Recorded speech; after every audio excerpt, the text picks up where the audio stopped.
anticipated addition to the Mummy series outfits is here. Paired with the new Ice Tube Glider, the Polar Spectrophage set is just what you need to freeze your enemies. Or send them ablaze with the Inferno Fiend set's new upgradable Chain Inferno Uzi. All the Mummy outfits are back. Get them all. Join now and collect the whole series to turn all eyes on the battleground. Event period, July 10th, 2025 through September 2nd, 2025.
Pulsar Legionnaire available now. First outfit with special head animations and voice lines. The Pulsar Legionnaire set comes with its own super cute voice lines that can be toggled on or off. What happened? Bye, friend. Hello, Earth. I'm here. It also features the upgradable Hyperion ship DSR and Jet Reaver glider with special animations. Experience parachuting like never before. That's not all. Even more rewards await. Event period, July 25th, 2025 through August 26th, 2025. What are you waiting for? Get the new Guild set now.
Cybertron's future is near.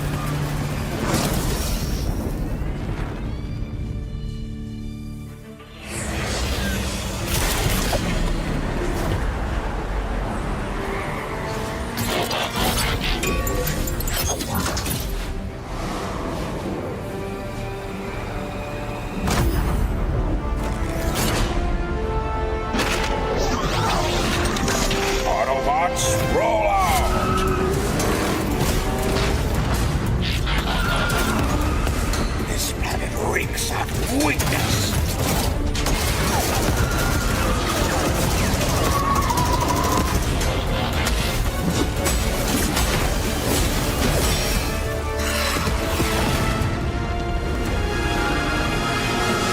Your courage reignites my spark. We'll crown a new lord of Cybertron.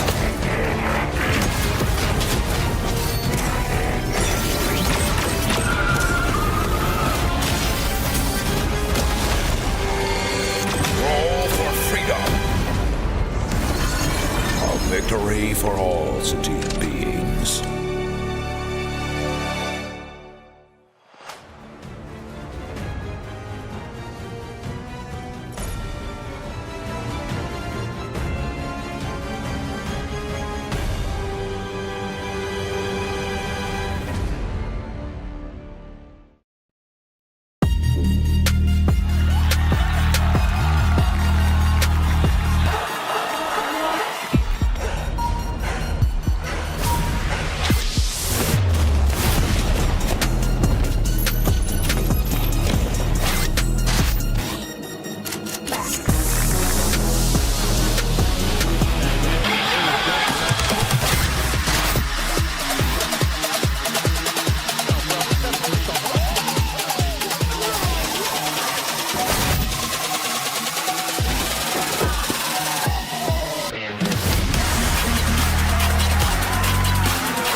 Flux Esports have had an astounding performance so far today. Scarface, thank you so much for taking the time to join me right now. I want to kick things off by firstly asking you, over here in the survival stage, you boys were popping off with all of the eliminations left, right and center, very different to the performance that we saw from you over in the group stage.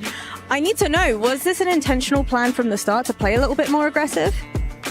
Bugün Survival Stage'de bayağı agresif oynadınız. Çok fazla skor, kill aldınız. Ve bu sizin planınız mıydı Survival Stage'e gelirken? Çünkü Group Stage'de biraz daha pasiftiniz. Yani bu stratejide bir değişikliğe mi gittiniz? Ya aslında bizim normal kendi oyunumuz bu. Group Stage'de biraz afallamıştık. Pasif takılıyorduk biraz. Şu an kendimizi açtık. Bizim gerçek oyunumuz bu. Böyle devam edecek. So actually this is our real game. And during group stage we just we're more passive and we didn't know where to start, but we definitely started now, and you will see that this is our game. Well, the very first winner chicken dinner that you got today, I need to ask you, do you feel like that gave you and the boys a little bit of a momentum boost heading on? Bugün ilk win'i siz aldınız ilk map'te. Bu size motivasyon veya momentum kazandırdı mı? Tabii ki bizi ilk win kendimize getirdi. Nasıl bir takım olduğumuzu hatırlattı. Devamında zaten iyi bitirdiğimizi düşünüyorum. Kötü hatalar yaptık ama toparlayabildik son maçta. I would definitely say that this win reminded us of what kind of team we are, and it gave us a momentum boost. Of course, we did some mistakes later on, but still we showed our game. Well, speaking a little bit more about those mistakes that were made later on, you kind of started to take your foot off the gas just a little bit, playing a little bit more passive as well. If you could go back and redo it, what would you change? How would you play? Senin de söylediğin gibi hatalar yaptık dedin. Peki yani 3. maçtan sonra sanki böyle ayağınızı gazdan çekmiş gibiydiniz. Tekrardan oynansa bu maçlar bir şey farklı yapar mıydınız? PK'nın yanında biten maçı tekrar oynamak isterdim. Gelen kafayı kesin eksiksiz bir şekilde vurmayı düşünürdüm. Bir önceki maçta da 4. maçta Erangel'da timing tutturamadık. Timingi tuttursaydık o maçta win alırdık. He's saying during the match that ended around Pecado, like they would have definitely played much better if they had the chance, and also on the next match they were really off with the timings. But if it was played out a little better for them, then they also would have gotten a win there, they're saying. Well, the final game, you walked away with another winner chicken dinner. So talk to me about the communication amongst the team, because Ketch was clutching up in that one. Was everybody going crazy? Son maçta yine bir win aldınız. Orada takım içinde konuşmalar nasıldı? Çünkü Ketch resmen bir clutch attı orada. Biz ilk başta alan atar atmaz sakın satmayın konuşması yaptık. Çünkü çok açıklıktı. Biz 3 finish yedik. Keş tek başına kaldı. Zaten alacağına inanıyorduk. bekledi, doğru zamanı bekledi. Bombasını attı, kılıcını attı, bize win'i kazandırdı. Yeah, so we when we saw the final circle, we were like, guys, focus, we can win this. And then when Catch was left alone, we knew with this grenade like that he is going to get the win. And my final question for you, what's the game plan heading into tomorrow's match is the final day of survival stage? Peki yarın survival aşamasının son gününe geçerken stratejiniz nasıl, oyun planınız nasıl olacak? Bugün oynadığımız gibi oynayacağız. Bizim gerçek oyunumuz bu. We will definitely play like we did today because this is our real game.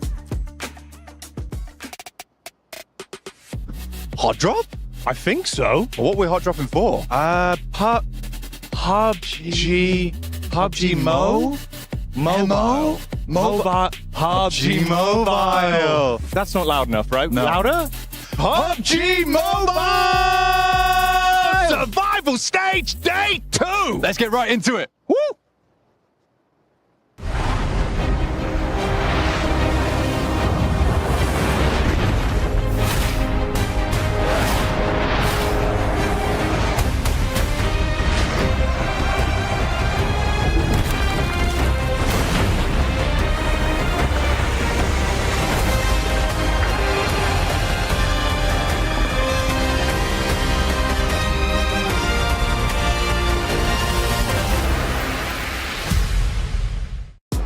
Well, day one of the survival stage has concluded, and what an exciting turnout it was for teams that underperformed during group play who showed out strong when it matters most. Top 8, by the way, move forward to our finals day. The bottom 8, we're cutting it in half. They get fully eliminated. Their run during PMWC will come to an end. Let's talk about our team in first place, which is Fireflux. 2 wins for the day. They start off with a big winner chicken dinner, but then they finish off in sensational fashion in game number 6, taking the win with a solo of Catch, who pulled off a miraculous comeback, going against the world and finishing as the top dog. In second place was Power.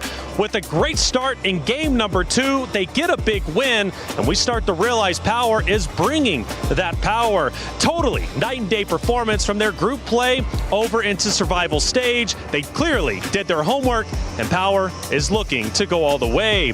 But Ragnum Karia, a team that had much hype coming into the competition, especially in group play, well, they show what they are truly made of in the survival stage. They come up, they step up, and they also podium in 3 separate games. And with the eliminations, that puts them up there in top 3.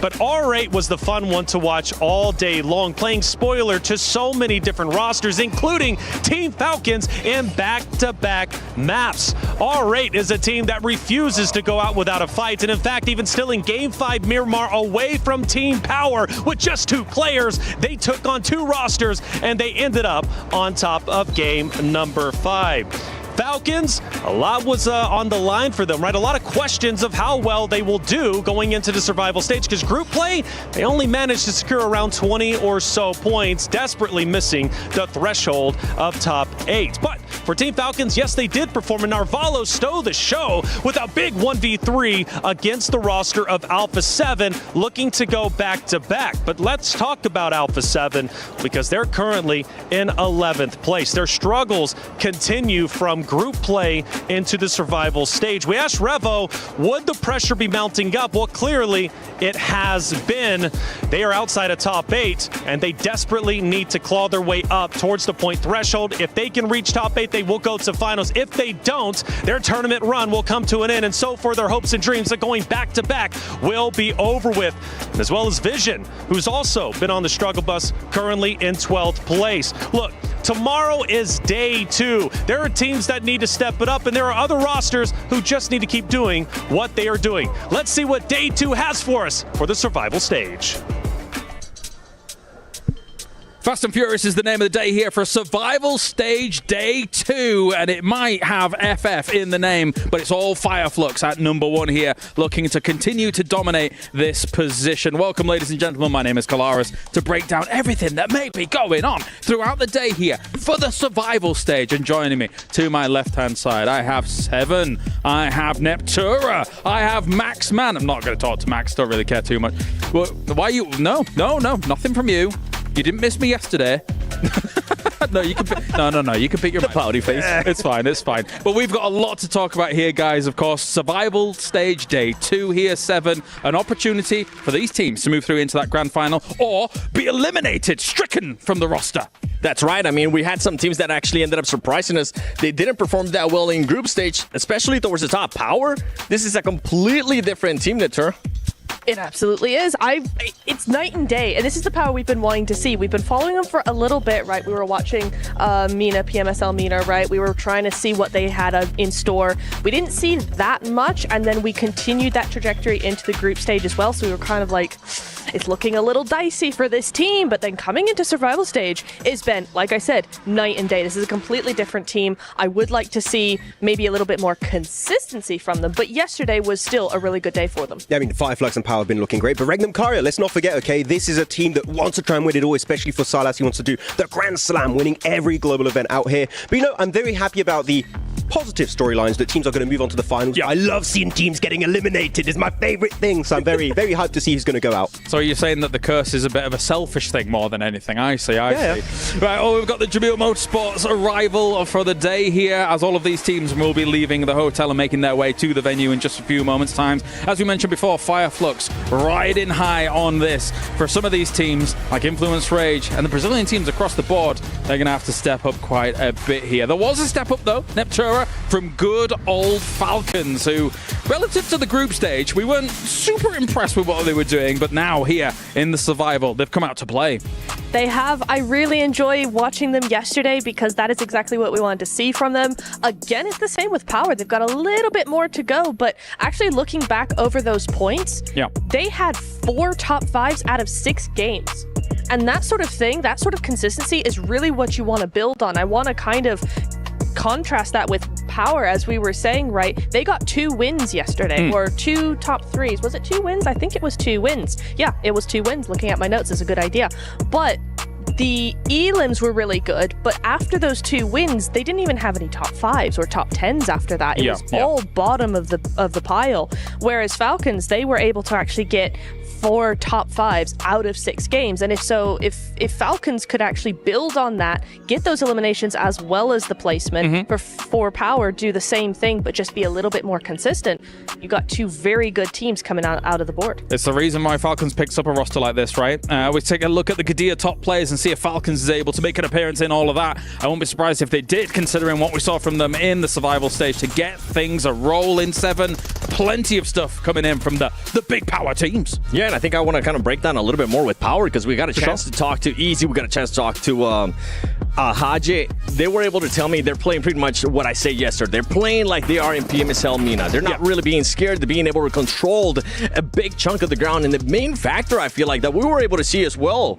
Maxman, was the third party. This team is now willing to third party, and this due to that control that they have, that they're kind of allowing themselves to scout. Yeah, I mean, especially on the Orangles, right? Power have been very, very present on the 2 main battlegrounds of Orangle and Miramar. Just like in PMSL MENA, as you said, they are trying to play a little bit closer to how they were doing back in the qualification stage for this PMWC, and they're looking just way more confident. And we see more of Al-Hadji in particular, which is, I was very shocked in the group stage. Al-Hadji was just not doing anything nearly as close to what we initially expected, and he's here finally on the board. The MVP contender here from MENA is here to play.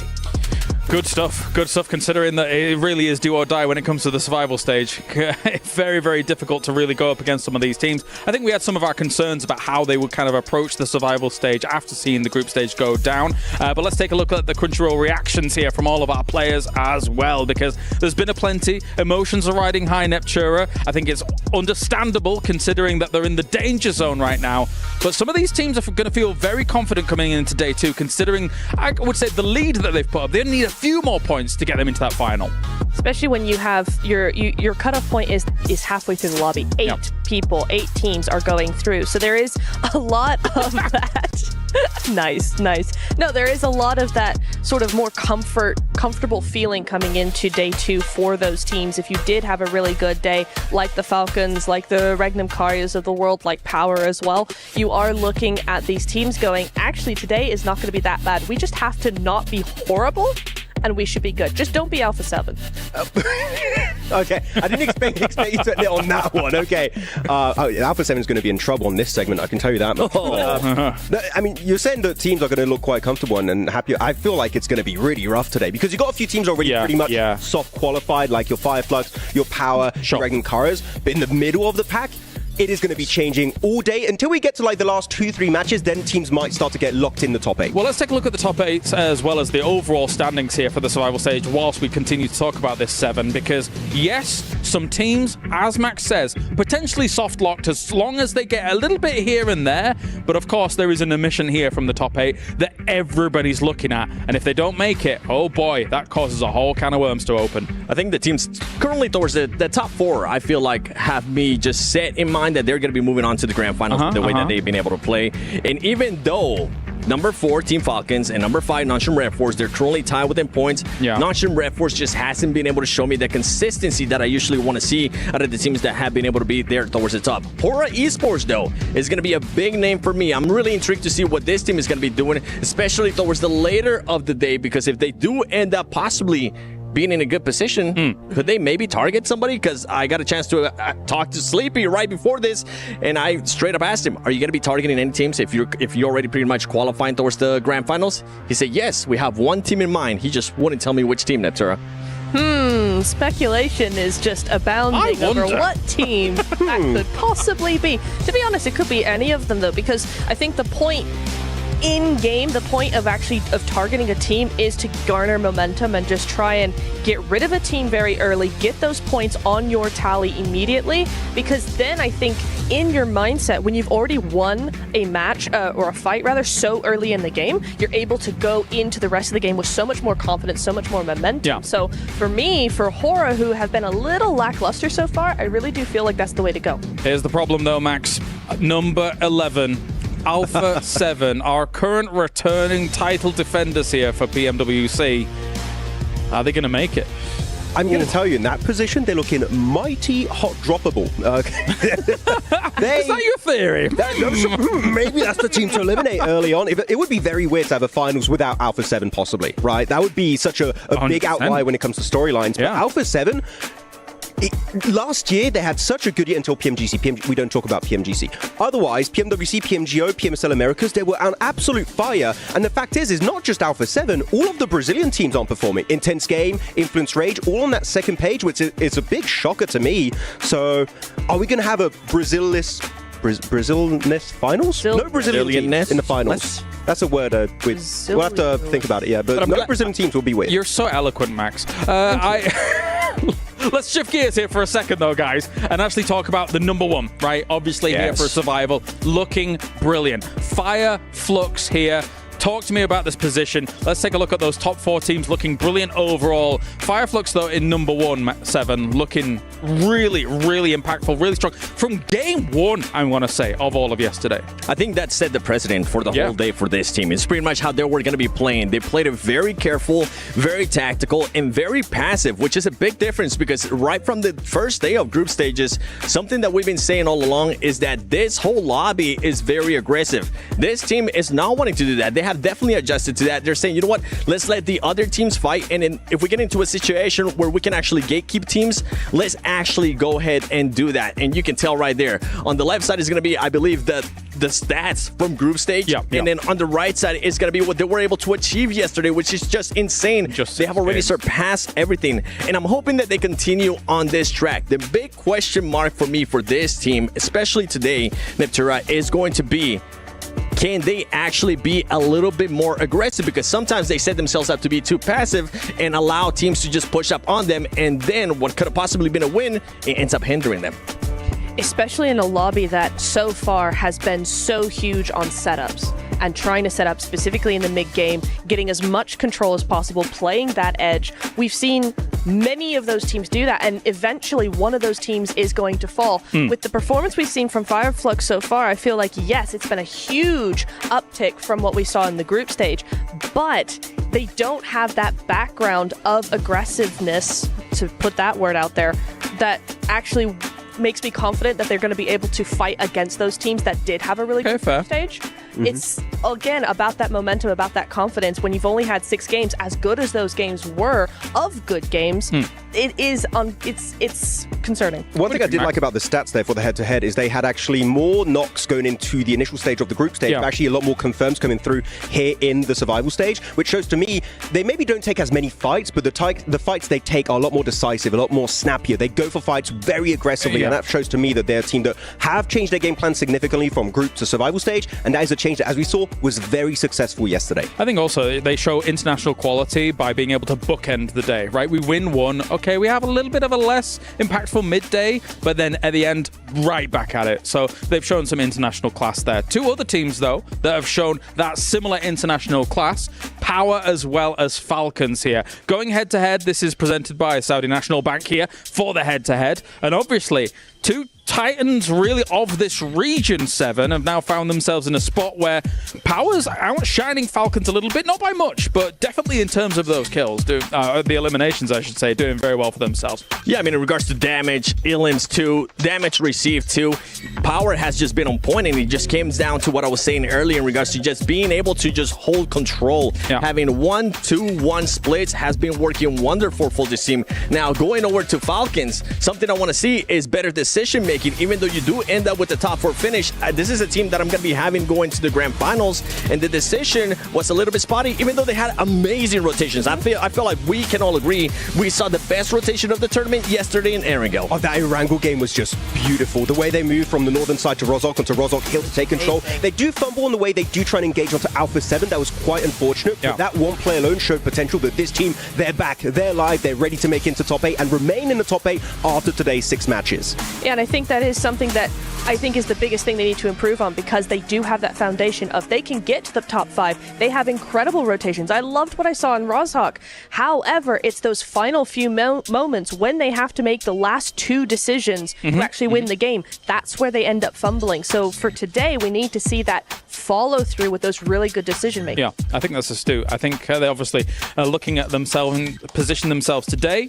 Hopefully we can see that actually come to fruition. But now we've had a bit of a change up when it comes to the power rankings. As wait a minute, what's this? Hey yo! I didn't know we were going to have that kind of change coming in. So we've got advanced to the finals, eliminated. And then, you know, Maxman's doing his Maxman thing, 7. He's definitely there. I didn't expect 3 of the same logo, though. I just picked Revo as MVP. I didn't mean for the entire team to be down there. Are you causing problems, Max? I mean, I did cause problems for Phallic in PMSL CSA. It's grown stronger. There's no way you can eliminate our former champion here in this moment. This is ridiculous, 7. He did it at PMGC. As soon as you pick Alpha 7, I was like, oh, we're cooked. We're absolutely cooked. No. I'm just a scapegoat for every team. Like, oh, it's Maxman. It's just... You are actually. It's just too on point. I mean, sometimes. actually, you should be charging these teams a fee at this point. I was going to say, like, I'll send my PayPal information. You guys just reach out, okay? We'll make it work out. But no, some teams said just don't talk about them, and I'll just stay quiet. I have a list of teams. I might bring it out later. I can't predict. We'll see who's on there. I did see that you were messaged by many a team. Nepture, I'm assuming that they're not quite messaging you regarding please don't predict us. They're probably saying, oh, well, you know, we think we've got this chance, we think we've got that chance, etc. Yeah, not yet. I'm starting to get a curse, though. Really? A little bit, but mine is more in the moment. I will talk about a team and go, oh, that plays really nice, instantly eliminated. So it's more of an instant thing rather than a team curse like this guy over here. Nah, hold on. We got to call you out on this. Sure. No, wait. Kino? Can we talk about Kino? No, don't you absolutely cursed that team. Oh, I love Kinotrope. And dare I say it? Dare I say it?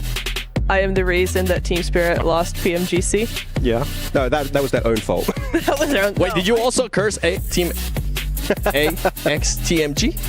Oh goodness, did I? Because you've been really high on that team too. They're gonna have to do they're gonna have to do a lot today, that's for sure, to try and push themselves into a position of power. Of course, you can see here as Falcons, the previous club championship winners, placing their key upon the key crusher. However, I'm suspecting their key will not be crushed today, Max. I think that they will continue to be able to position themselves to the top 8. It will be crushed, but in the finals, okay? It's not, You think so? Yeah, no. No Falcons champion? No, I don't think so. I don't think so for this one. I don't think Falcons have shown me enough to be a championship contender. I've had other teams on mind, but they could definitely... top 5, I think, would be definitely possible for this Falcons roster. Right, well, congratulations, Falcons, for winning PMWC, because Max has come to a complete reverse. What? You said they're not going to win. It is. Oh, yeah, sure. Okay, yeah, congrats. GG's. You won. You did. Take it home. We'll look back on this moment, then they'll be like, thank you for the 1,000 points for the club championship, Max. Much appreciated. Final thoughts before we get things going, Seven? Alpha 7 needs to start off with the win if they even want to be able to do anything. How about yourself, Neptune? The same for the other Brazilian teams. Intense game in influence range. R8, Yangon Galacticos, that's happening. I was told R8 are especially ready for this hot drop this time around. They said they eliminate them in 10 seconds. Paradise? You've got to be ready. Yeah. They said 10 seconds, Yangon are out. Panic! All right, well, we are good to go. Thank you very much, guys. It is time to start Survival Stage Day 2 and see who makes it to the final.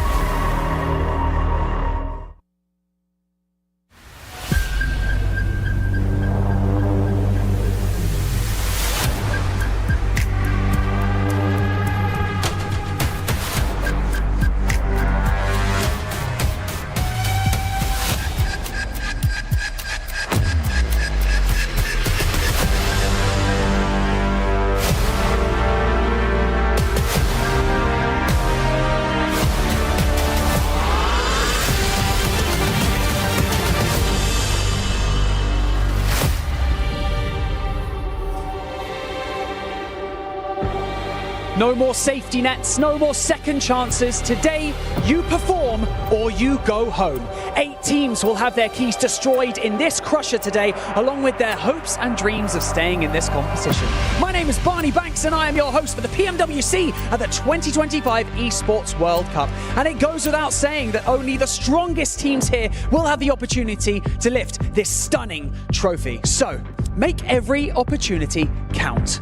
And with that being said, it's time to introduce your teams to the main stage, kicking things off with Intense Game.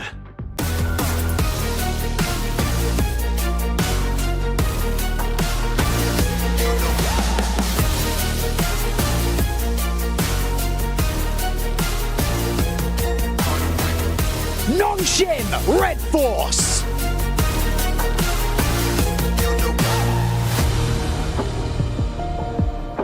Gamax Esports.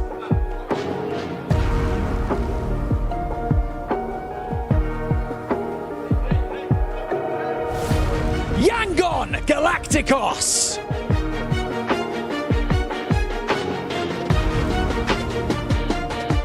Horror Esports.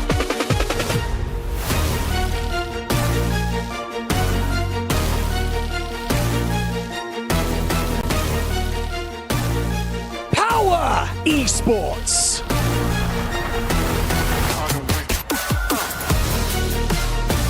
Regnum Carrier Esports.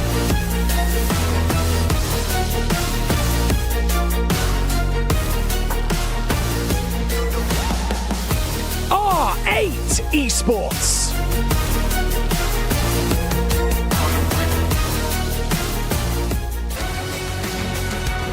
Fireflux Esports.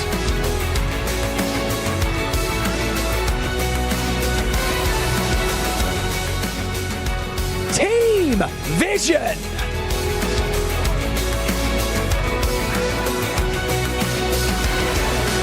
Influence Rage.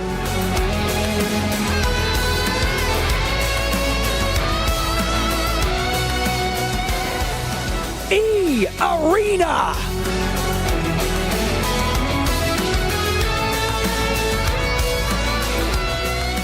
Kinotrope Gaming.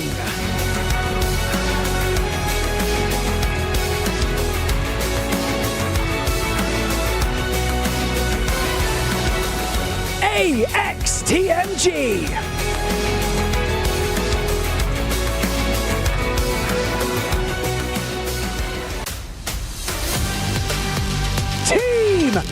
Falcons!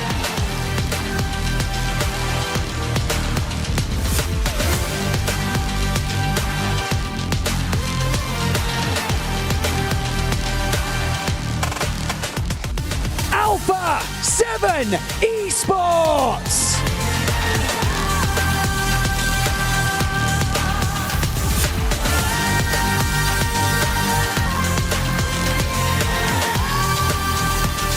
Teams enter the stage, but only 8 will make it out unscathed. Remember, we have $3 million on the line, so it is time to get serious. It is time for the final day of the survival stage.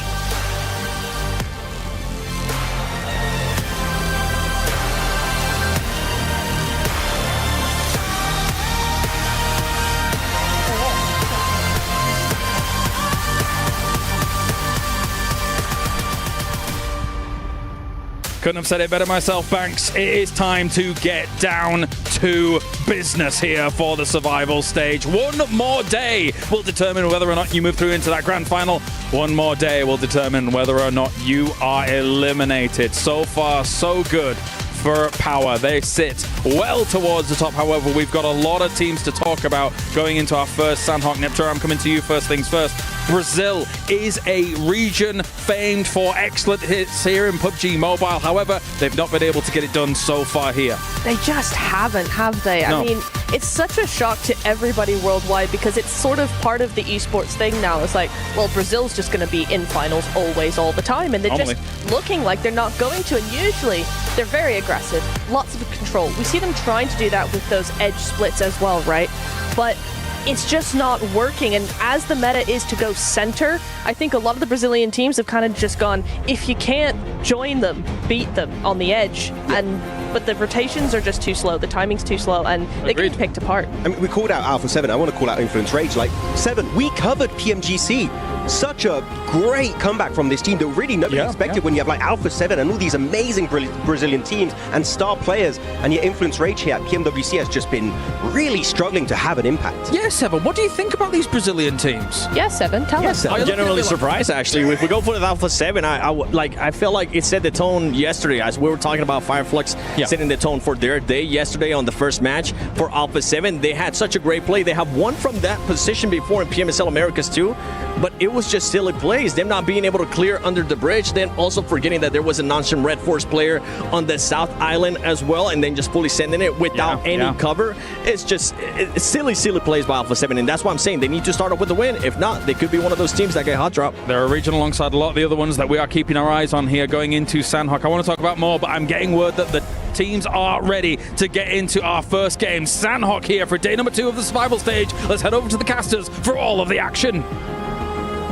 Here we are, the last day of the survival stage, the last chance and last dance for 8 rosters. Half the lobby cut in half move forward, half have their tournament lives ended. So much on the line for so many different reasons. And that team right there, Alpha 7, need to perform well. But hey, as the champions, they've got a target on their back, and everybody is going to be gunning for them, looking to eliminate them so they are not a threat, at least to them, in the final stage. I'm Taylor Reflections Double, joined by John. It's time to get today started. We move into map 1 on Sandhawk. It's always an exciting spectacle.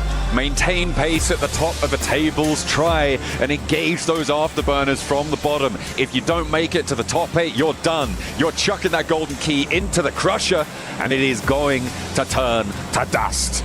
And it will be pretty brutal to see that happen right before your very eyes and be sent home not too long afterwards. Our plane path is locked in for our Sandhawk match. We're going from Tambang up towards Hatin, so a little bit leaning towards this northwest side, and one of the few plane paths that can cause a few issues here on Sandhawk, but I'm not expecting for things to get too hot and fresh, except over on Paradise Resort. Yes, Paradise is going to be our focal point. Yangon Galacticus R8, they had a bit of a tussle with the muscle yesterday. We might see round 2 this time around. And from what I'm hearing, one of those rosters thinks they're not going to go down without a fight. Yeah, well, we had a Maxman Brain Blast over on the desk before, and he brought us the info, the R8. They're so ready. They're giga ready right now for Yangon Galacticos. They said 10 seconds, so should we start the count now or once they hit the deck? I'm not sure, but I expect it to last a little bit longer than that. 10 seconds. 10 seconds would be an impressive team wipe. I'm not going to lie. You need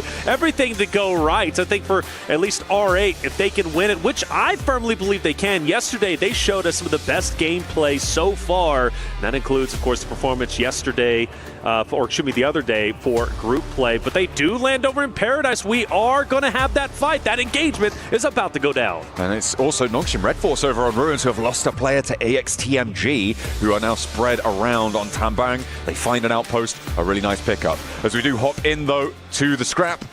This is longer than 10 seconds. I'm getting word that 1 minute and 47 is bigger than 10, and that is going to confirm the R8 are full of hot air. That's it. Well, you know what? Hot air, yes, in the prediction of time constraints, but maybe not in their prediction to wipe out Yangon Galacticos. Now, we'll say they come in with so much confidence, so much reverence, but if they don't win this fight, that's going to be a big blow to their ego. And also, the stakes are pretty high for this hot drop, and the reason why, well, Yangon Galacticos is a team outside of the top 8, but barely, just barely.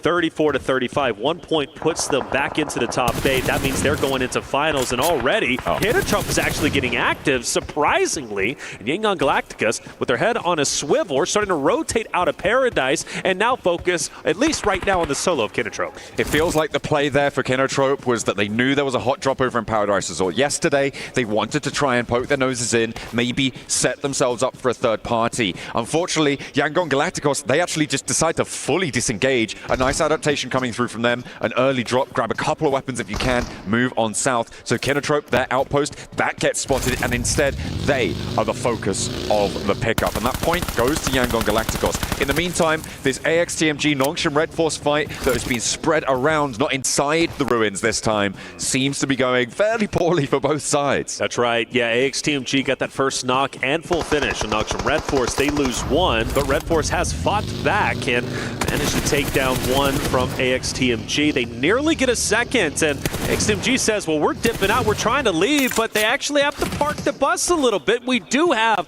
a straggler. Devotee, I believe, is going to be on the hilltop just up to the left, and there he is. And Benny might be the next potential victim if he doesn't have any awareness that Devotee is just above him. And you do got some Noxious Red Force around, so it would be a big challenge. But for Benny, he's holding his ground. Yeah, they know he's there. They know exactly what wall he's playing on. Drawing attention, burning Benny low as well. Another Molotov forced on through, but still Devotee not going to take the shot. Instead, he's going to leave it all up to Ryan, and it's going to work out. Another knock over towards TZ, up on the hillside as well. Leaves them playing as one, and Nongshim Red Force start out slowly. AXTMG gathering some pace. Yeah, they had a great day one, right? 48 points. They finish up in the top 5, but there's no guarantee come game 6 that they're still going to be there with everybody gunning for a qualifying position into the finals. For Nongshim Red Force, not the start they needed, and also for Hintertrup, not the start that they wanted. They lost a solo early on to Yangon Galacticos, and well, it seems as if Yangon Galacticos was able to pull off the hat trick, picking up all 4 Hintertrup out the first team. Trying to rotate down south, trying to get a little bit fresh and try and third party that Paradise Resort play. Yangon Galacticos are ready for it. So it's not just R8 who were looking at adaptations there. It was Yangon Galacticos as well. A really prescient decision. And that actually allows them to pick up all the supplies that Hintertrup were able to loot through as well. So even though they had a little bit of a low time looting phase in the south side of Paradise Resort, they were able to pick up a lot because they've been able to leapfrog that one through. As we take a look at the replay, this is how Nongshim Red Force lost a lot of their players. Influence, Rage as well, trying to break out of boot camp. Looks like they've moved into the hillside successfully. Yeah, and AXTMG is most likely going to want to get the final player, Ziz, who's going to be just on the opposite side of Ruins. Big win for AXTMG. Only losing 1 player in that fight is pretty successful. Team way towards the bottom, getting started early it's only going to better their chances to making top 8. Team Vision, a roster that performed very well and had stellar moments throughout group play, had a disappointing run throughout day 1 of the survival stage. A team on your screen with all 4 units, still looking to work their way up if they can. I do wonder, intense game with Adrian starts to go out there along with another one of his teammates, getting closer to AXTMG, who starts to fire off some shots. Teams need to respect AXTMG, and where they currently are in ruins, they push too aggressively, they could be losing their lives just like Nox from Red Force did. The question is, even with good positions and good performances, for AXTMG, it may be too little too late, right? They're chasing a marathon down where other teams are going for a stroll around that bubble. They are on 12 points at the start of this match. Obviously, picking up 5 is brilliant, right? Sure. But when you're looking at trying to get up towards 70 points today, they need to put up over the course of the day, getting up towards, was that 58 points? That's right. To be able to get to 70 points, and even then it's not certain. So getting 58 points is almost a 10-point average. That is a top team performance level, and it will be really difficult for them to try and earn that sort of points. We'll have to see if they're able to be up to the task, because we get a replay of how Kinotrope walked into a building and did not walk out. That's right. Solo was taken down very early on. Yangon Galactica said, well, let's take advantage of this. Let's push into Kinotrope. We know basically where their whereabouts are going to be. And like I said, they pull off the full team wipe. Good on them. So from R8 versus Yangon Galacticus to now the fight for paradise turns around. Yangon Galacticus are gone, and now it's Regnum Karya taking their place. R8 opposite of them. This is another tense fight to talk about what's at stake here for Regnum Karya, still relatively healthy within that top 3 position. They can have maybe 1 or 2 bad games before they start to get put on high alert. But for R8, this is a must-win fight. The shots are starting to ring out, and Regnum Karya is going to strike first. Immediately getting that flush as well, earning that point. Damar steps up with the DPS, but it's just a little bit out of range to fully connect, and Regnum Karya just keep this unlocked. 2 players almost immediately. They've survived the hot drop here. Reflections, but it feels like they weren't ready for the second phase of the game, which is called not staying in your drop location.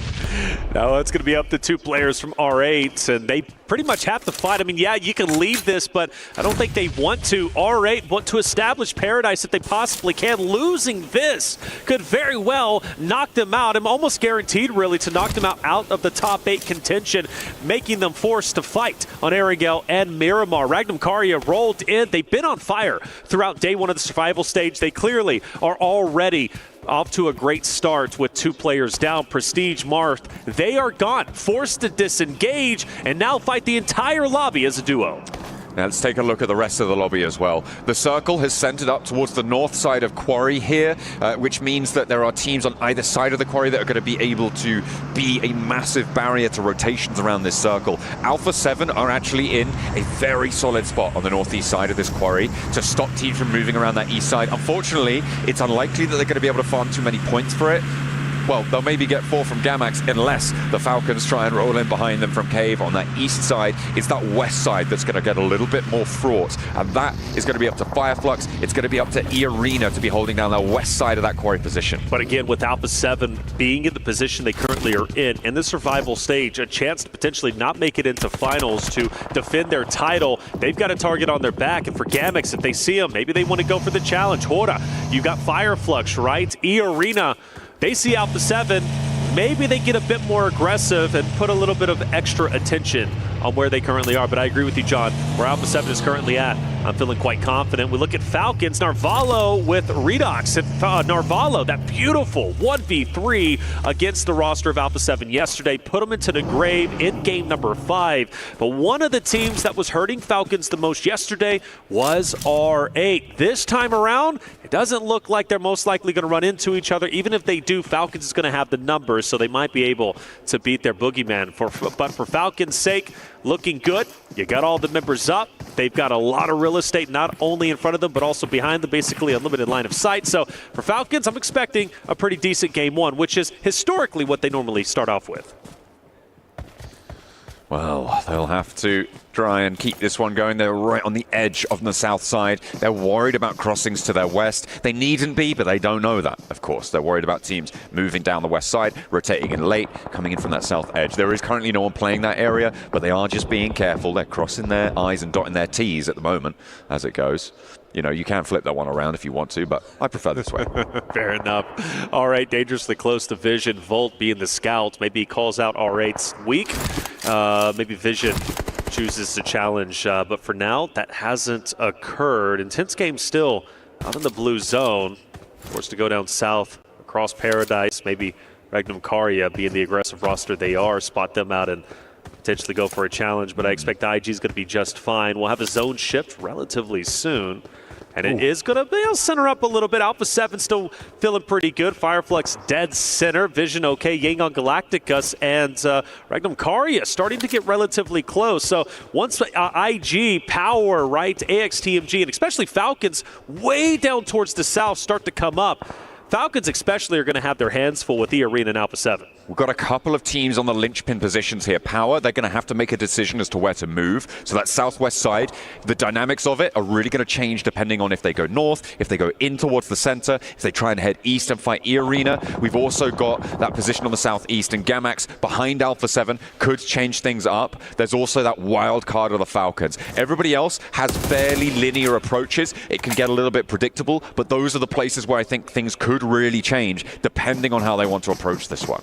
MX Alpha 7 starting to inch closer and closer to each other. Brinko is way off in the distance. I don't know why he's currently there. He needs to get up there and join his roster if they want any attempt at attacking Alpha 7. But for the meantime, they're just going to continue to be very aware of where they currently are at, but they don't want to challenge necessarily. I do notice Influence Rage, though, as well as AXTMG are starting to get very close. And here comes that Regnum Karya IG rotation.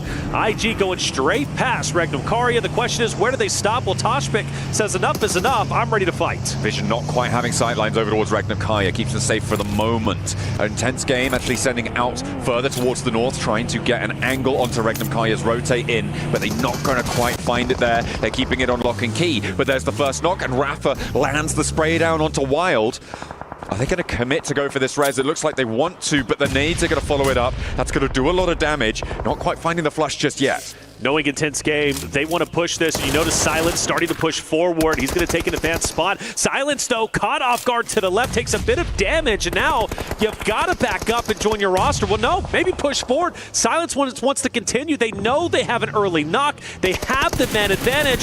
Question is, can they continue to take apart Regnum Karya? And the answer is yes. Silas, a power player in his own right, also down. Regnum Karya down to 2. And there is a res coming on through. Toshpik next to fall down to the floor there, and Regnum Karya all of a sudden relying on Loxy, but he has got the beans. Let's see if he can jump into the fight. Silence now, going low behind the car, will have to hide, go for the heal. Loxy on full HP, but he threads the needle, and the shot is good. A 1v2, Yangon Galacticos could potentially move into third party, but they've backed off. He's still going. Loxy has more legs in this. Yeah, Loxy definitely can pull this off if he's careful. Petrino, though, snake in the grass through the smoke. I think he's going to be the linchpin. Loxy takes damage, forced to retreat, and that's going to be, I believe, Saycloud, if I'm not mistaken, just from behind, taking him out with the third party. A big flex out into the blue zone there from Yangon Galacticos. He read that he couldn't get a sightline from where he was. He moved out into the blue. It's stage 4. You can survive for long enough, and he took down Regnum Karya. They end their match with only 2 points from that northern side. But the good thing is, for Intense game coming from the Americas region, they got all 4 alive, and they're getting their health back, and now they can challenge Yangon Galacticos. This game could be a stellar one and a great start for Intense game to make a miracle run for top 8. The Brazilian team's underperforming. That's what the desk said, and I fully agree, even from the Americas region, right? I'm super passionate about them. But for Intense game, this is a great start. Silence once again trying to be that aggressor. This time, he gets fully punished. Taken down and flushed very, very quickly there. Nades now pouring in. Intense game wants some retribution, but Yangon Galacticos won't go down quietly. They left from Paradise Resort. They sliced through true killer trope. I know their walkout looked like they had the samurai swords, but they've been turned on their owners there, drawn and thrust back to the gut from Yangon Galacticos, and they are playing well from this northern edge. Intense Game knew they needed to continue to push forward. They're so close to the edge of zone. You can see it here, right? So one thing that I really appreciated for Yangon Galacticos' perspective is they backed away and forced IG to push into him. Oh, a big nade coming through on the southeast side. Alpha 7, they're starting to fumble on the southeast edge. Finally an answer over towards Yangon over towards Gamax, sorry. But that's Alpha 7 out. 7 said it on the desk. They need to kick off with a win. They've just been denied that. Neptura said it on the desk. So do the other Brazilian teams. And that's the same story for Intense Game on the north. Alpha 7, I'm ringing the alarm bell. Starting now, game 1. They are already out. They get away with 1 point. They were already outside of top 8. Alpha 7 struggles continue. And the fact that Gamax, who's been on the struggle bus, takes them out. A full team wipe. Everybody stays alive. I'm really worried for our A7 boys. Are Alpha 7 bad? Hold on, slow down. I don't think they're bad whatsoever, but something is just not clicking, and I sincerely don't know what it is. Well, Power seem to have found it, and they are going to mount up for an approach towards AXTMG's players who are starting to flag. I think it's just Devotee left. There's nade pouring in on his rock, and it looks like they know exactly where he is. A slow approach from Power onto this circle. I said that they could be the wild card here on the southwestern side, but they have played it sensibly. They've lost 1 player in this fight, but they have managed to rack up a point. They're looking to clear out slowly and methodically. E-Arena, I'm worried about what they could do to this one, though. You can see them start to poke their noses in from the east edge. You've also got Influence Rage, who have gone 2-2 on the western side. Yeah, Influence Rage is going to be me. I think that's going to be the team to try and maybe third party this truly from Team Power's perspective. But you do mention E-Arena, and Joker is relatively close, so he can push up. So worst case scenario for Power, they get pintered between E-Arena as well as Influence Rage. Not a good spot to be in. And Influence Rage and both E-Arena do get active, firing in on Power Esports. Well, through the midst of all of that action that's just unfolded before us, the north side fights, the south side wiping of Alpha 7 to ostensibly the worst team in the tournament, there is going to also be that Falcons rotation, right? We were looking at that Falcons position on that south side. They have gone for a little bit of a miracle dash. It's something that we've seen them do before, right into the middle of the circle. They're now holding 2 really important buildings. Shacks, fair enough, but important buildings in this next zone. They have cover, they can play to the south side to hold it, and everybody else who could crash onto their locations right now, they're being held out by one another. Once those fights conclude, Falcons are going to be a little bit more under pressure. As soon as Gamax are free to go, the South 2 for Falcons are in danger. Aura, once they disengage from R8's last players, they could be in danger as well from that direction on the northeast. Yangon Galacticos sit at a current 6 eliminations and more potentially to come as they focus their attention on Division. But Volt hits a nasty shot from a distance in conjunction with Marcelo. Volt will continue to reposition, maybe challenging that of Romeo. Route, by the way, for Falcons looking to get revenge onto Gamax for taking on Alpha 7. Romeo continuing to hit some nasty shots. Vision putting up a wonderful fight. This could go any which way. For Yangon Galacticos, well, only 1 more player remains. Hora is starting to also get in onto the Vision fight. Noah, very weak. Marcelo should very weak himself, but manages to stay alive, believe it or not. Yangon Galacticos chiming in. Romeo's still alive and still giving it large. 1 player down on the backlines for Vision now. Just 1 player remaining left standing for them. Noah desperately trying to get the res, but he has to face the fight first. And Sky, Jiggle, both pouring damage down over this hillside. Sleepy's there with a backup in the ghillie suit, and it will go undetected by them. Over on the north side, Vision are wiped away, and Aura will continue for that fight on the northern edge, but the Falcons continue to take shots across every which way. Yeah, that's right. And even when Hora ends up winning this, they need to move forward, and you got Falcons who's ready to gun you down. Gamax as well, and I'm loving where Fireflux is currently at, pretty much having the only hardcover POIs outside of Narvalo and Ralph and Redox, who's going to be from Falcons, relatively split. Gamax has been on a terror. 4 eliminations, I know that doesn't seem like much, but for a Gamax roster who has yet to show themselves, not only do they take down Alpha 7, but they're also challenging the top dogs of Falcons, who are currently up top. But this fight, this push up the hill, it's almost impossible. It is very, very difficult when you're dealing with players that are sat up in that watchtower. You need to plant those nades in. You need to be accurate and deadly with them. But Ralph seems to know where he's fighting against. So do they. They probably nade over, but don't find the knock. They need some backup here. It is just Ralph on this position. Narvalo is off in the distance. They're playing split right now. And Arthur puts another stone up. Over the top, doesn't fully connect. In the meantime, Narvalo's soloing Otter on that northeast side. And actually, Otter could change the tune of this one. Yes, they could roll straight into Gamax instead of uphill towards Ralph. They absolutely could. And if they take down Gamax, surely they're going to take down the 2 from Team Falcons. Ralph repositions. E-Arena could also fire some shots on his back end. He needs to be very aware of his surroundings and who is currently at play. Ora, nade onto Arthur. Going to be a bit short. They've got to continue to push up. For Falcons, though, continually getting picked apart. Joker takes down another from the Falcons roster, leaving them as a duo. Ora starting to tighten the vice grip, getting closer and closer to Gamax. Gamax needs to be ready for the attack. Arthur first to face with the shotgun, but from a distance it's E-Arena, forcing him closer on the rock. Doesn't have time to heal before No Fear puts the nade in, and that could be terminal for them. A last player to stand, a damage lick sent back towards him, but there is just no way that he's going to be able to pick this one up. Unfortunately, the first aid actually coming through. Aura, okay, they're slowing down. That cut across from E-Arena doing a lot of work as the Falcons get taken down in the meantime. I don't mind the slowdown. Only one more player to remember from Gamax, and I do hope they do remember. We have seen solos wreak havoc on rosters who are even 4 stacks. We witnessed it yesterday with Catch. We can witness it once again here. E-Arena starting to take down Influence Rage. The solo from Gamax getting active onto Hora. Jiggle's going to be down. Luckily, they recover. They take him out. The question is, will Hora have to fight at it with 3? Yes, they will. A full elimination law. He'll go ahead and die to the blue zone. We're down to our top 3 at the moment, and a great start for Fireflux, who started the day in first place, looking to take game 1, but Sleepy has other plans. He wants to go a little bit further on this one, just about darts out of the blue in time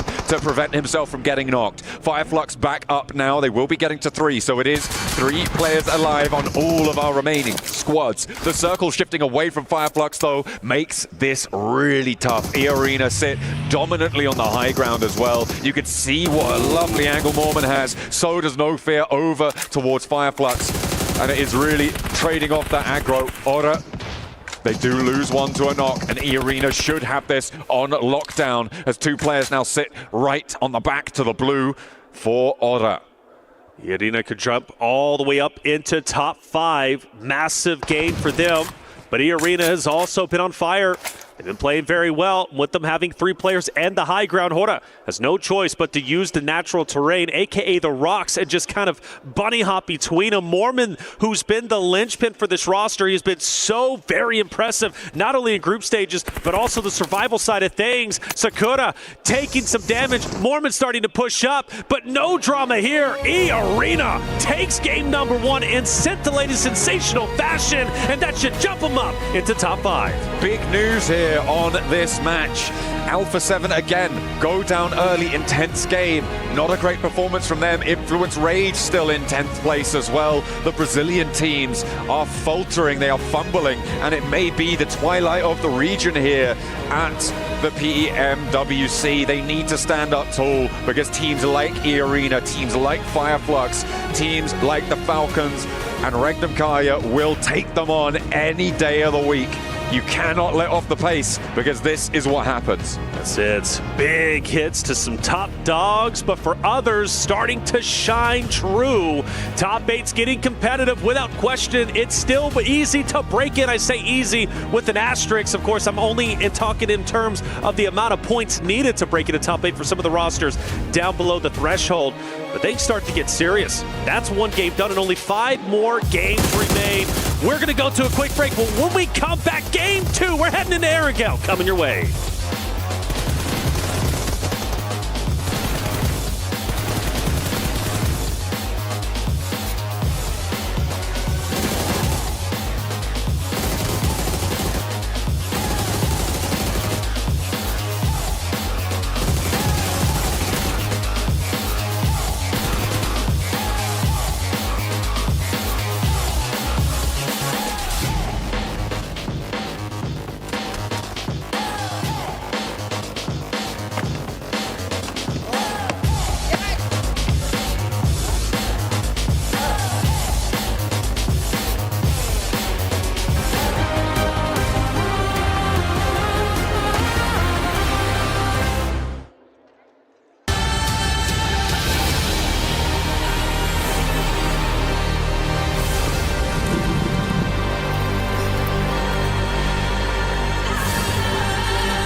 begin.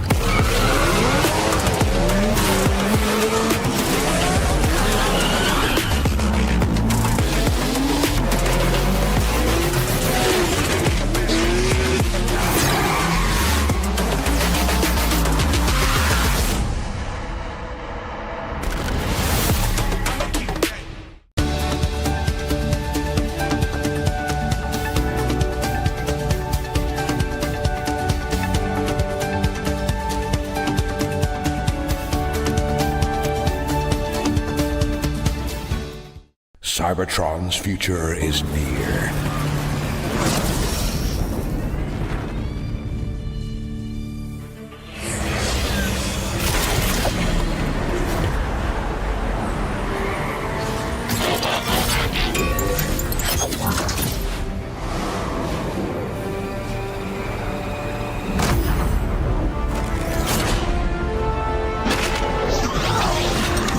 Autobots, roll out!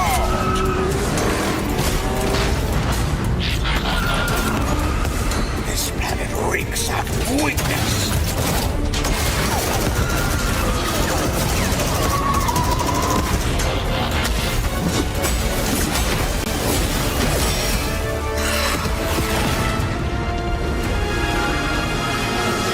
Your courage reignites my spark. We'll crowd a new load of Cybertron.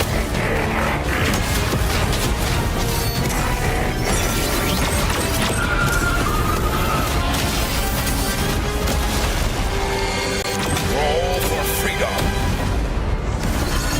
A victory for all sentient beings.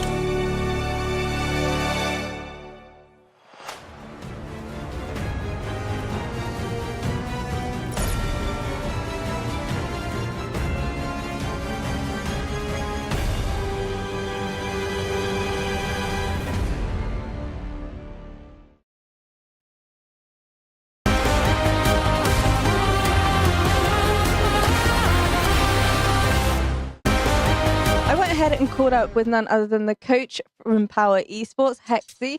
Thank you so much for joining me. I got to ask you though, coming into the survival stage, having finished second place in many of the MENA tournaments, is there now an added pressure to surpass the Falcons here at PMWC? We don't have any pressure. We just try to be as much good as we can.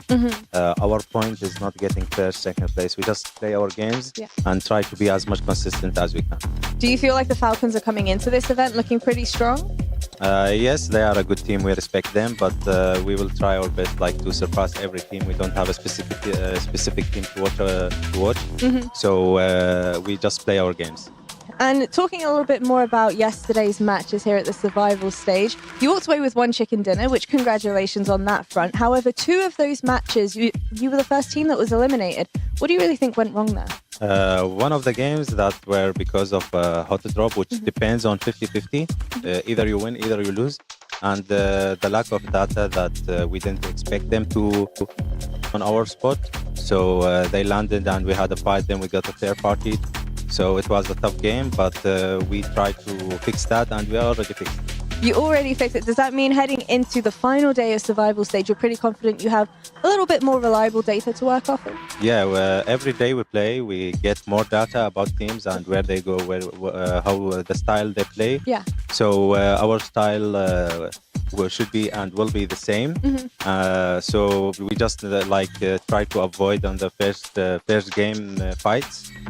Then we will try to play our game depending on the timings and the data the players will get. Well, I want to end off this interview by asking you to give a message to the rest of the teams that you'll be facing here at the final day of survival stage. We are Power Esports and we don't fear anyone. We'll try our best to beat every single team. Nice. Thank you so much for joining me and good luck. You're welcome. A Sandhog game, not ending on the Northwest Island. It's Christmas. We've got ourselves a brilliant game coming out from E-Arena, who were able to control the cliff sides, able to dominate the rest of the competition here in the jungle. Welcome back. I'm breaking down this game alongside Neptura, as well as Maxman here. And we have got good old E-Arena with a brilliant little win here, Maxman. Oh, yeah, good old SEA chicken dinner. We love to see it. No, it was a very solid game from them. They were playing a very good compound on the road trifecta next to bootcamp the entirety of the game. It kept shifting away, and they played it very safe, playing on the lower side of the cliff, trying to avoid all of these big early fights, all the early altercations, and because of that, a lot of the teams were wounded, and that's how they can sneak their way into the circle to get the win, especially thanks to Mormon's angle. Yes, Max. No, I'm doing that as a meme. I'm doing it as a meme. No, I did like how they played that. They were able to really effectively use the back of the zone to actually use that to make sure that nobody else was going to come in. Use that kind of as a wall to just push forward and forward and forward, and it worked out really brilliantly for them. However, they're not going to be at the top of that ranking in terms of points. It's going to be Hora, who did step up in the end game, just trying to third party as much as possible, and look where it's gotten them. Hurrah! No, very excited about that game. Oh no, we're doing it again. No, actually, they were on a big sweeping motion onto the eastern side, just clearing all the teams. They got rid of R8. They had a really good compound control. Very strong third party, specifically onto the side of GMX that were fighting another squad over there. I think it was Falcons, and actually just able to take full control of the east. Unfortunately, it wasn't enough to get the chicken dinner, but it was enough to be the top team in terms of points overall. So Hora really starting to play a lot more aggressive, which normally in CSA they're quite a bit more passive, but here they've really woken up and know that if they want to make it in the top 8, they need to get elimination points on board. Definitely come alive in the survival stage, right? I mean, there were moments in the group stage that I don't think we should really discredit too much here, but for survival, looking brilliant here, Neptura, and considering the position that they were coming in from, considering everything, all the components of this game, I think it lined up really nicely. It did land really nicely, and I think it's been really interesting to see how they adapt to the more global lobby, because you're right, we've seen something kind of very different from them in CSA, but to come into global and not so much control with that more passive just zone control that we're so used to seeing, it is actually controlling with those third parties, which isn't full aggression. It's not a full confrontation 4v4 fight, so it is tweaking it, but it is just making sure that they are more aggressive, able to get more points, and actually reading the lobby really well. Especially in CSA, I kept describing them as a very good defensive team. We take a strong position, we defend until the very end. It's nice to see them be an aggressive team looking for breaches and third parties and then being successful while doing so, and I think that gives me really good hype around them as to how they could play going into the finals, of course, if they qualify, but they're looking pretty good, so I think the top 8 is in the cards for them. We have our eye on them, and another team that we have our eye on, of course, is Falcons coming into today, who actually got dispatched of relatively quickly by good old GMX down towards the bottom of the tables here, Max, who are fighting back. Let's take a look at these one of these moments here and see kind of how things went down. GMX taking heads. Okay, they take down Alpha 7 and Falcons, 2 favorites. So we had at the very start, like, they're going to make it top 8 pretty easily. But no, GMX are here. And actually, the first fight they took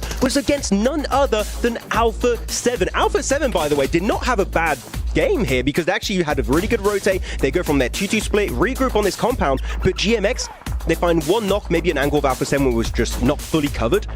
And I tell you, the speed at which they committed was mind-boggling. They fully send on the compound, all 4 players overwhelm Alpha 7 in the matter of 10 to 15 seconds, and the squad wipe is instantaneous. GMX, if they want to do a comeback here to make it in the top 8 against teams like Alpha 7, they've got to keep this going the entire day, and maybe top 8 could be possible for them.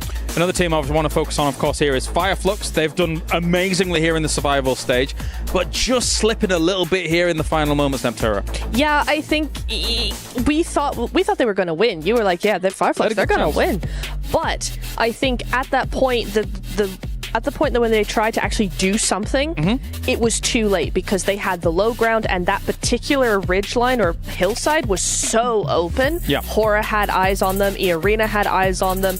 It would have been much better if they had maybe one zone before, at least just like 30 seconds before, right before the zone closes, use that space that's technically outside a zone to wrap around outside and come in behind E-Arena. I think that would have had a much better chance for them to win longevity-wise because E-Arena were just able to use that ridge so effectively. That could have been Fireflux to have been a bit more proactive. I think there's a big issue when you stay in a compound on the edge for a little bit too long as you become very predictable. Teams knew that they were going to be exiting from that main building onto the southern eastern edge, so they're just like, we hold angles against that, Fireflux, you're not going to exit that compound whatsoever. So Fireflux, again, a team that we know can be very strong, but here a little bit too slow and a bit too passive. I think if they were more punishing, maybe as you said, Niptra, maybe 30 seconds earlier, maybe they just control the entire circle and take home that chicken dinner. I think that's a good breakdown, guys, because obviously they're looking great at the top, but they could be smashing even more here in the survival stage and really making a statement. Well, as you can see, we are getting ready for Erangel. Make sure to check out the map feed as well, which is live over on YouTube. And we can now head over to the casters for the grassy pastures. Erangel on the cards. Thank you very much. I am Taylor Reflections Noble, ready for this game here to get started. It is going to be a scintillating sensation of a game, and I am pumped. Wow, John, that was phenomenal reflections. Yeah, you sound great. You sound proper Texan, I would have to say. By the way, you're in the same room as me. You start picking on me a little bit too much. I am bigger than you. I want you to throw you out. Yeah, but I've got my name on my socks. What? What kind of comeback? Yo, I'm going to take you out. Oh, don't worry. I got my name on my socks. Yeah, they're going to be able to tell which bits of me there you go. That's what I'm thinking once I remove you from this room, man. Hey, look, we're gonna put our differences aside We for now. love each other. Because we have a communal hatred for Alpha 7. They're doing really poorly right now. Yeah, everybody in this room hates Alpha 7 right now. They are so bad at video games. No, Alpha 7 are okay. Look, the thing about Alpha 7 is they can come back. They really can. But I can't dispute it. Like, they are on the struggle bus.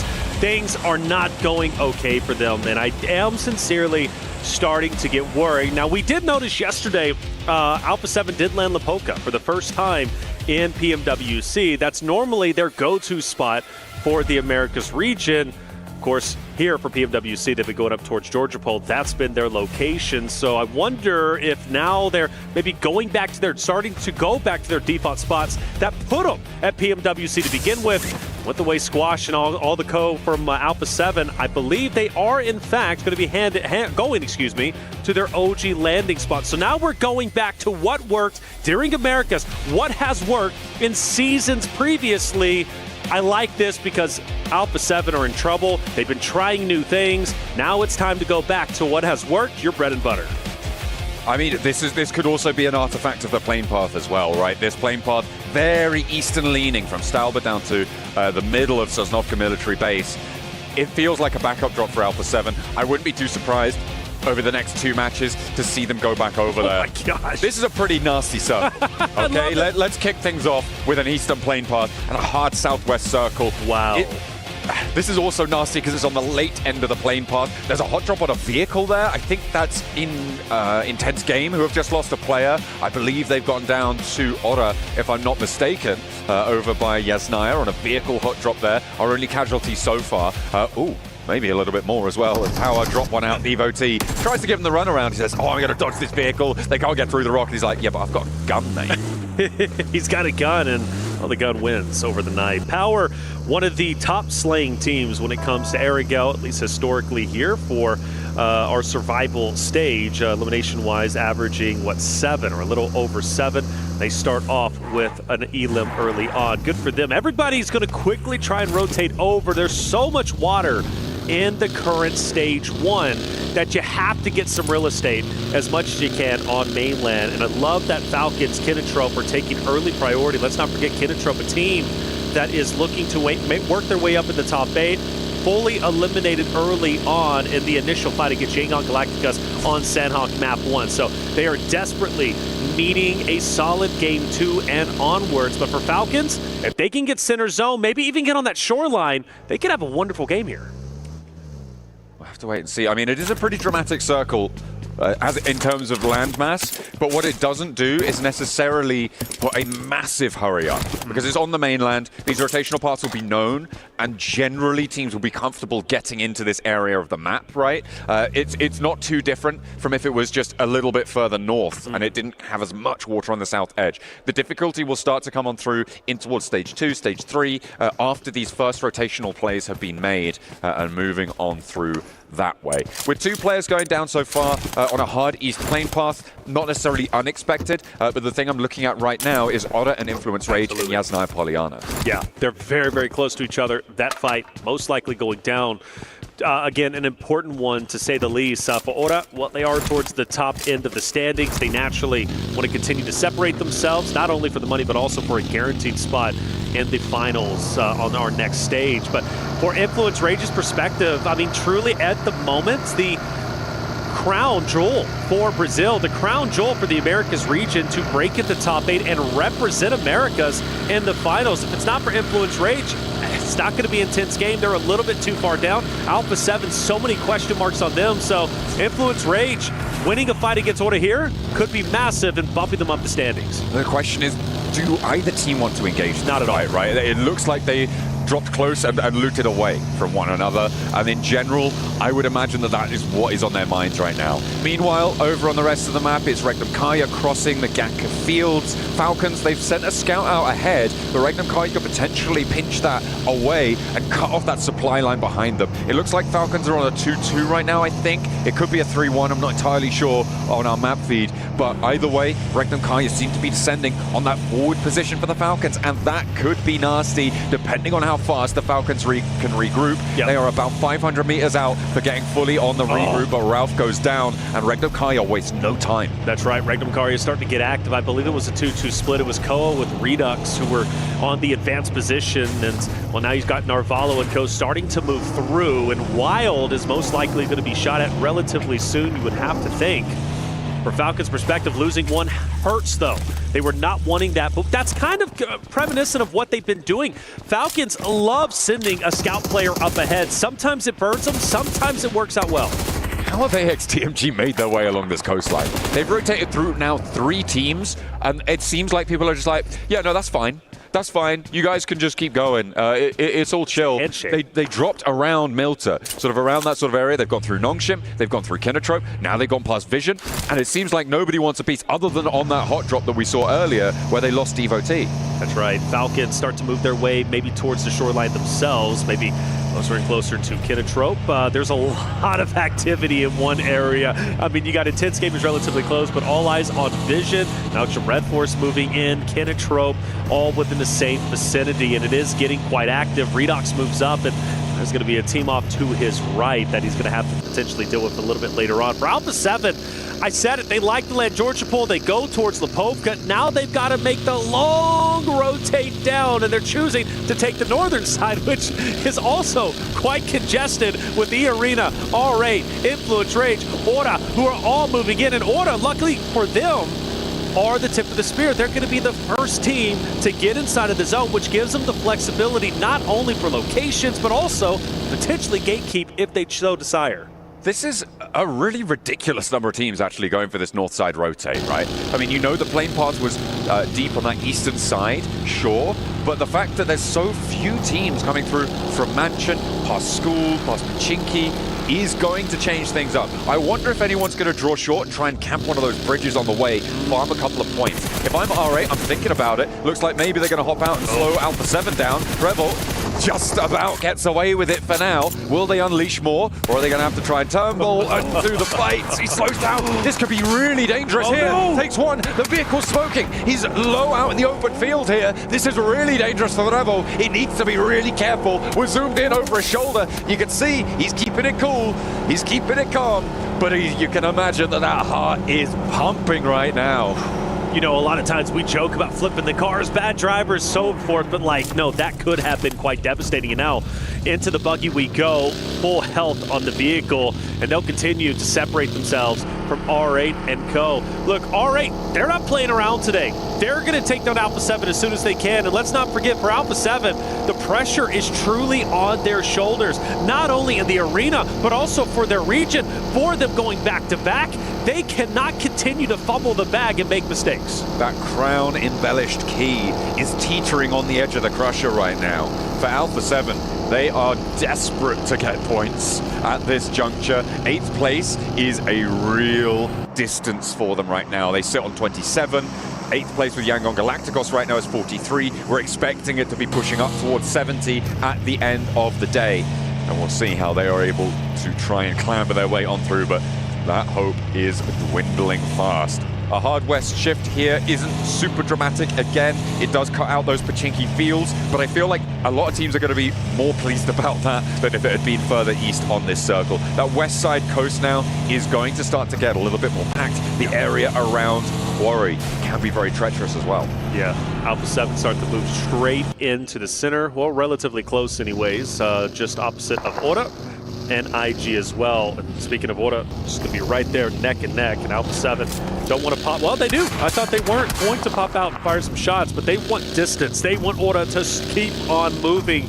And for Alpha 7, yeah, the short line would be great, but I think they're going to be happy with the real estate they currently have, and especially now, hardcover POI setting up. They will set up their fortress and try and gatekeep anybody else who starts to move in, aka E-Arena, who have now made their way into the zone out of blue. You still got some stragglers, Yangon Galacticus, Power, Gamex, who have been very slow on the rotate, now finally starting to come in. Regnum Karya setting up in the Wizard Tower. You got some great spots locked in.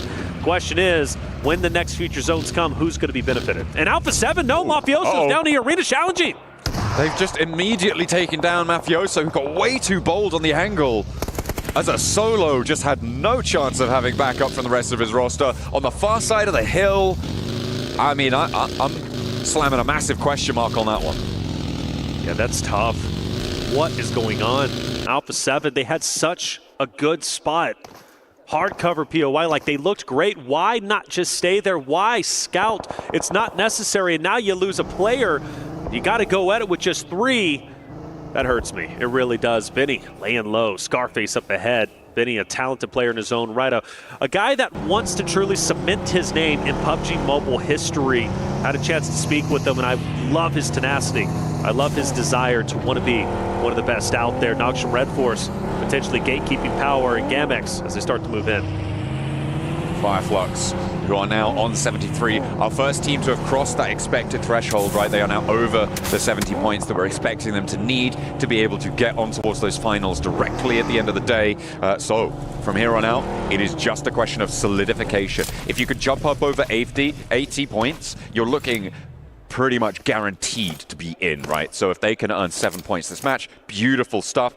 Turkey will be very, very happy. Even if Regnum Karya don't make it, they will still have their representatives in those finals. Well, historically, Fireflux have averaged at least 4 eliminations when it comes to Erangel, so that'll put them even closer to that 80-point mark, which definitely would be safe. And with the other team struggling as much as they have been, even towards like Yangon Galacticus at 43, I still feel 73 is most likely going to be safe, but you'd rather be safe than sorry. Take a look at the map once again. Another zone shift towards the south. That's going to force Alpha 7 out of their hard cover. E-Arena hot on their heels, most likely trying to hunt down the remaining A7 members. All-Right also going in. Influence Rage, Regnum Karya. My goodness, the team's up there, John. Incredible. I'm looking around that quarry area as well. Kinotrope control a lot of the ground on the southwest side. If they can keep that outpost alive, it could be great, but it's a question of doing that, of getting that one done. Alpha 7 now with more danger on their doorstep. E-Arena continue to try and push on through. They want to find a shot if they can make it over towards Revo, who's taking some peeks. Carrillo repositioning on the buggy.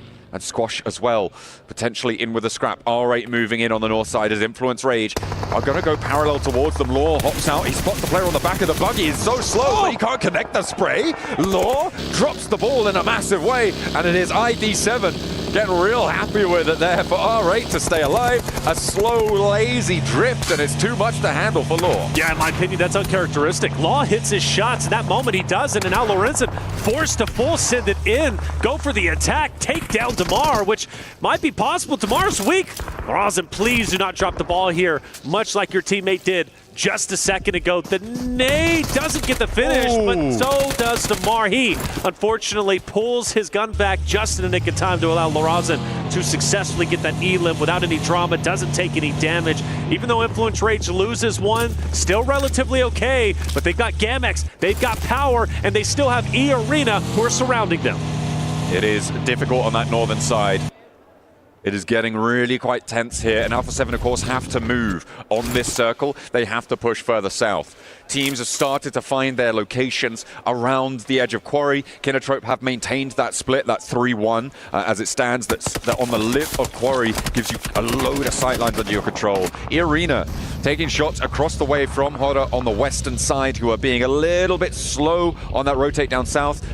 But I feel like that doesn't really fully characterize it. They are maintaining strength and covering their back flank by doing so, by taking a slower rotation. So good news from them. Unfortunately for Nongshim Red Force, it is not such good news on their side, as they will be losing a lot of players to Yangon Galacticos, who continue So make things work on the southeast. Yeah, that's the team you don't want taking you out. With the hovercraft, they're going to have a powerful in-game, at least potential anyway. Shanghai Galacticus being right there neck and neck with Noxian Red Force. That's the last team you want getting points, especially taking your roster down. That puts them closer to knocking Noxian Red Force to 8th place, being right there on the bubble, putting the pressure even more so on them.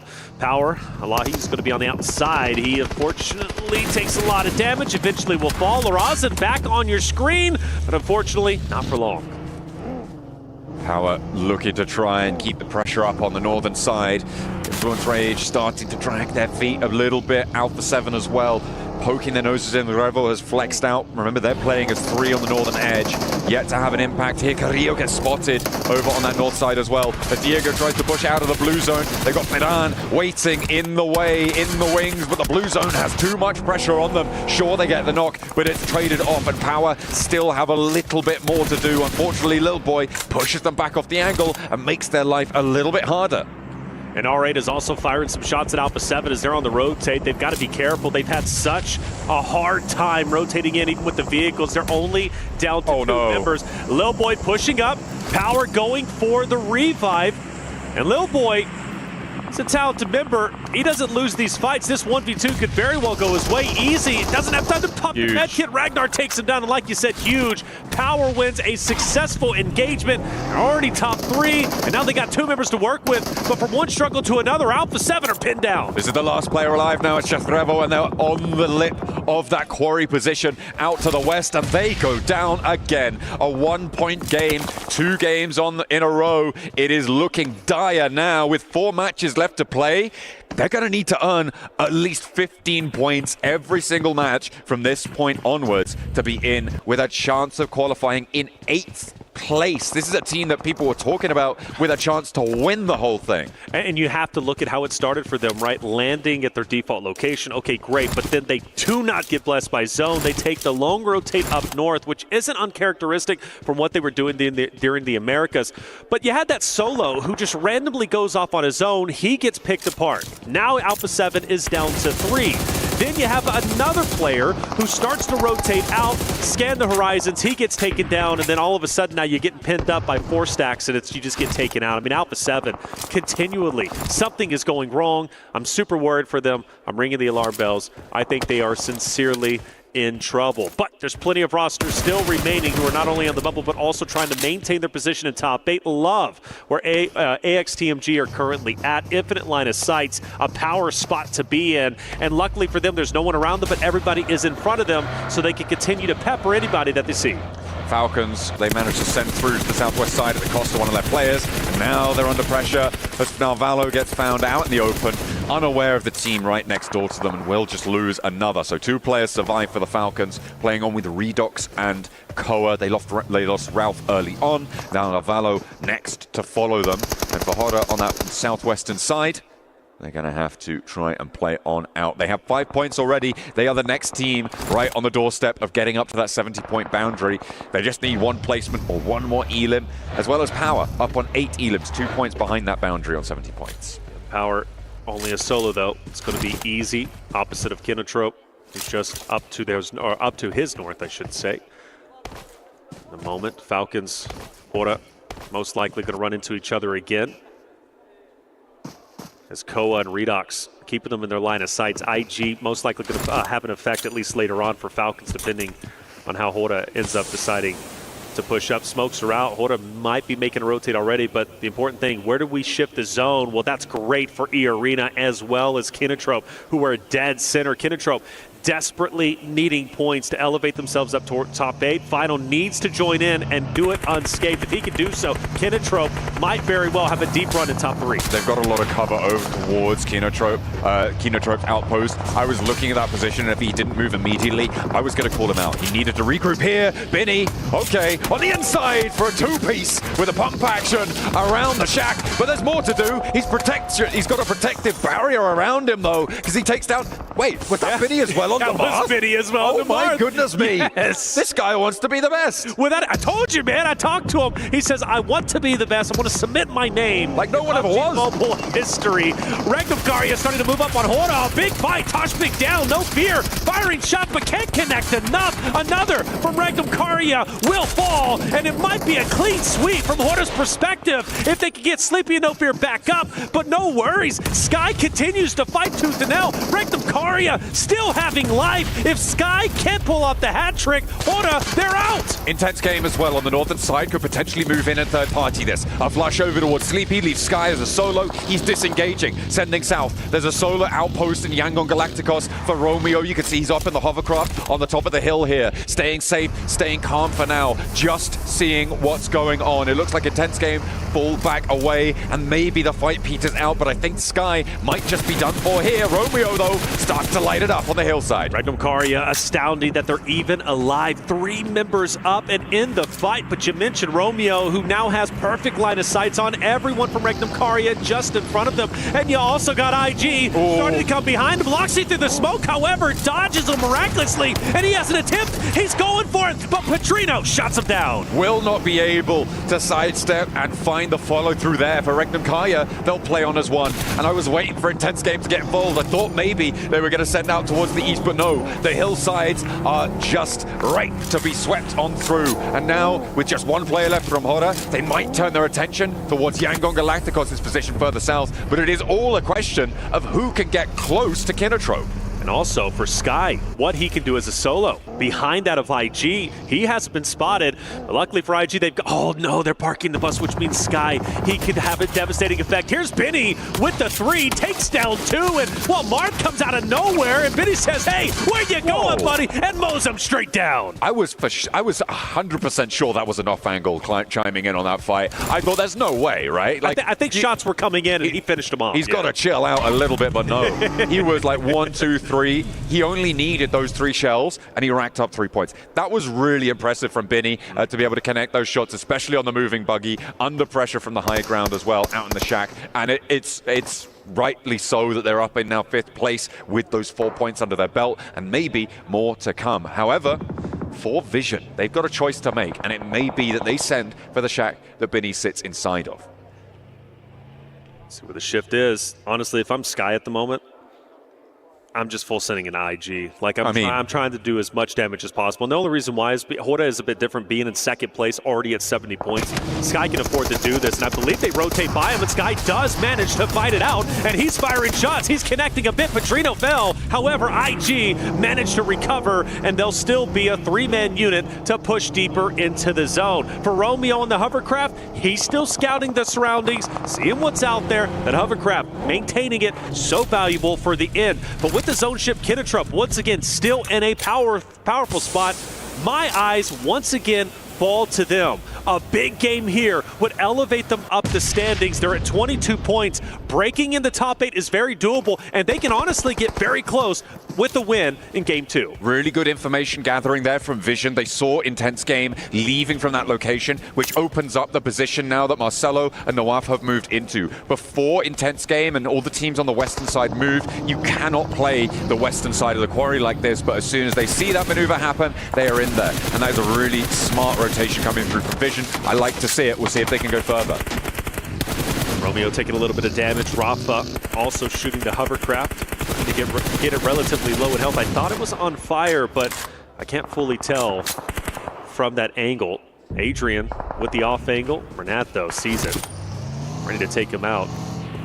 If he so's desire, unless he didn't see it, it goes right straight into Adrian, who takes over a little bit of the high ground that he possibly can, and the push is in. Adrian made out. Rafa has also joined, and we have a tense game. Absolutely, they're fully committing to the Yangon Galacticos fight, and that nade looks good.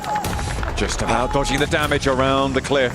On the edge there, the rocks protect him for the time being. Adrian is low now, though. More nades getting sent back and forth. That is just a tickle, but across the way, Fireflux can really start to get involved now. They just need to step a little bit closer, and they have full sight lines on towards Yangon Galacticos. You can see Solus wants to get a little bit more done, but across the way, you've got Kinotrope to worry about. This open ground around Kinotrope is just so deadly, and no team has really been able to do too much about it. It may have just been handed to Kinotrope on these circle shifts. Well, the hovercraft has been blown up, and Romeo can still use this coverage, and he's putting in great work, peppering the members of IG just up ahead. no one's going to be able to penetrate it. No one's going to be able to shoot Romeo in his current spot. So IG, that's one less member they're unfortunately not going to be able to fire upon. For Rafa and Adrian starting to run on fumes. They can't go anywhere. They need to get up. They need to get out of blue, but there's only open space. Yeah, the buggy is one thing, but you know you're going to get gunned down. I think this is the end for IG. Rafa going down there, and they are going to commit for the flush, confirming that point for Yangon Galacticos. But into the zone, Adrian sending, may be able to find a little nook and cranny to hide behind. Actually has Easy now as a buffer between him and Yangon Galacticos, and can survive for just a bit longer. Fireflux also in front of Yangon Galacticos. I feel like they have had to fight tooth and nail at every point on their rotation. But honestly, not a bad thing. They haven't been wiped yet. They're also on the bubble. This is great for them. If they can pull off team wipe after team wipe, those are valuable points to continue their way up in the top 8. But I am a little bit worried where Adrian is currently at. Now he's got a great line of sight on the Yangon Galacticos, who's going to be just ahead of him. Meanwhile, Benny also up ahead. I can't wait to see what he's going to be able to do as a solo. But for Vision, desperately trying to get it off angle, maybe a knock onto Kinotrope. They want that high ground. They want that location because they understand how important it's going to be.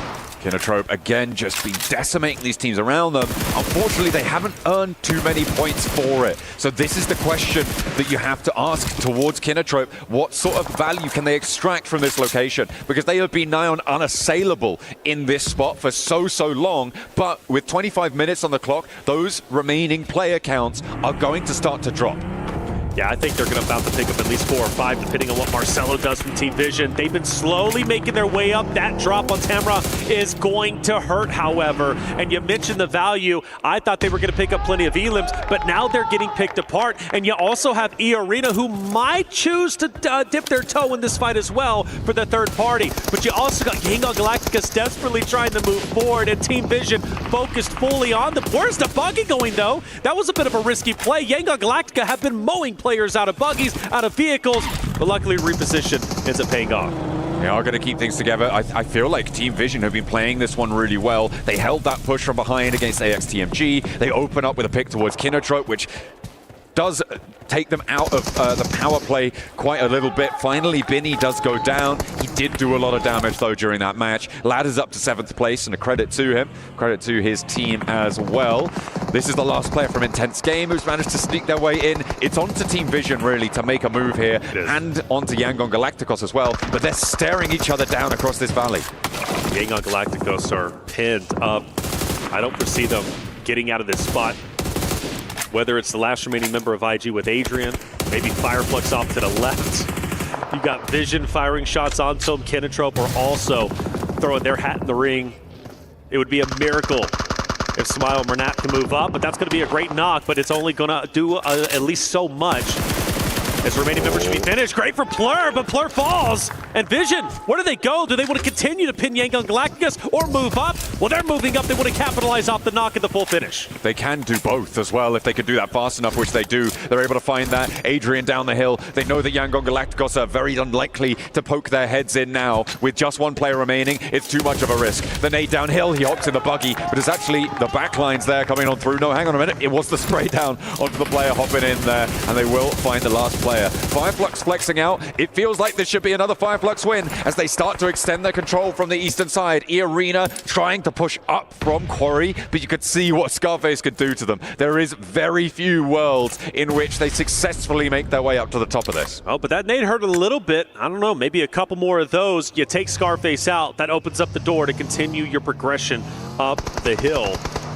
But I don't think so. Madcap also looking down. Fireflux, it's such a great spot, but I mean, let's not kid ourselves. This area is so highly contested, and Nawaf, he's pushing up along with Alone, and this is going to be a great angle onto the Fireflux team as they start to take damage. You still got Joker also from E-Arena pushing up. This is going to be a mad dash for control on the top of the hill, and you got 3 rosters all butting heads. Kinotrope are starting to fade here now. Last player for them to stand. Vision's playing on us 2. E-Arena is 3 who have been trying to fight their way in here. Scarface gets rezzed for Fireflux. That is going to be really, really important. However, in order to get that res, they've had to move Solus all the way to the back of their hold. They've lost a bit of pressure, and teams from the western side can start to move. And that's what's given E-Arena this momentum, this ability to get as close as they have. Mormon now with an opportunity, maybe to mantle here, but he pops that Molotov up on high, and they aren't quite going to find it just yet. In the meantime, Yangon Galacticos lose their last. Oh, they see him. I think they're wanting to go for the challenge onto Mormon.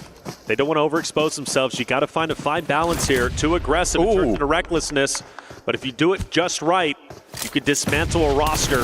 Vision onto Kinotrope. You mentioned the solo, and Kinotrope ends up falling. And now things start to get serious. It is all up to if Fireflux can hold the hill on the top here, with Solus going down again to that nade. E-Arena are starting to put more pressure on, and it's going to be Madcap to fall next for Fireflux. Never Alone tries to go for the low road and catches him out on it. Looks for the shot, but Nawaf with a 1-2 punch up on high. As Solus gets flushed, it's a pincer maneuver onto Fireflux, and there, left down to 2. Catch now down, and E-Arena may have just been able to mount the impossible assault towards the top of the ridgeline on Quarry. But we've seen Solos provide a dominating effort for Scarface.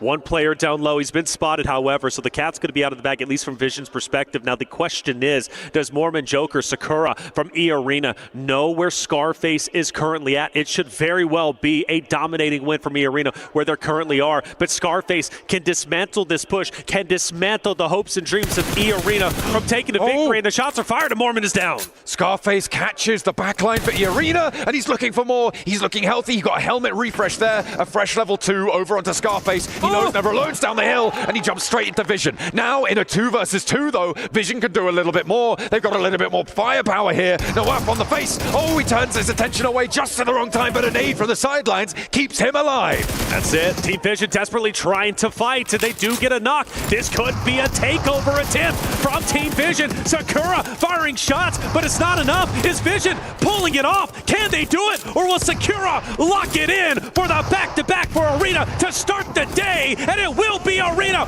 back-to-back victories on the day. They look as if they are poised to go to Grand Finals, and they won it. Last time around, they went out a little bit quietly towards the end for the chicken dinner. This time, it was bombastic from E-Arena. They held their nerve. They moved up those tiered positions on Quarry. It is so uncommon to see a team win from inside the Quarry. Fireflux dropped the ball in a big way from that eastern side. It felt like Kinotrope as well could have done a lot more in that situation, but a massive credit to E-Arena. This is a display of skill that you do not often see. I've become a bigger and bigger fan watching them play throughout the group stage and into the survival stage.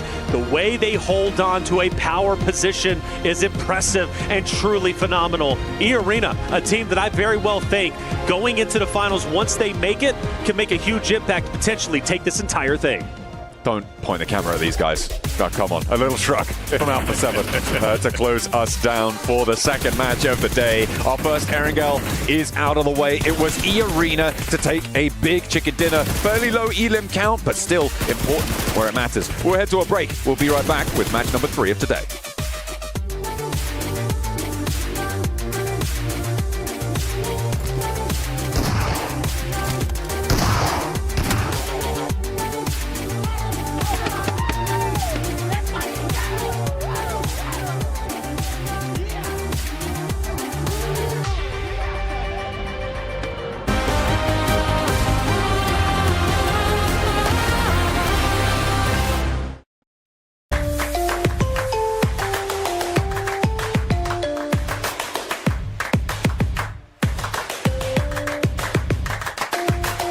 Level up your gaming experience with over 8 billion playlists, only on Spotify, the official audio streaming partner for the 2025 Esports World Cup.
16 teams chasing the White Rabbit. It's a back-to-back for E-Arena as they are able to get an Erangel on board as well. It really shouldn't have been their game, but they looked spectacular being able to come out of the Quarry Basin and being able to subvert everybody else's expectations, moving up onto that high ground. Welcome back. Oh, back-to-back for E-Arena. Max, man, this is them doing the business. Oh, yeah, the White Rabbit in the hole of Quarry, getting out and digging out a chicken dinner. He loves it. Done. He loves that one. No, great to see a back-to-back again. We looked at the SEA teams. 2 teams already qualified. We have Team Secret, we have Ultra Ego. 1 team was missing, and it is going to be E-Arena that pretty much they're in, right? After 2 wins like that, you're looking very comfortable in the top 8. So now they can maybe start targeting other teams that we theorized could be a thing later on down the line. What do you think about E-Arena's win here? I'm astounded that they won when their landing spot is Stalber. I almost said Severny there. Yeah, that was mad. Stalber, and then wrap around north side with everybody else who decided to go up there, come down around to the outside of Quarry and just win from there. I mean, it's not often you see a team that's that far away from the initial zone actually take it and win. Of course, though, we have Team Vision at number 1. Now, this isn't a team that we kind of really talked about before coming into this segment here, but we really do need to talk about the 13 eliminations they came out from this game. It really felt like they were on the warpath here, Max, and kind of just able to deal with everybody on that northwest side, coming in on that west side of Quarry. Obviously, it was going to be hard to get into Quarry and do something about it, but damn, what a game from them. It shows to me for Vision, they have really good terrain knowledge of Quarry itself, because you got Quarry, you got the low ground, you got the high ground, but you got these little roads that go around on the western side. It keeps you safe from teams on the 2 sides, and they play that position, hold off AXTMG, they hold off Kinotrope also at some point, trying to wrap around their warehouse in particular. I think Team Vision has been showing a lot of potential at the end of yesterday and at the start of today. So very happy to see them do well, because we've seen R8 have good games, Power get good games, and now Vision are finally stepping up. They're going to need a little more, I think, to try and get into that top 8, but this is a great opportunity for them to get that ball rolling here throughout the day. Get back on the road again. But at the same time, let's talk about what we were seeing here from Fireflux. Yes. I think multiple of us, Neptura, thought this should be them having a lot of control and this in the bag, but it didn't quite go that way. Well, exactly, especially with stage, was it 7? I think phase 7 coming in with, was it Ketch on the front line there? And then it was a 2-1-1 split with Ketch all the way on the other side of zone. Really, really controlling. If they had played it like they actually had control of the zone, it would have been much better. But I think Max is going to go into a point where it was just, they were sat there, but they just weren't doing anything with it. Before I go deep in my point, I want to say for a team that has this much control in the game as Fireflux, only getting 4 eliminations is very low. It's wild, actually. Yeah, it's like normally you'd expect a team to get a few more eliminations there, but no, they just don't make a decision. They have 2 players on the low ground, 2 players on the high ground, and every circle I'm like, they're going to regroup, right?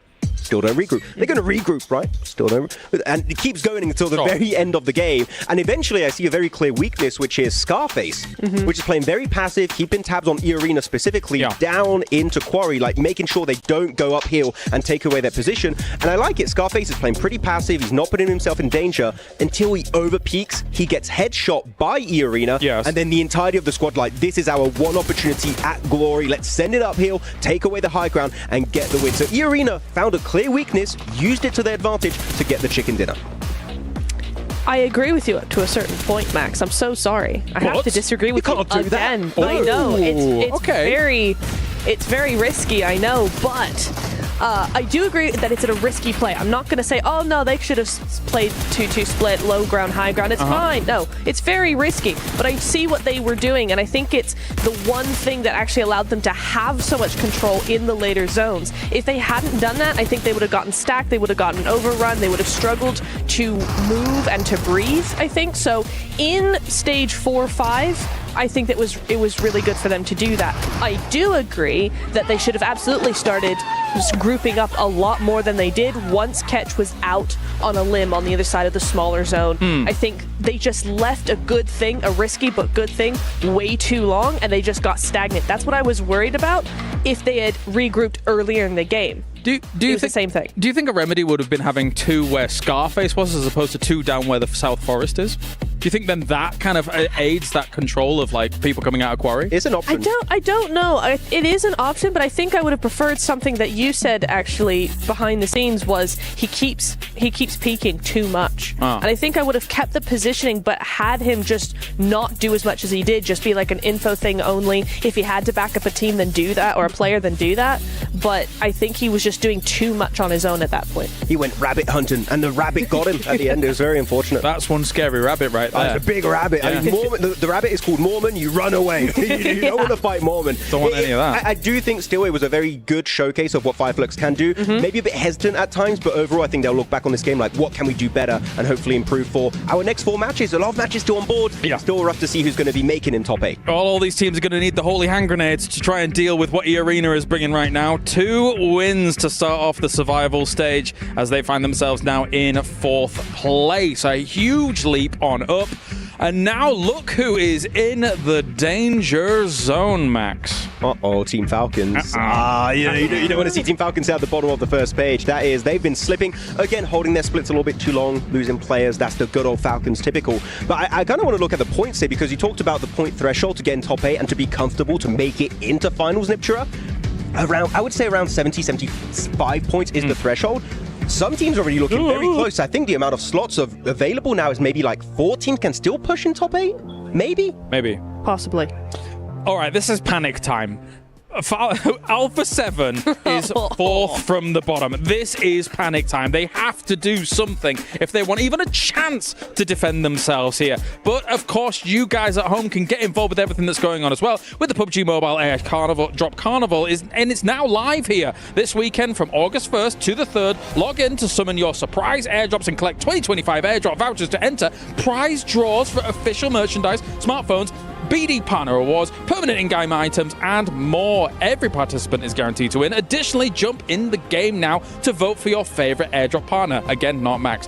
You might even, don't say anything, Max, no. You might even score some awesome surprise gifts from them. Don't miss out on this year's airdrop carnival and unbox your surprise. Well, thank you very much, guys. Thank you to you, Max, I suppose. It is time to head over to the commentary team here to bring you all of the action from another Erangel. Let's get it going. Yeah. Game number 3 for the day. The first 2 games dominated by E-Arena as they elevate themselves up into the top 3 position. Who knows how high they continue to go. But game 3 being back on Erangel, the home turf for E-Arena. I've got to favor them, but it was said on the desk, John, look, we got to get serious. Alpha 7, game 3, only 4 more games to go for them. Man, oh man, I start to think to myself, will we truly see Alpha 7 in the finals? No. Come on, be dramatic. I mean, be dramatic. Look, when they're dramatic, I'll be dramatic, all right? Because they have not been bringing the drama today. They have been lackluster. They have been falling at every hurdle that's presented to them. It's not good, right? There is some discord between the ranks of Alpha 7, and I mean, they're not talking. It doesn't look like they're actively repairing this one here. But, I mean, what can you do? It has got to feel so demoralizing to be in this situation for Alpha 7, to be in the spot where you are the defending champions, where you are hailed as some of the best players in the world, one of the best teams in the world, and here you are, having just now performed, I think, what is it, like 4 games in a row, getting a maximum of a point a game when you count yesterday's as well. Well, the reality is they're the ones who control their destiny. They're the ones who can turn the tides of their luck. Now, do they have it within them to do so? You look at their faces and you think, maybe it's determination, maybe it's nerves. It's hard to tell. But for Alpha 7 and other fighters, they're going to continue to fight until the very end, especially that man right there. He jumped at us, by the way, during one of the segments in the beginning. Scary guy, but also a lovely guy at the same time. But whenever it does come to Fireflux, they have outperformed themselves from their group play in the survival stage. They surpassed the threshold. They're now at 83, well within their right to go into the finals. And I must say, man, from Fireflux's perspective, it's been a pleasure watching them, and it's also been great watching E-Arena again as I become a bigger and bigger fan throughout the group stages and the survival stage. When they have a power position, they refuse to let it go. They managed to make it work from a less than powerful position as well in that quarry, being able to rise from the basin, as we were talking about, as the desk highlighted as well. Getting out of that quarry basin is a real tough task. And maybe you could argue that it was allowed a little bit by Fireflux, sure, but to be able to execute on that, brilliant stuff. Nox and Red Force have been a little bit quiet at the start of today as well. They do have a little bit more of a buffer zone than some of our other teams, however, so they can keep things going. Power, they've been putting up numbers as we're just drafting across these players right now, getting this lobby ready. Alhaji, what's look, big love. Big love. What a mustache. What a mustache. What a mustache. What a guy. What a team. Power, man. Power Esports have been on fire, up there within the top 5. Another roster that is looking to make a huge impact when it comes to the finals, of course, if they make it. It's a, come here. I don't know if I want to, though. You'll want to watch this one. Things get a little, okay, we're showing it. Where are we going? They're going to Gatka. They're calling it out. They're calling their shot. They love it. They've already pinged it. It's marked on the map there. Bringing up that plane path as well. We get a sneak peek at the plane path. We definitely That's coming from what? Over from George down to the west side of Military Island. And that's going to be a fun one. Gatka. So maybe all eyes on that. You think they get hot dropped? I don't know. I doubt it. But I will say this, man.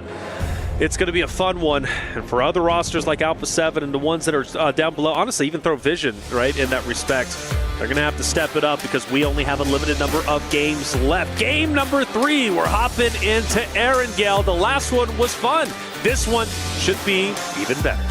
Let's see if teams can continue their march towards the top 8 or if they will not make it. Oh, the plane path going the other direction. Sorry, but it is still from the west side of Military Island up towards Georgia Pole, towards shooting range. So we've had our east plane path. We're going to have a west plane path. Maybe we'll have a central one in the next game, but we'll have to wait for that as we will take to the skies once more.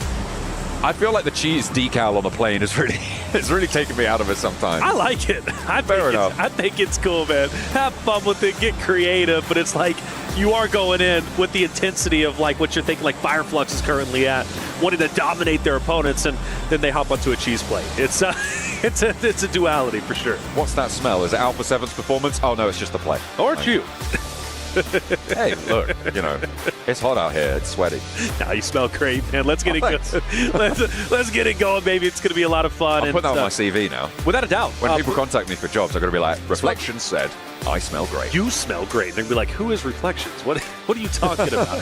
Alpha 7 will once again go up to Georgia Pole as they typically do. They'll naturally know who's going to be around them. I believe like IG, Ora, who have been hanging out. R8 might be going up there too, which could be fun. R8, a team that is doing incredibly well today. Most likely going to be seeing them in the finals. All eyes. Oh, this is great for Alpha 7. Perfect, in fact, for them.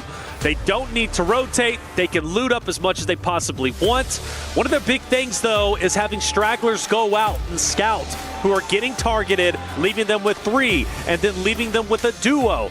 No more of that. Stay together. They've got the 2-2 split. That's going to be just fine. That's typically what they do off the initial. But this could be the game Alpha 7 has needed in order to start rising up the ranks. I'm looking at the West Coast right now, and we do hop over to Influence Rage in a timely fashion because there are 3 teams who are dispersed around the areas to the north of Quarry. You've got Gamax, you've got Influence Rage, you've got E-Arena. All of them seem to be a little bit reluctant to get stuck into a fight and probably just looking for a little bit of weaponry to get on board and try and extricate themselves from one another. That's not how you want to start, though. That is what we call a mistake coming through from Gamax to kick things off. What in the world? I don't even know how he did that. I guess he must have tumbled. I guess he must have tumbled the vehicle because there's no like rocks around it. Right. That's actually impressive. Yeah. Now, you know what would be truly devastating if they lose 2 now. Can we get a replay? For revive on this. They should be just fine, but that is definitely a bit of a stumble. Gamex has been struggling all the way towards the bottom, obviously, and well, Lil Boy and Influence Rage do start to go and travel up the road, so the revive needs to happen kind of quickly. I don't know, Gamex might be in a little bit of trouble. Oh, we are going to get a replay. He was already super low, and that tiny little ditch knocked him. Oh, that's so sad. It is, and Influence Rage is heading potentially straight into him. Now they're going to veer off to the left, so good on them. They'll get back up. They'll be a 4-man unit once again, but that could have been bad for sure. Thanks to production for getting that replay. Without for a me, doubt. by the way. Without a doubt. Big shout out to those guys. They've been pulling shifts behind the scenes out here. We've been loving every second of working with them, and we'll be glad to see the rest of the week out with them too. Unfortunately, not all of our teams are going to be seeing the rest of the week out with them, and we are on board with the team on the bubble right now in 8th place. Falcons, 50 points as it stands after 8 matches completed. Yeah, which is tough to see. A world, a grand finals where you don't have Falcons, you don't have Alpha 7. Come on, that is something we surely did not expect. Falcons roster much hyped up coming into this event. They picked up a good one, and now they might not even make it to the final day, so they've got to step it up without question. They're going to be over towards the right outer edge of the next stage. Moving in, Noxious Red Force most likely coming up behind them too.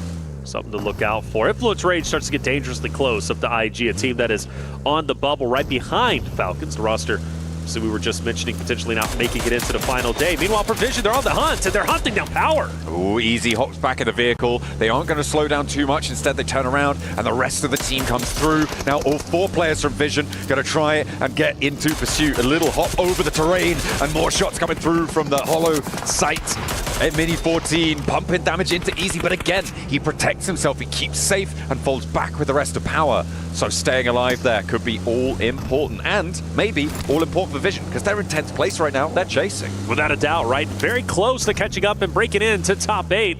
I want this game to get away from them, and from one fight maybe to another. AXTMG off to their right-hand side, firing warning shots. Regnum Karya, though, well within their right, within top 5.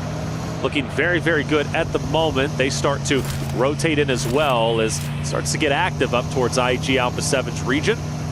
And we do expect that, naturally, as the zone, a lot of it's actually going to have some water, which always makes things a little bit spicy. Arena getting active onto Gamix. Yeah, Arena having found that initial knock first. Looks like that could be rezzed up. They're taking more shots out that way. It is mostly just Joker out here. The rest of the Arena not quite close enough to go for the full fight. Sakura also isolated, so could get a little bit messy here as the res does come through for Gamax. They're trying to encircle this one, but they may have bitten off a little bit more than they can chew with the amount of split that they've gone for. I think Sakura's read into that, and this retreat is timely. It was the Arena firing shots, helping out Sakura, who was up ahead. Now, the danger not gone just yet. He repositions himself, gets away. And I do appreciate from a lot of these rosters today not overcommitting. It's so easy to overcommit to a fight, to really feel the energy and push forward. Teams aren't scared to disengage, and I think that's going to be very valuable going into the final stages. Sometimes disengaging and not fighting the fight is the best course of action. And for E-Arena, they decide to do just that because Sakura, even though he was in a 1v1, he did have help from a distance. Once it became a 2v1, he read the situation correctly and decided to dip out. Gamix going to hold on to the shoreline as much as they possibly can. E-Arena, though, continues to kind of encircle them and tramp them, and I do wonder if Gamix is truly going to be able to make their way down the shoreline, or if they're going to have to go south and maybe towards Quarry and reposition. They will be able to survive for just a little bit longer. The question is, how long do you spend doing this, right? Because all this while, teams are getting closer to Everest, to Hospital, to South George. They're getting ahead of the curve in terms of that rotational pace. So chasing down Gamax, I mean, is it really worth it for E-Arena right now? I'm not sure if it's the wisest investment of time.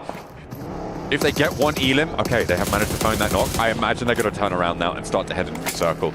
Anything more than this, I think, is a bit of an over-investment.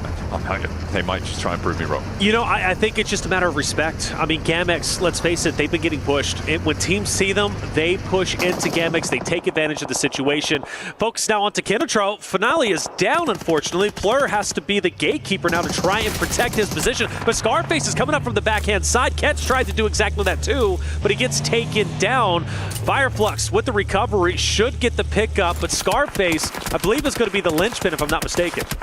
could be important here. Matcap has to go in for the res over towards Ketch, but the off angle, Ozzy-san clocks him again, and that's going to force another player from Fireflux to have to respond to this. Stage 1, reses are possible, but Ozzy-san has been so important for Kinotrope in making this one work. By the way, this Gamax E-Arena fight could crash into this engagement. Remember, they are still going over towards the south side of Quarry. It's getting a little bit nuts. As well as Yangon Galacticos, who are on the other side of the bridge, they're gearing up to try and make a crossing themselves. Looks like Fireflux still trying to get the reses as they possibly can. Solus has made his way over to start at least one pickup. Ozzy-san can't get the read, can't get the vision to clean up the remaining members of Fireflux, so they do recover just a little bit. Remember, this fight so impactful for Kinotrope to work their way up, and they now have to do it as a duo, which is never easy. Ozzy-san, potential disengagement, or at least for sure a reposition. Now the question is, will Fireflux fire on his position? Yes, they will. Ozzy-san, just a matter of health. Fireflux get the finish, and now they're down to 1.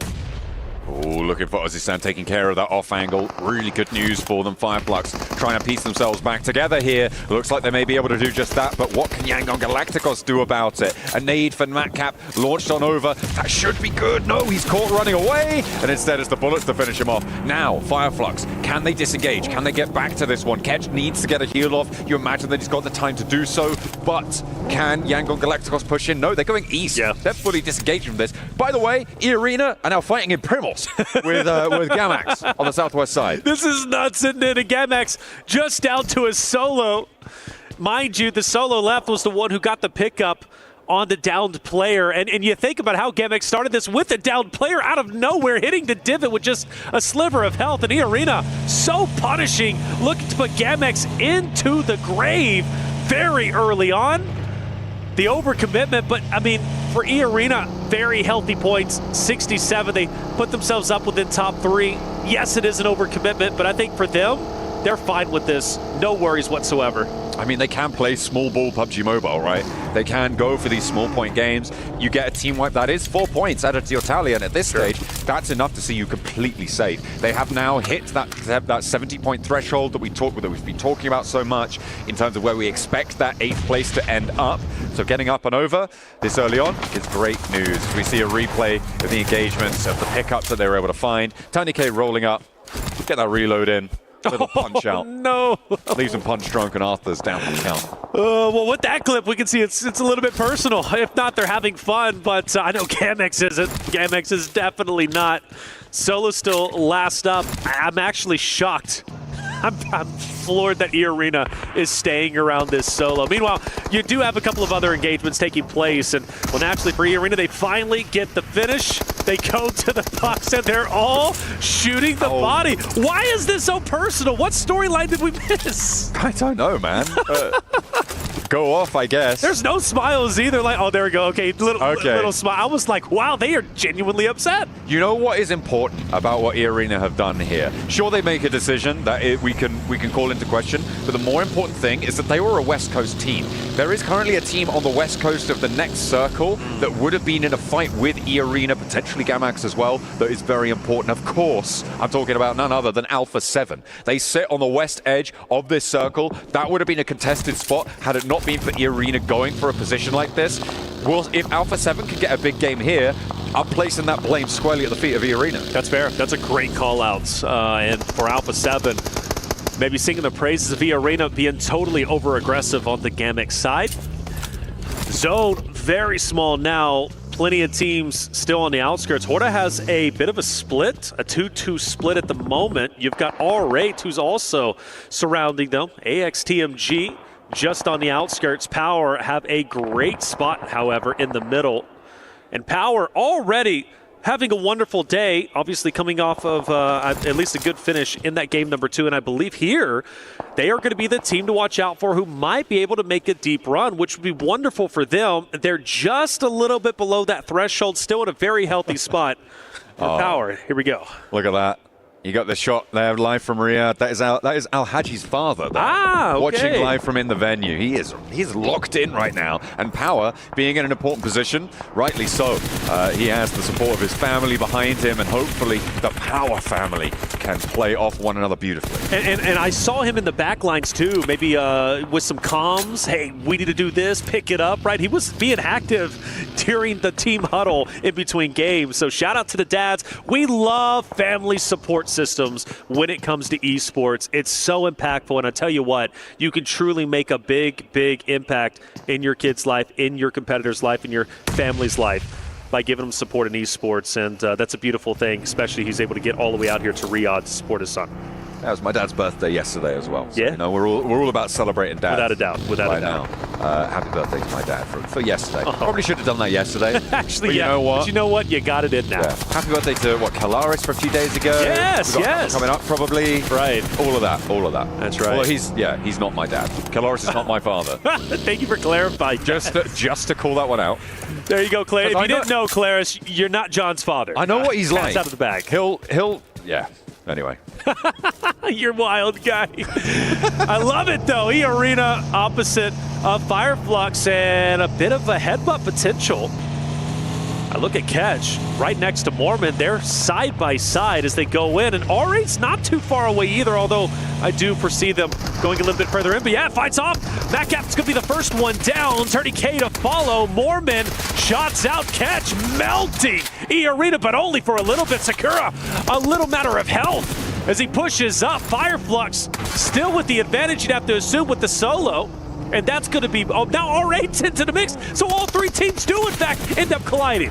Oh, E-Arena on the rematch with Fireflux from the end of the last match get interrupted, but R8 are turned away at the door almost immediately. They try and push in, and immediately the shots ring out. Mormon rolls on forwards in the threatening presence of this hovercraft. Tries to take another player down, bipping the horn, giving it large. Prestige now to the backlines. ID with the backup, but two players now are stepped up to fight them. Prestige, though, with a spray down onto one, is traded, and the hop out wide. Prestige now, the last player alive for R8, and the hovercraft still moving around, slow and threatening. The pace is there, and they sweep them aside. Fireflux are out of there. E-Arena stay alive with 8 elims, and the rematch continues. And even though they only have a duo, they have the hovercraft, which could be critical later on. Now the question is, does another team come into the fold? Will we see Adrian with Intense Game now start the challenge onto E-Arena up ahead? Again, a very, very talented roster, but also can get aggressive when they want to. And there is value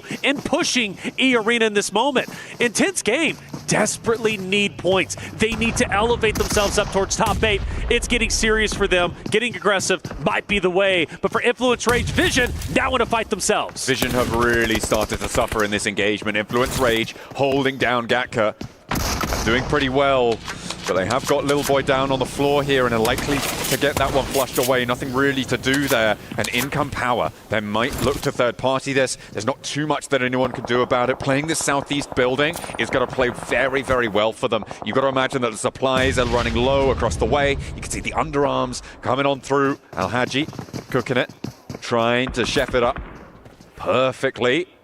Pops it in through the doorway. Don't think that's going to connect, but he does get the bounce around the corner. Unfortunately, doesn't quite find the shot. Now, there's a little bit of time right now between these two rosters to kind of take their time. However, I believe Hora is going to come crashing in for the third party and the cleanup. That's something they need to desperately be aware of. Narvalo is also scanning the areas, but my concern is Hora coming in to this Influence Rage. Power engagement. Al Haji down, unfortunately. Diego firing blind. He doesn't know he's in front, but he just wants to get any shot he possibly can, and he will eventually fall. Law through the window. Fahim, easy, also pushing up. Easy. Nade's being thrown. It's going to be thrown. That's going to be a grenade. And you mentioned Hora also starting to crash in just as Power starts to get control. Law dropping the nade at his feet, trying to stop people from walking in through the doorframe uncontested. Will give himself a little bit of time here. Finds Sleepy and connects for the shots. Easy's there, and Sky goes down. Hora's crash is going abysmally wrong now, as Alpha 7 are lighting them up from across the way as well. There is no angle that's safe, but they connect onto Vidan first.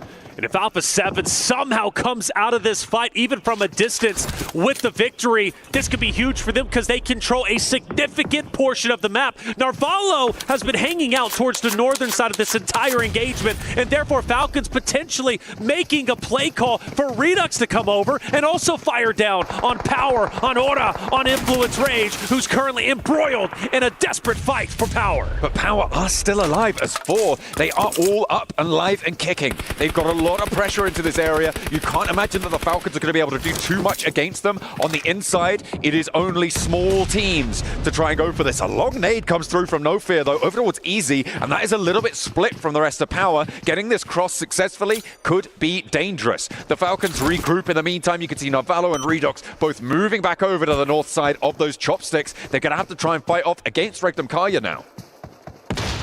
Power. I feel like I've gotten 2 or 3 lives in this fight. They've had so many downed players. They've managed to recover, and they stay a 4-man unit. If they can get Easy back up, which I have no doubt they're going to be able to do so, because Law just doesn't have the line of sight needed in order to get the cleanup on the down player. Actually, Law takes a little bit more damage himself off from Alpha 7, I do believe, if I'm not mistaken. Now, all these rosters now have to shift into the next zone, so this fight can still take its time, but eventually, Blue, it's going to start hurting. This is the benefit that Power have for having crashed onto the east side of this compound, right? It's closer to the center of the circle. You have those routes away that are going to be a little bit less contested. The difficulty is that there's not really a good space to go towards. At the moment, the compound that sits just to the west of Gatka, of the Chopsticks, is going to be unoccupied. The question is, do they know that? And the second question that you need to follow that up with is, do they have the vehicles and the utility to make that crossing successfully without getting shut down? Alhaji Easy now start to push forward. They're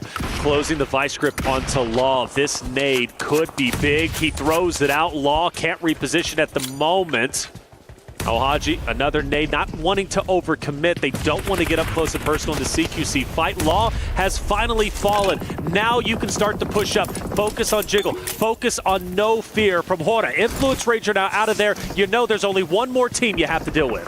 2 players from Hora are there, and Alpha 7 start to make their approach. A 2-2 split as Alpha 7 start to ferry players across the open ground in the vehicle there. They leave Rivo at the forward position. Power crossing the open ground now against Hora. No knock sent towards Power, and Jiggle gets taken down to half HP. Alhaji's now up to the wall with Easy following up nicely. They're up into the top floor as well. They're starting to overwhelm Hora here, and there really isn't any resistance that's finding them. A really disciplined push there, and shots being missed by Hora allows them across the open yard, and they will control Gatka, sweep through it. 5 elims found, and they're on for more, but the rotation needs to happen fast. And just to really say how impressive that was, they had so many down players, and they take 2 teams out while keeping 4 up, but now the struggles really start to begin. Alpha 7 take advantage. They knew this fight was going down the entire time, and they are now punishing Power's rotation, but Alpha 7 isn't out of the woodworks just yet. IG might be sneaking up behind them as well.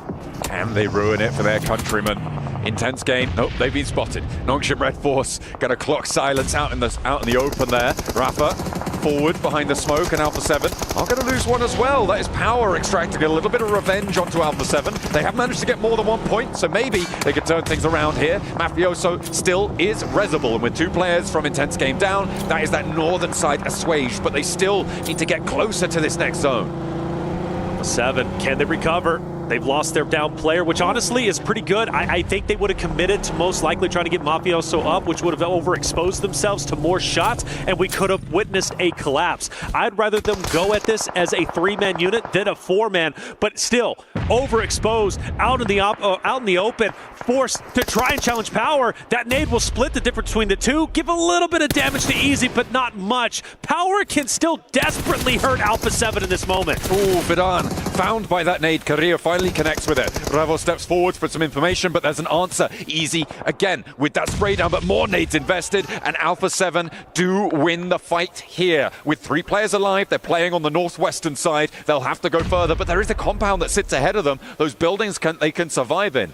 In the meantime, Yangon Galacticos in a really important position, playing in the neck of those 2 chopsticks, with Nongshim just over that ridgeline in the main compound further south. And by the way, just to put a cap on it, Nongshim Red Force is truly the reason why why Alpha 7 is still able to play this game. If it wasn't for them applying pressure onto IG, who was coming up onto the backside of Alpha 7 would have been mowed down.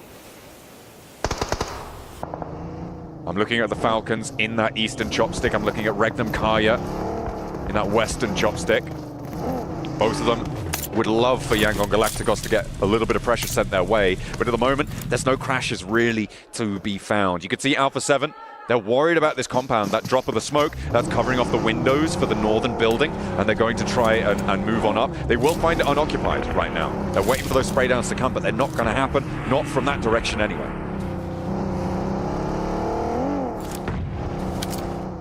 I think they'll find out now, yeah, it's going to be unoccupied. I don't mind them taking a leisurely pace to the compounds, throwing smoke, keeping your head on a swivel. You don't want to get caught by surprise. Let's face it, Alpha 7 has been non-stop caught by surprise, taken down one by one. So you can tell all those previous experiences weighing heavily in the back of their mind.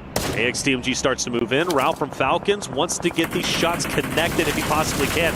You don't want AXTMG to be where they currently are. Falcons are looking to punish them. Koa will be resible there. Navalo holding it down as well towards Yangon Galacticos. AXTMG not taking more casualties is a bit of a miracle, really, on this crossing, on this swing out to the northern side. They will be able to get these reses done as they were able to find that shot over towards Koa, which is really good news.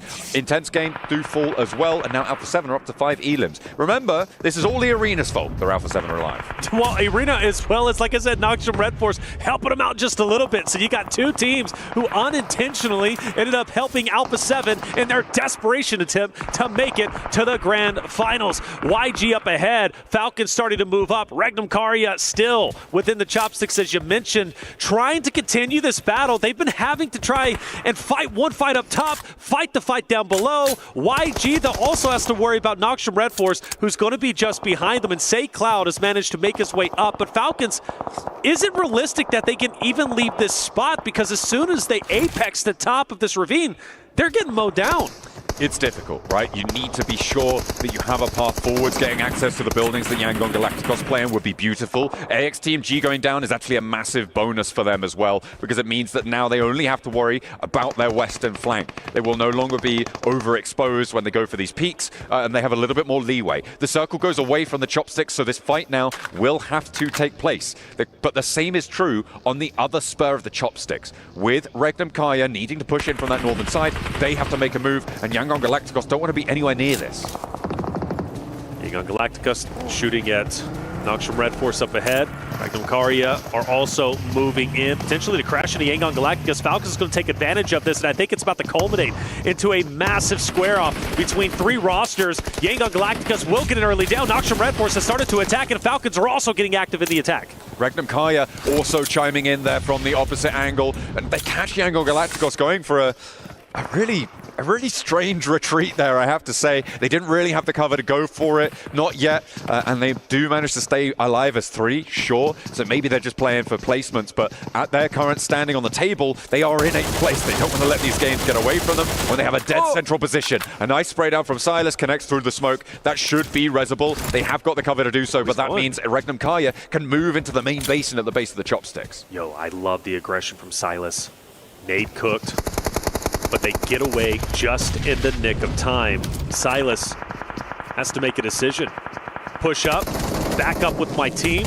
What's my play? It looks like he's fully committed. He's going through the tunnel, and that's going to be one down. He clears the angle to the left. Ralph continues to pre-fire, and he's going to punish Silas, who made a great attempt. But Regnum Karya is not done. They continue to push up. Team Falcons need to be ready. 2 players down now to a nade on the off angle from Yangon Galacticos, and more are pouring in over the top. A huge punishment over towards Regnum Kaya, and they are obliterated in the basin there. Wild crawling back to the rest of his team, and by that I mean just Loxy, who remains standing for Regnum Kaya, trying to keep things going. Novalo can be rezzed here, and the Falcons could be playing on with 4. Yangon Galacticos, they pull back, but they draw them in to a death spiral. Question of what Loxy can do. I like the aggression. I think Regnum Karia Falcons, they were opposite of each other a little bit too long. They said enough is enough. With that down, let's capitalize on it, but it was just a little bit too slow. Falcons were able to recover, but Loxy, the solo from Regnum Karia, can still hurt Falcons tremendously. Let's not forget, Falcons, they are that bubble team. They are right there in 8th place. Their spot in the finals is not guaranteed. There are so many teams nipping on their heels, trying to pass them, trying to knock the home team out, and it's still very doable. So Falcons, this win, a higher placing is critical. One nade over the top, no knocks. Another, the last in the back pocket for Smile. He's going to invest it here. Ralph is healing, but will it be quick enough? Not quite there, and he does find the knock. Yangon Galacticos unlikely to push out to flush it out though here. They will allow this res to come through. Actually, more nades being passed on over. Smile wants to put this one to bed, but Redox is going for the res. The question is, where does he put it? Could maybe take out Loxy with it instead. Yangon Galacticos, they don't want to push out there. You've got the unknown Loxy, who you don't know where he's currently at. You know he's in this vicinity. You've also got Falcons ready for you, but for Loxy, trying to do what Silas could not do. Push up and take down the roster with the surprise attack. The nade is cooking. Falcons are pushing. They know where Loxy's at. Shotgun out, but no effect. Regnum Karia are out, and it will be Falcons continuing to push on. They push out at the end of the chopstick here, and Yangon Galacticos, I think they may be out of nades now. Not really too many more to play with. The nade bobbles in, but Smile's not up at the windowsill. Falcons have to push up, and they have to push now. Alpha 7 getting cut out by the blue zone. Koa first up into the meat grinder, and Yangon Galacticos hold their nerve. They draw back and back and back, and every single step they take backwards, they find a player running towards them. They're able to farm up those points and push in towards those top 8. But in the meantime, it's Nongshim Red Force who have been chilling for the longest time out on the south side. Top 2, Nongshim Red Force, a big win would put them comfortably within the top, or potentially edging closer to top 3. But anyways, with the point standings, most likely going to the finals, this is imperative, an imperative victory they take. For Yangon Galacticos, also a team that is very close to the bubble, just 1 point ahead of Team Falcons. A win here would also separate them from the other teams nipping at their heels, but they've got the blue zone. They've got to push up, and Nongshim Red Force are ready to mow them down. Romeo turns the corner, hits the deck, stays safe from Doc C for just a moment longer. The smokes have to come through as Nongshim Red Force are closer to the center of the circle. This pace needs to be coming out from Yangon Galacticos, and SayCloud's going to breach out into the open. This is bold and very, very dangerous coming through. Needs to stay safe. Falls back into the smoke here, and looks to unleash a little bit more, step him a little bit closer to this Smile, playing on the south side of the building, and these shots aren't connecting for Yangon Galacticos. They still have nades and mollies and everything to play with. Yangon Galacticos very exposed out in the open at the moment. They continue to push up through the smokes. The nades are going to hurt. SayCloud is going to be down. That's going to put Yangon Galacticos with just 2 members. Smile also gone. Is this a victory for Nongshim Red Force to add up to the total where they currently stand? Yes, it will be. Nongshim Red Force will take the victory. They dominate in fashion, and that is so critical because it puts them well within the top 5 and well on their way to grand finals. There are over 70 points now for 4 of our teams: Fireflux, E-Arena, Power Esports, Aura Esports as well. They are on 71 or higher points. That puts them safe over that threshold. As long as they can keep this pace, they may have done enough already, but it's teams like Nongshim Red Force who now are at 61 points after that match, where they will feel a lot safer. As the camera pans over Alpha 7, they didn't do enough that match to put themselves back in the conversation. Sure, it wasn't a 1-point game, but they are still down towards the bottom half, barely solidly, and they still have such a long way to go. They need to keep themselves together. You can see he's even missing the camera shots sometimes. Revo has been good with it, but will they be good enough? That is the question. Well, there's only one way to find out, and that's to get on with the rest of the day. To do that, we're going to head to a break. We'll be back with our final Erangel of the survival stages. Make sure that you stay tuned.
This land is calling.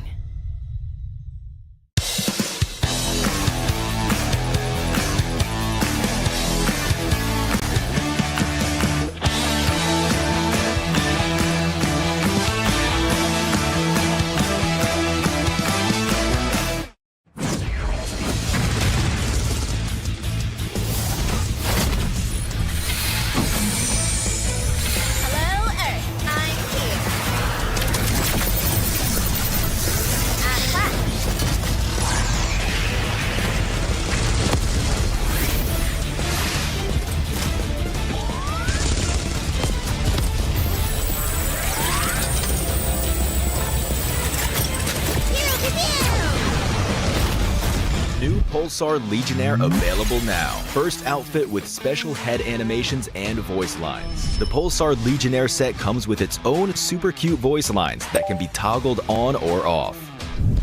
What happened? Bye, friend. Hello, Earth. I'm here. It also features the upgradable Hyperion ship DSR and Jet Reaver glider with special animations. Experience parachuting like never before. That's not all. Even more rewards await. Event period, July 25th, 2025 through August 26th, 2025. What are you waiting for? Get the new Guild set now.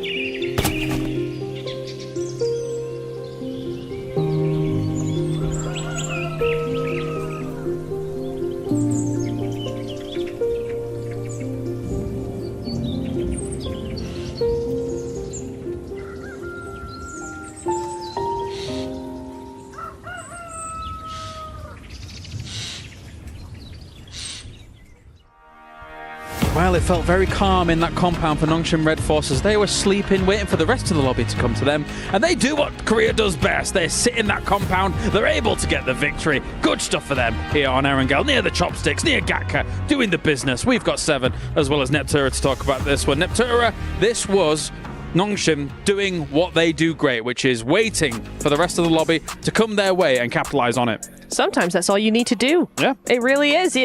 Why do anything different? If it ain't broke, don't fix it. That's the saying, and I think they adhered to that really, really well. I will say they would not have won if it wasn't for those incredible roof angles, because that initial nade coming in over to Yangon behind the Bale was amazing, and that just turned the tide completely, because Yangon, I still think, could have done something with that, right? They were trying to be maneuverable, trying to be mobile, but that one nade just was like, okay, game over. So a very, very nice sort of end game for them, and 7 eliminations is actually a little bit more than I thought they got, but 17 points, it's a good win. Good stuff, but Yangon could have had 100 smokes, but the fact that Nongshim Red Force had like 400 556 as well as all that util 7, it was going to be very difficult for them to make any transition. Yeah, for Nongshim, I mean, they had nades, and for Yangon too, they've been fighting 2 different teams at that point, so they really didn't have that much left. On top of that, just having to now rotate from the fight between, they were having Regnum Karya, Falcons, having to focus on Nongshim Red Force. It was just going to be a little bit too much for that squad. But I'm going to be looking here towards the bottom. I was actually a bit surprised about Hora overcommitting to a third party between Power and Influence Rage. That was a bit surprising for me, because I felt like they could have just taken their time and just paced it out a little bit longer. Instead, they just saw a fight, they saw an opportunity, they went for it, and it ends up backfiring. Let's take a look at some of the highlights from this game as well. A lot really focused on these compounds, as well as the chopsticks and how this all does go down, because realistically speaking, Neptura, this is such an open area. If you don't have one of these compounds, if you don't have a chopstick to live in for a while and then get a 3rd or a 4th place, it's going to be hard for everyone else. That's just the name of the game when it comes to these field zones, isn't it, though? I mean, I think some teams are more used to playing them than others, Falcons being one of them, but they did opt for the chopsticks. It was an interesting rotation actually coming in from Falcons. I want to talk a little bit about that, because Regnum were gatekeeping them on the north side, and I really just felt like actually the Falcons didn't do much. They kind of just stood in front of Regnum and didn't rotate somewhere else. They were like, are we going to push it? Are we not? And for me, I just thought that was just way too long because it gave Regnum a chance, possibly, to actually come up with a plan of how to take out Falcons completely, right? Yeah. Gives them time to get that setup going. I'd have much preferred, Seven, if Falcons had actually rotated down to the eastern side. There's either chopsticks or there's that ridge by the road. Both of those would have worked really well. In the end, they did end up doing that, as did Regnum, but for me, I was like, oh, it's a bit dicey. I kind of disagree with that because they at that point you had Yangon Galacticos just holding down chopsticks, and then on top of that you have Regnum Karya and Falcons just trying to find a way. I was actually impressed by the way Falcons was playing that. I really enjoyed that way that they were able to push it, and it's something that I was talking with Max backstage as well during that match, is the way that they were pushing up, using that utility to their advantage. And in regards to just them wanting to rotate south, it was going to be a bit harder because you still had AXTMG at that point. So I think the scouting came into play there for Falcons, and they ended up making the right decision. It's tough though because you're circle side, right? So you've got a timer above your head. You've all the pressure is on you to make the right decision. So it's by the by here. Let's actually head over to Barney now, who is ready on the stage actually with Team Vision after they had a great game too. Welcome back to the main stage here at the Gadia Esports Arena. I've got Never Alone joining me from Team Vision. Never Alone, we've got to talk about Map 2. It was such a huge potential turning point for you guys in the survival stage. 13 eliminations, 19 points in total. That actually bumped you up to 10th place as well in our rankings. Give me kind of a breakdown of how you thought that map went. What was going well, what was going not so well? Because you secured a lot of points. Yeah, so the preparation for the last day is to move quick because we land like in the middle of the map, which is cool. So that's our game plan, and to scout like every place possible, and we got a good spot and we took advantage of it. Well, you obviously need a really strong finish, or you need another one of those maps to secure more points, right? You got one Erangel, 2 Miramars left on the map. What are you thinking? Like, tell us your strategies, if you can tell us some, and you know, how are you going to solidify your spot in the grand finals? In terms of the last Erangel game, we will play fast as usual, but in Miramar it's difficult to play fast. We will play like it depends like on the zone, and we will like push and get kills as much as we can. Keep it steady, keep it strong. I like it. Thank you so much, Never Alone. I really appreciate it. Best of luck in the last 3 maps, and we hope to see you in those grand finals. For now, back to you guys. Thanks, Barney. Well, a big jump up from Vision after that game 2, of course, here. They're going to need a little bit more, though, here in the survival stage. Let's move to another team, of course, Yangon. Obviously, they get themselves to second place here. It's a good second place. They had quite a bit of that compound for quite a while in that game. What are you thinking, Seven? I'm even rewinding back. I'm going back to how they were even able to get there. Sure. They were trying to just rotate into the main island through that western bridge, and Fireflux was just holding it down. So they made the right choice by going towards the eastern bridge and just going on a full wrap. One thing that I really enjoyed about this team of how they were able to take control of that chopsticks area was Romeo. Romeo was doing some amazing scouting. He was making sure he got in the right spot too. He noticed that nobody was going to be there in chopsticks, and then he kind of gave the call for everybody else to crash in. I'm surprised they went into second place, yes, but with as few elims as they did, because I thought they popped off a lot more than just 6 eliminations, but I totally agree with you, Seven. I think they played that phenomenally. It was very proactive, and it was very sort of thinking ahead of everything, which I really, really enjoyed from them. All right, with only 3 more games remaining, let's check in with where the damage is being done. As we have, of course, our top 8 at the moment here. Currently, Team Falcons sits in that 8th place position. For some of these top teams, they're done. They know that they are going to be going through into that grand finals. And the question now remains here, with them being probably very comfortable, Neptura, do they now start exerting themselves on the rest of the lobby, or one particular team in particular? What do you think? On the Miramar, yes. You think so, just on the Miramar? On the Miramar. I with as close as these points are, I would be a little bit scared of doing anything drastic in the last Erangel. I want one more good game before I start doing anything crazy. Fair. Well, of course, as we say, Team Falcons very much in the danger zone. That could mean catastrophe for them when it comes to points. You can mention Team Falcons. I'm actually getting scared for Regnum Karya. We haven't been able to see much of this squad, a team that's usually able to get the eliminations. Only currently, I mean, you can see the eliminations are there. It just comes down to those placement points, and it kind of comes down to what we saw in the last match. They were just being a bit too passive. It's not the Regnum Karya that I'm used to seeing. It does feel for me when I look at those points, probably top 5 as long as nothing catastrophic occurs, should be safe. So maybe going into these next 3 games, there might be 3 positions open here as we take a look on further down. Alpha 7 moves up 1 place during all of this, but it's looking dicey here, Neptura, for these teams. And the thing is that with all of those teams, we're not seeing anything different from them. Yeah. That's the problem. We've got 3 games left now. We're halfway through the day, and none of them have done anything. And I hate to be so brutally honest because I love a lot of these teams that are on here, but they're not doing anything. Do something. Where's the sticky mode? Where's the stick?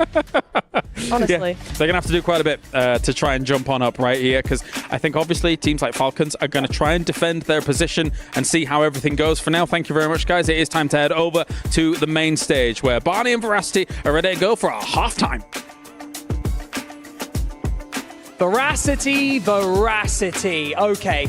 You know what we're going to have to do? It's getting heated out here, right? So I'm going to call a truce because we need to focus up. I don't want to see any of these floorboards moving, okay? Because it's getting very important out here. 8 teams are going to be sent home after the next 3 maps. So let's talk about the opening 3 maps of the day. We had back-to-back chicken dinners from E-Arena and then Nongshim Red Force securing the 3rd. Impressive. Impressive to say the least, but the thing that we're really focusing in on, Barney, is our overall standings. Fireflux Esports walked away with 2 top 3 victories so far today, in itself impressive. We then had Power Esports, a bit of a middle-of-the-pack performance, but as you mentioned, E-Arena, what an astounding showing from them. 2 back-to-back chicken dinners. Whew, it's looking pretty good. It is looking good. We've also got to talk about the teams that are on the brink of elimination, right? 9th, 10th, and 11th spot. Influence, Rage, Team Vision, and R8 Esports. All really need to pull something together for these next 3 maps. But also, speaking of make or break, it's Alpha 7. They've got to pull it together. One thing is for certain, Barney, myself, everybody watching at home, and certainly all of the teams here,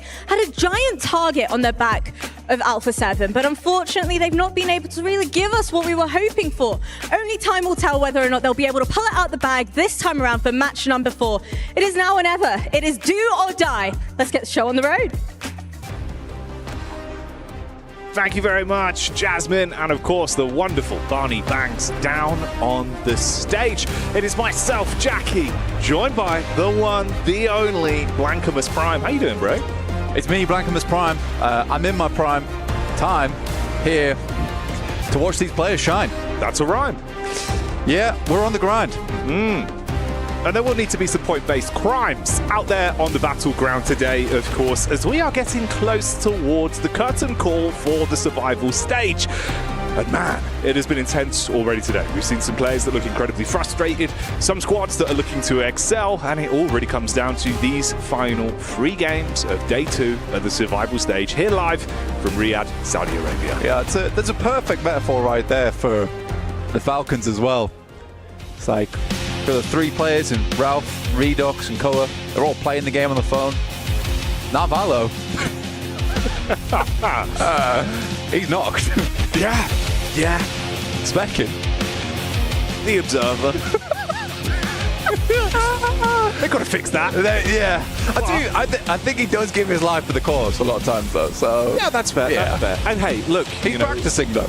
It's been a better kind of day of it, you know? It has been a better day. But like we say, mate, obviously it all really comes down to this. Other teams do have the possibility to lap you. We've seen certainly the bar rising inside of this lobby. 16 teams going in, only 8 will make it out. You can see the overall rankings right now from the first half of the day. This is the midway point, though, and it's only going to get more and more intense. Fireflux at the top. Sort of surprising for me, actually. 88 points, which is a fantastic average to be finding, almost a 10-point average during these matches. I think overall, really well done to Fireflux. I do think Scarface has been a big influence for them. Though on the other hand of things, there has been a couple of throws today, right? There's been a couple of moments where you feel like they could do a lot better. I mean, Quarry, 4 players alive, all the space in the world, all of a sudden down to just the 3. Yeah, not ideal. Not ideal. Overall, though, man, I think, you know, what we've really defined, at least over the course of this first half of day 2, has been the clear disparity between some of our teams. That bottom half of the lobby towards the upper echelons. There's a couple of teams that could still push and upset the rankings, specifically towards place 8. But we'll come back to that. Let's focus up. Playing PUBGM, we got the zone as well. We can dial in for this game, Blank. Playing straight drifting right now. Yeah, it does that. It does that. Yeah. Keeps you guessing. It's like a skateboard. Pretty good.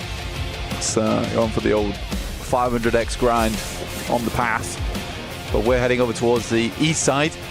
Yangon Galacticos very over towards the center. 61 points as we head up towards 5th and upwards from about that 70-point region. Team Falcon still in trouble in 8th, but it is a little bit of a drop down right over towards Influence Rage with 47 points. For Alpha 7 Esports, we're not going to talk about them all that much. They don't have a lot. They don't have long. No. It would need to be a meteoric rise, and then you also need the teams above you to really struggle and absolutely fumble the bag for them to be able to make it back in. And of course, you think about the major talking point that comes with that. If they do not make it out, which at the minute seems like a very real possibility, we will have a guaranteed new champion crowned this year. Absolutely. Now we take a look at the middle side of the bracket, because I think that is probably most important for us to take a look at. It will be fantastic when we get through to the end of the day and we can crown the winners of the survival stage, who will have the privilege of whacking those keys and the old grinder. But if we look towards that middling section, which is the main contention point, right, for who's going through into the grand finals and who will be leaving us. It is that drop-off, 59 down to 47, but it's not massively different between 8th and 6th place. 61 down to 59. It's not crazy. I think for Fireflux, it will be very hard to knock them off their podium alongside E Arena. I think that they have done quite a lot so far, and they would have to have a horrendous day to finish things off, as well as an incredible pursuit from the teams behind. Yeah. It's been classic Power as well, where it feels like the minute they're in the survival stage, that true sort of might of the team is put on display. They thrive in these kind of lobbies. We've seen that. It's been far more aggressive. You can see them on screen now. Again, the talent on this team, it feels like Easy's been really instrumental to a lot of the setups, and Al Haji as well. You can't think of Power without this man. Yeah, you can't, honestly. I think for me personally, Easy been a bit more of a factor throughout this tournament so far, at least in the survival stage. I think Al Haji's great, and they certainly lose a lot of that confident demeanor when Al Haji goes down. But it is Easy making a lot of those calls.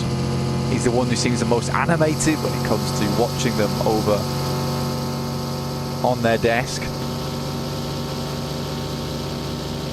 in their booths.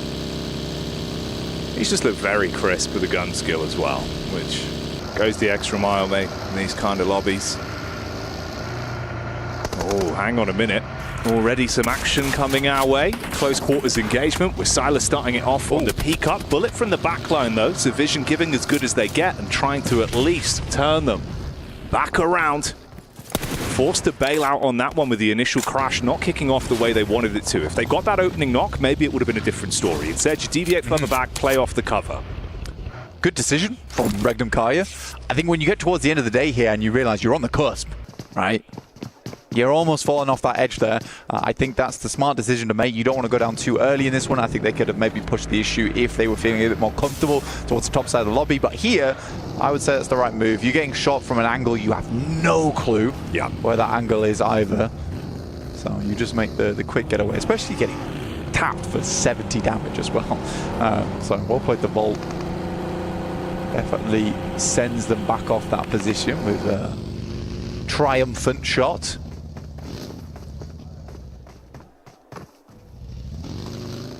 This is where those more influential decisions of knowing when to call it quits on a fight as well is really going to come in the early game. You'll see the difference in decision making for all these teams. Nongshim Red Force again there, the catch whiff of Power immediately. You do not want to run the risk of not being able to really keep accruing points inside of this matchup with the last few games of the day. So just bail out on it early. Think about the bigger picture. No reason to stay around. Both of those teams in similar positions, 75 and 71 points between the both. there's still opportunity for a crazy run-up. I mean, Influence Rage could get themselves like a 20-point game or more, suddenly be in the running for sending upwards, and could be that case where Nongshim Red Force, as we saw in the final day of groups, slips away. And it was post-game 3 where that started to occur. So for Nongshim Red Force, I do think that right now, aim of the game should be placements. Sometimes that idea of pulling things back a little bit can come back to haunt you, though. In that desperate moment of let's just make it to the end game, let's just get those points, you're leaving games with 1 or 2 points getting towards a 7th place, but with only the 1 elimination, doesn't really cut it as much as it used to. Yeah, won't realistically cut the mustard this late into the survival stage. R8, very, very close to Alpha 7. Already ahead of them in the rankings. Want to stay that way and at least go home with a little bit of pride, a little bit of reputation. They could go for a hunt down over towards Alpha 7, but I'm pretty sure they're quite clear on their position. A little nod over. Push it back, but Ida actually heading further this way. Not allowing Alpha 7 to get away without a little bit of a sniff coming through from R8.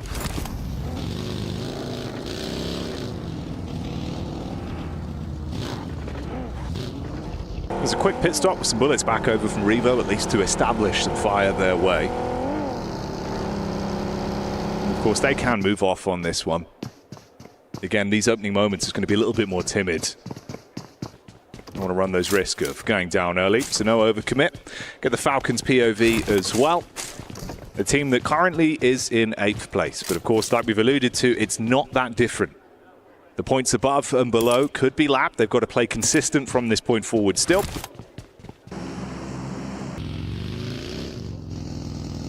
They had a good change of pace yesterday, in my opinion.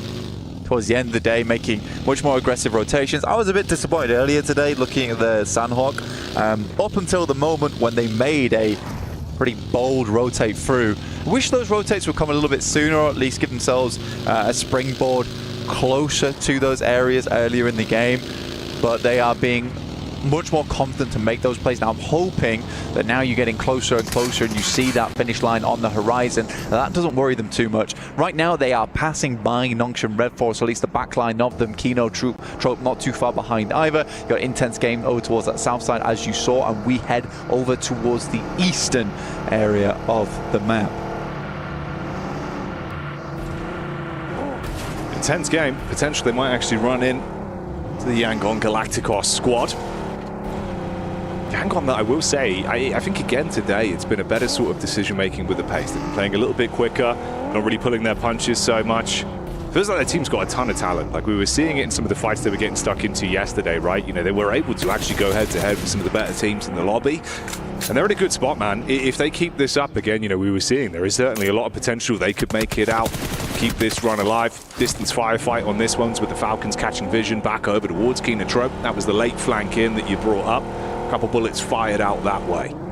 My only issue with Yangon Galacticos is just the variance in ability. Right, there's multiple times where we've seen them either get like a massive game or go out fairly quickly with not much more than the whimper. And I think that's my issue with Yangon Galacticos, is not quite consistent enough for me, where it's even now hard to make a full read on them.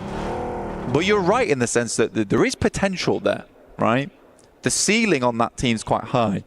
Unfortunately, a lot of times they're lower down towards the bottom floor. More literally here towards the bottom floor.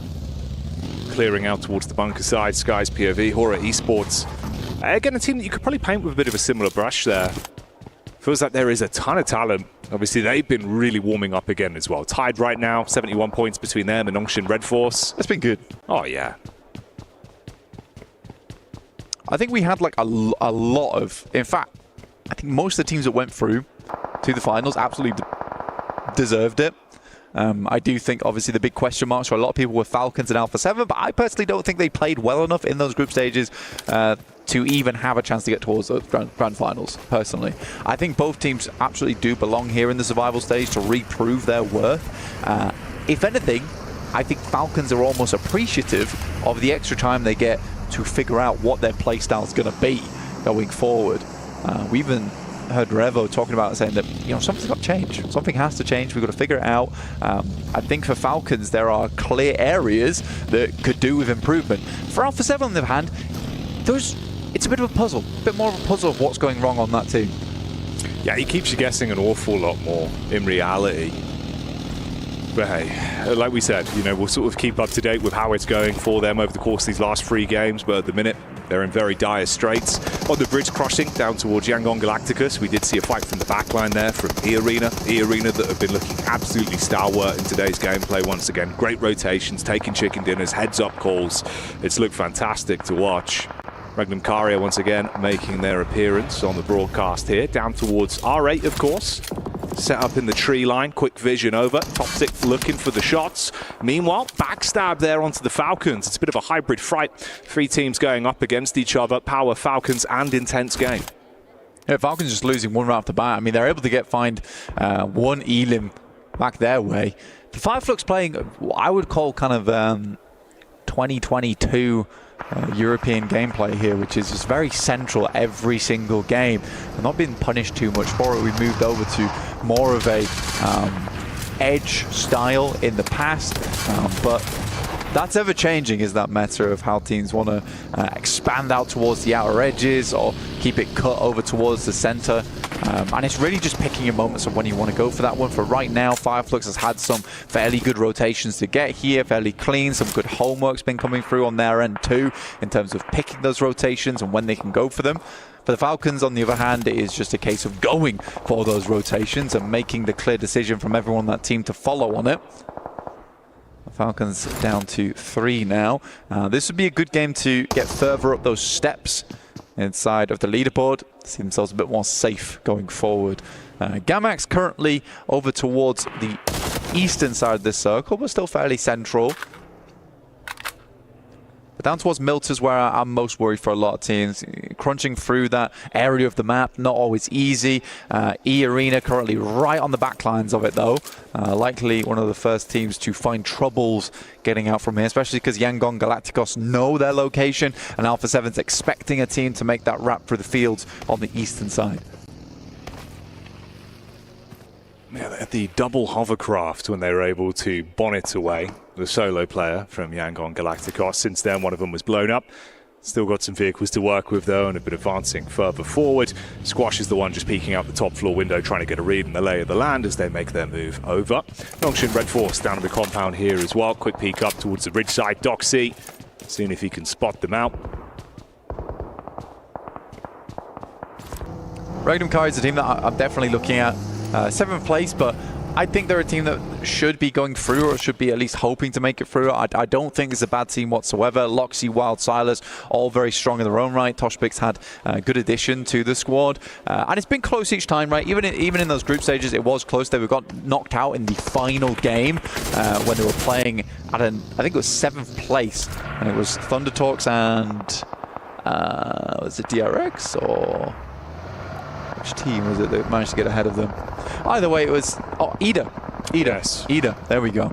EDA was able to overlap them as well in that final game. It was only a few points here and there. So for Regnum Kaya, this is a team that I expect to make it through the survival stage, but in 7th place, it does look a little bit shaky.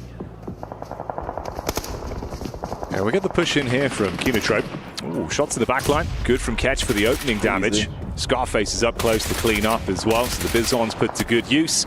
Accrue those points and just leave the one man who's running through the tree line to try and close the gap between them. Horrific position to be left into. Yeah, so kind of just trapped there. Yeah. It's nice as well. I think that Ketch is seeing how Scarface is playing and I'm pretty much having that notion of I can't sit on the back lines anymore. I used to be the star on this team, and I've got to bring that energy back again. I think he has been doing very well to support Scarface here. I think right now they're the 2 highest damage players in this lobby, with Ketch actually taking the 1st place there, which is really nice. Sometimes you do need to have a teammate step it up to give you that extra kick to be like, okay, I need to do my teammate proud. This is a messy one. Hora with the split, behind the rock and up on top of the ridge with Vision. In the middle of the gulch there. Nades being thrown out from either side. Fair amount of damage translated onto either one of the teams. Smoke to play with, tucked in. Sleepy looking to try and engage from this, but quick peek from Marcelo over the top of the smoke. And he's able to grab that one. No fear going down to the follow-up nade as well, so it's really looking rough for Hora. And in come Noxian Red Force, able to dive on top of this. Doc C now. Going to see what he can steal away. The nade could be absolutely massive as well. Close quarters engagement on this one. Into the back, it detonates. And Vision are being blinded by the shrapnel. Oh, this is brutal. It gave Hora a slight opportunity to get away from this as well. Doc C on the top side will find one with a very clean spray down. Using the UMP here, now just Volt remaining. Sensibly the best player on this squad. Looking to finish off Hora at least. Caused them such problems in the past. And it's not a fun area to play this around shelter. You have a lot of these positions that sit around, which is not always the most comfortable bits of cover. You can't fully commit underneath into the shelter underground because you lack information, you lack knowledge. Someone can send over towards you and then just hold you out with nades or even vehicles to block the stairways. It's unenjoyable. It's quite an elongated bout between them as well. I mean, Volt's been trying to find an off angle to peek back round. Ooh, did Tizzy spot him on the angle there, trying to peek back down? Got Tizzy on the ridge side, peeks up into it. Yeah, Tizzy knew. We'll shut down Volt, so that's Vision removed. Obviously in 10th place going into this one. No chance to really build themselves further up the standings. And Fireflux could still guard towards that as well when Nonshin have to reposition. Meanwhile, we get the fight in here between R8 and AX. Nades over the top, vehicles in play. We push back down towards the south. It's an unfortunate assumption there coming through from Henry. I think he tried to at least go for a decent nade behind the tree. And I think that without the little information, it was pretty well placed, honestly, if the player was there. Ida finding Zizzy. Hora does finally go down to Doc C, and Nongshin Red Force on a bit of a tear here, despite, you know, probably going down to R8 in the next couple of moments. I still think a 7 Elim game is very good. And it will just keep them up towards the top side of the lobby. Power did lose one earlier, if we remember. E-Arena manages to get quite far through, at least with a couple of players, but Power immediately will snap down on top of them. Oh, Yangon pushing up. Sakura close towards the action, but it's Mormon that throws out the first stone. Dive over the top as well with the movement, assisted by his teammate, Sakura. Smooth moves with the battle back, and they're able to handle themselves quite nicely on that one. Even with the shots now raining in from Power, looking to snatch away some of those points. Even Revo chiming in. So Alpha 7 from the side, spotting an opportunity and looking to try and seize onto it. Romero, this is absolutely horrific, has to jump into the hovercraft, try and top himself back up, and look for some sort of getaway. Yeah, I think Romeo's in a pretty tough position. Right. I'm not sure how you get out of this one. I think the hovercraft will at least give them some capability, a little bit of a defense. E-Arena will send down. Sakura just slumped down on the side seating, and he will get popped out of there, and it will be over as Power picks up a couple more eliminations on their high ground position, which is very nice down towards the south side, and they can kind of cull a lot of the teams on the south. Alpha 7 playing this patient split over towards the east and have yet to lose a player. A lot of action over towards that north side as R8 slowly works their way down. Influence Rage did take a knock, so there is information there for them, and AX could get involved. They know roughly where these players are. In comes R8 though, and Influence Rage need to respond, but players are nowhere nearby to help out at this Wizard Tower. Mark goes in, finds one. Diego left in an uncomfortable 1v3. So easy on the cleanup. Straight in at his limit for that one, and dispatches both of them. And like you said, there's no real room to trade off with one another as well, with how fragmented Influence Rage was, and with the majority of the teams that are going down being top heavy in the standings. This is opening up opportunities for a squad like R8 to keep building from this one.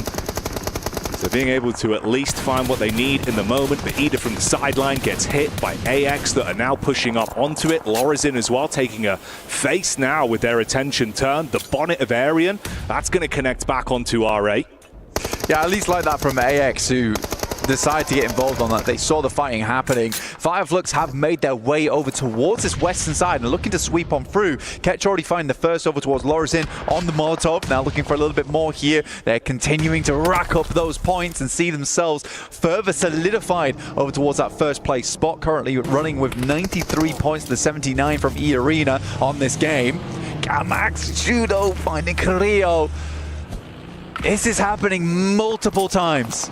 Gamax are able to find the shots over toward Alpha 7. A proper nemesis on their hands. It's Turkey versus Turkey, though. Regnum Karia up close onto Fireflux. Silas firing off shells from the DBS. Good damage done. Meanwhile, the Elim feed showing us the tail between Alpha 7 and Gamax. Scarface with a quick reposition. The Org will hit heavy. Another man down. Sideline shots as well from AX. Still third partying. Man, is that Regnum Kaya just down and out there? Yes, it is. Fireflux brings the heat straight to them. They can hold this team under. R8 still holding this influence. Rage as well as intense game. Fireflux as well as Regnum Kaya go down in mutual destruction. Nade's out. Intense game.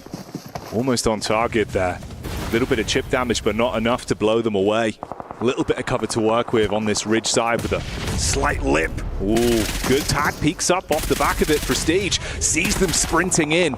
Wants to get the knock onto the low HP players, but the sideline shots, it's always AX. Right now, they're the ones popping up, finding prime opportunities to at least steal away a couple points here and there. The big dive in from Rafa's good.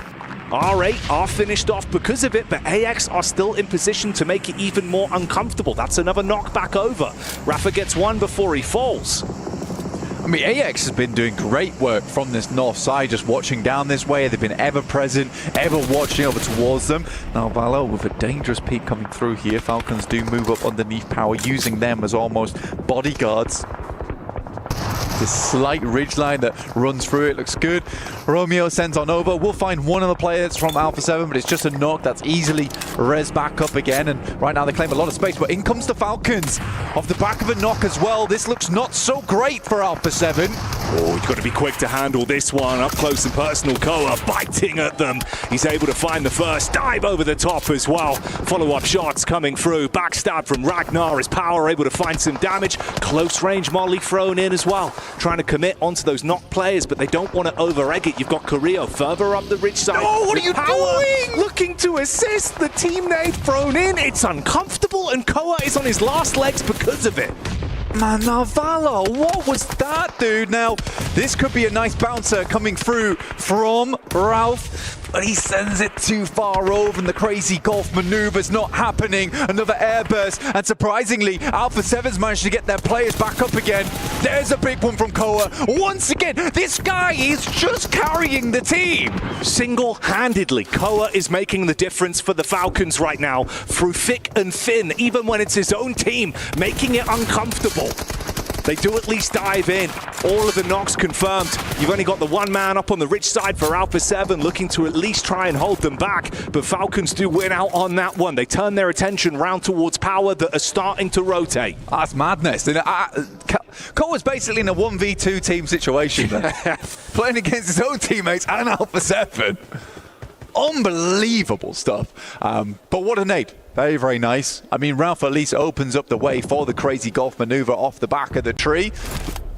Not quite a hole-in-one, but they'll take a bogey. AX up close. Not going to be able to win out on that one. Versus intense game. Devotee goes down, but Power Esports have caught whiff of this. They're making their move up. 3 nades to play with for Al Haji. He can dash those in whilst the squad sets up from the side. Carrillo further out as well. Silence, realizing that he's being pushed on, primes one of his own. Intense game. 2 players here. Silence been quite effective over the last day. In comes the Falcons. Ralph first to face over towards Carrillo. Alpha 7 getting pushed back multiple times. Tries to catch him on the corner. At least has his position on lockdown now. The choreography in Carrillo has to be absolutely perfect on this.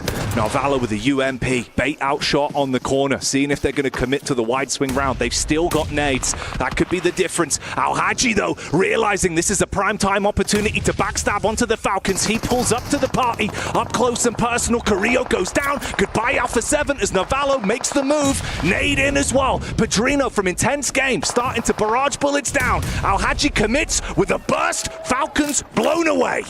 Big redemption coming through from Narvalo there as well, and the Falcons will absolutely take that, which pushes them further up the tables now, which is very, very nice. It feels less desperate going into our final 2 games. But Power, we were talking about them earlier, they step it up in those survival stages. When times get desperate, they make it happen.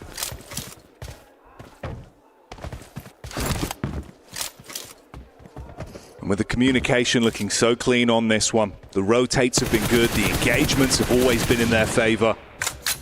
A 3-2 split in the battle of attrition, the final 2 squads here. This could be another massive game for Power. Keep them building up the rankings. And like we said, they thrive in the survival stage. They don't just survive blank, and they're showing that once again this year. Now look at the finish off. Intense Game. Over towards the lumberyard. Power looking to hack through them. We'll see if they can call timber, or if Intense Game can stand tall like the Oaks in Canada.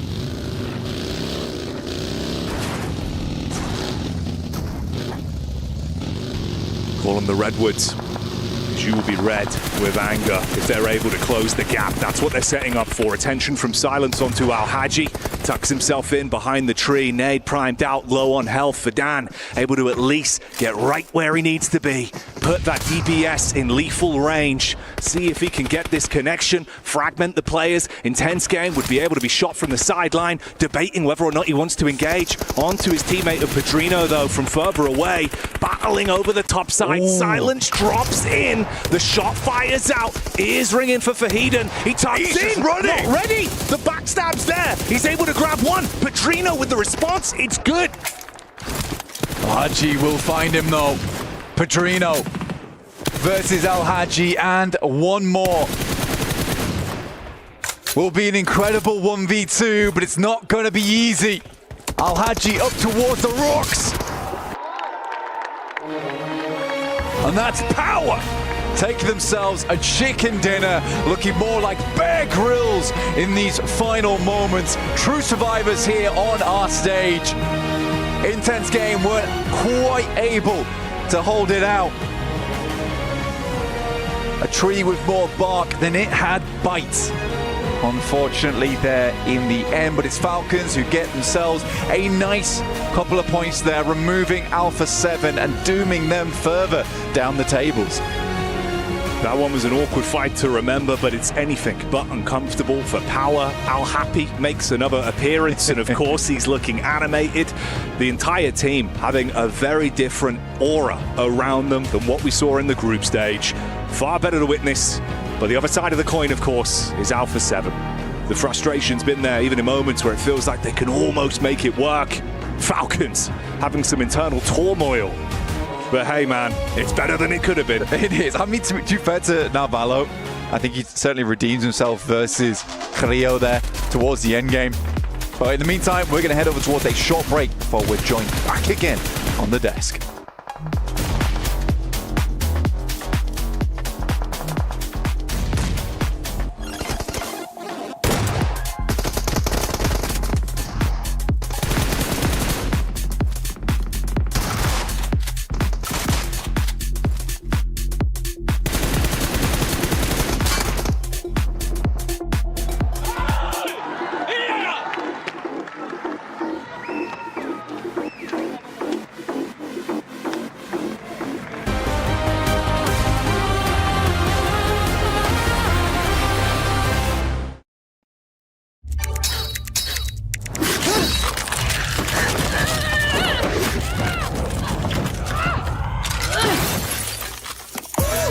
future impossible. Lenovo Legion.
The highly anticipated addition to the Mummy series outfits is here.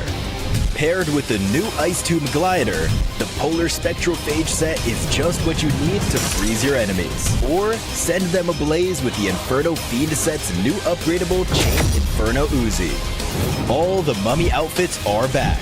Get them all. Join now and collect the whole series to turn all eyes on the battleground. Event period, July 10th, 2025 through September 2nd, 2025.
Well, the lights never go out as Power illuminates Riyadh again here and gets themselves another Erangel on the board. Great stuff by them to be able to take out this Lumberhill Yard finish. And I've got 7, as well as Neptura, to talk about this. Power is basically confirming themselves in the grand finals here, Neptura.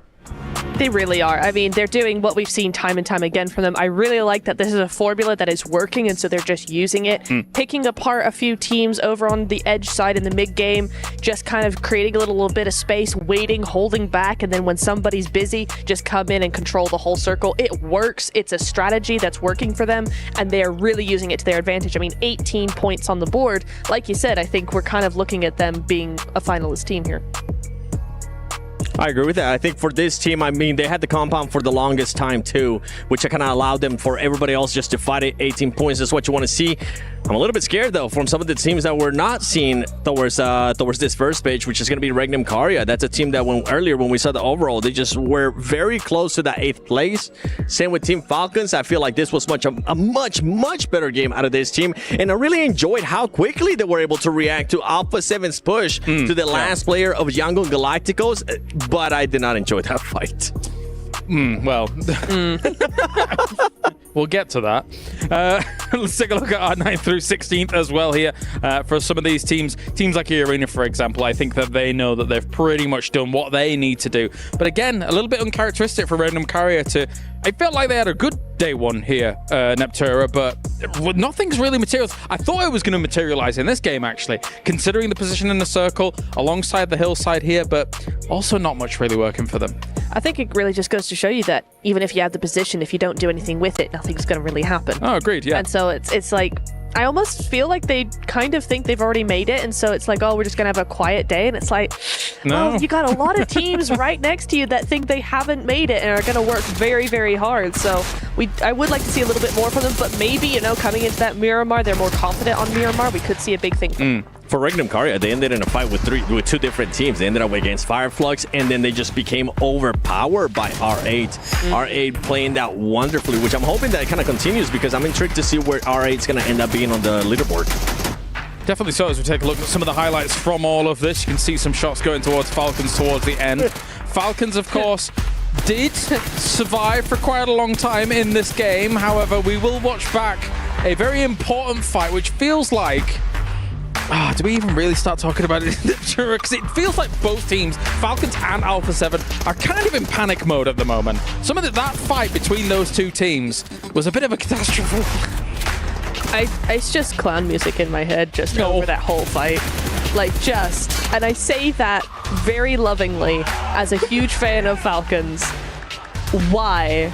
Just why? And I know I'm being very brutal here, but it has to happen at some point because you don't, when you're at this level, when you're as good as they are, as I know they are, Alpha 7 included, you do not miss that many nades. You do not get a full reset just to get naded. It doesn't where was Carrillo? Where was he? He was at the top of the hill. Here we are. He did nothing. So taking a look at this once again, Alpha 7 actually had quite a few players knocked down towards the bottom position here, 7, but nothing really was able to convert from it. They were concerned, I think, about the off angle of Carrillo, so don't want to really peek around it. But getting these bounces was pivotal, and it did not work. Yeah, I mean, you could have just low tossed it on top of that. We have, where's Maxman when you need him? This could have possibly been the Maxman grenade of the day because he almost ended up knocking his teammate. And where was Carrillo? Carrillo, in a way, even though he wasn't right there, I felt like he ended up making the right decision by just holding the high ground and hoping that if you do end up losing your teammates, guess what? At least you'll be able to maybe try to clutch up some extra placement points. But yeah, this back and forth was just crazy. I do also enjoy the reaction time out of Power. They saw this fight and they heard this fight going on for so long that at one point they were like, okay, you know what, we're gonna be keeping tabs on it and we're gonna end up just pushing forward towards you guys. Yeah, it was really nice to see that they again are listening to the lobby, watching that lobby and going, hey, actually they're fighting, let's take advantage of this. They're taking a little bit too long over this as well. Something's going on there. They're struggling. Let's take advantage of that struggle and actually prioritize us. You can see towards the end of the game the reactions on the Alpha 7's faces as well. It is desperation time now because they're currently on, I think, 39 points and the cut-off point for 8th place is 62 points. We are staring down the barrel here, 7, of losing our defending champions here at PMWC. You're saying that like they still have a chance? In my head, like to be completely honest, the trigger is about to be pulled. Yeah, I feel like, and I even said at the beginning of the day, for Alpha 7 to even have a chance at being in the top 8, they would have to get the win because now going into this fight, guess what? Even though Team Falcons create the tiniest of cushions, all those teams towards the top, I mean, Fireflux, we already saw it in this past match, especially earlier into the Erangel. They had a 1-1-1 split. That team just really didn't give a damn. They have nothing to lose. You're already in first place, and if you do end up maybe going to second place, you're still going to be going to grand finals, which is what they came here for. So Alpha 7 is going to have to figure something out. As a team like Alpha 7, you would need to shore up your defenses arguably before those Miramars, right, Natura? Because some of these teams up towards the top that really understand that they could potentially be a threat. If they do turn on in that grand finals, they could quite easily try and hit where Alpha 7's going on Miramar. It's entirely possible, which would really be unfortunate because I will say, as much stick as we're giving Alpha 7 right now, in that game, in that last Erangel, A7 actually had some really nice rotations. Like there was some nice splits, some nice rotations. You could see they were trying to get back to normal a little bit. If they get hot dropped on a Miramar, if they get targeted for whatever reason, right, and they don't get that chance, then they're in a lot of trouble. Well, we were concerned Gamax was going to take them out there in that game as well. On the eastern side, right? They had 2 knocks on them. Once again, they'd already eliminated them when it came to what was going on in Sandhawk. So I know that we keep harking on about it, but this is important. This is our defending champion. This is a big deal. I feel like to just kind of recap everything that's going on here, you actually just said it best. You can just see that these players and these teams are just kind of grasping for something, especially when it comes down to Alpha 7. The push that they did on Yangon Galacticos, they had so much room to work with, and then decided to actually just go for a fight with just one player instead of just looking to control a big area for this squad. So just a questionable place. By the way, R8, my goodness. Can I just take a second to talk about this team a little bit more? Because they were just so impressive to me. This was a team, just like with Alpha 7, you were saying in the turret, you were saying the rotations were on point. This was a team that's just being aggressive. They're taking their future into their own hands. They were being aggressive. By the way, this comparison is R8 against Yangon Galacticos, a team that they're currently trying to hunt down for 8th place. Yeah. And I really like the aggressiveness that I saw of RA in the last match. Of course, this head-to-head brought you by the Saudi National Bank here between RA and Yangon Galacticos.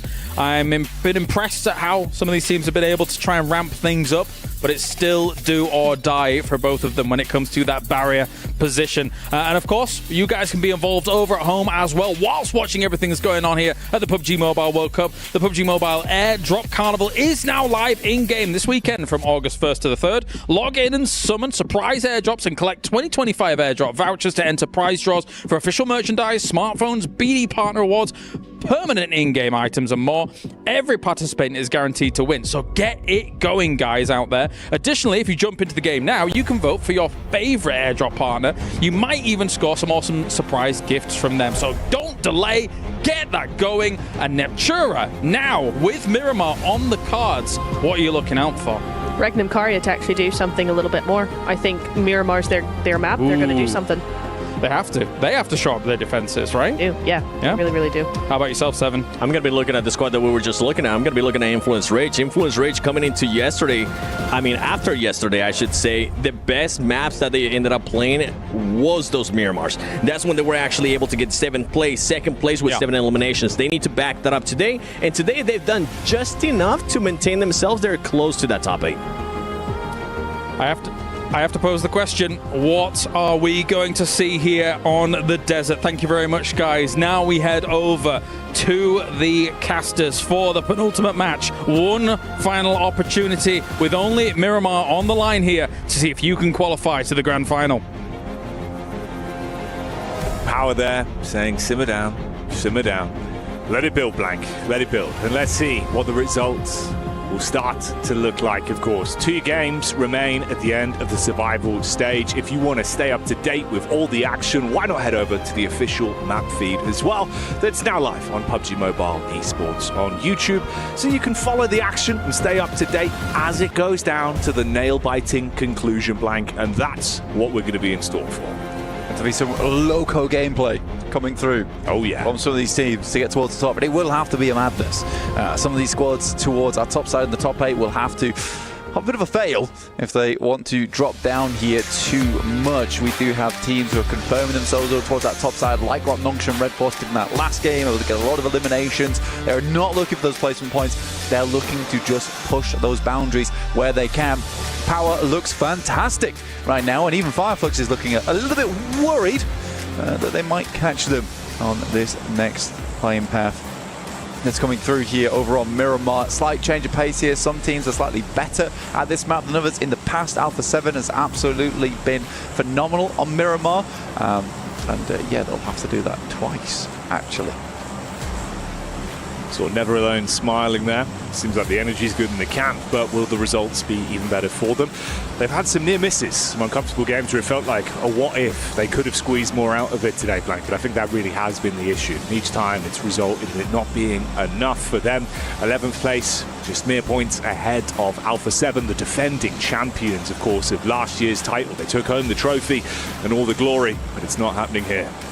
Power Esports 93 points to Fireflux's 94. I didn't think it'd be that close, but it certainly is, as we are on the very much southern end of things here. Hello. Figuring out phones over there. I like it. A blast from the past. Oh yes. Supporting in the audience. The family, the friends, everyone there watching on. And that's all you really can do. On look. Whilst everyone in their squads, the 4 players in each of our teams, look to really carve a path for themselves and decide whether or not they're going to be able to make it out of the survival stage.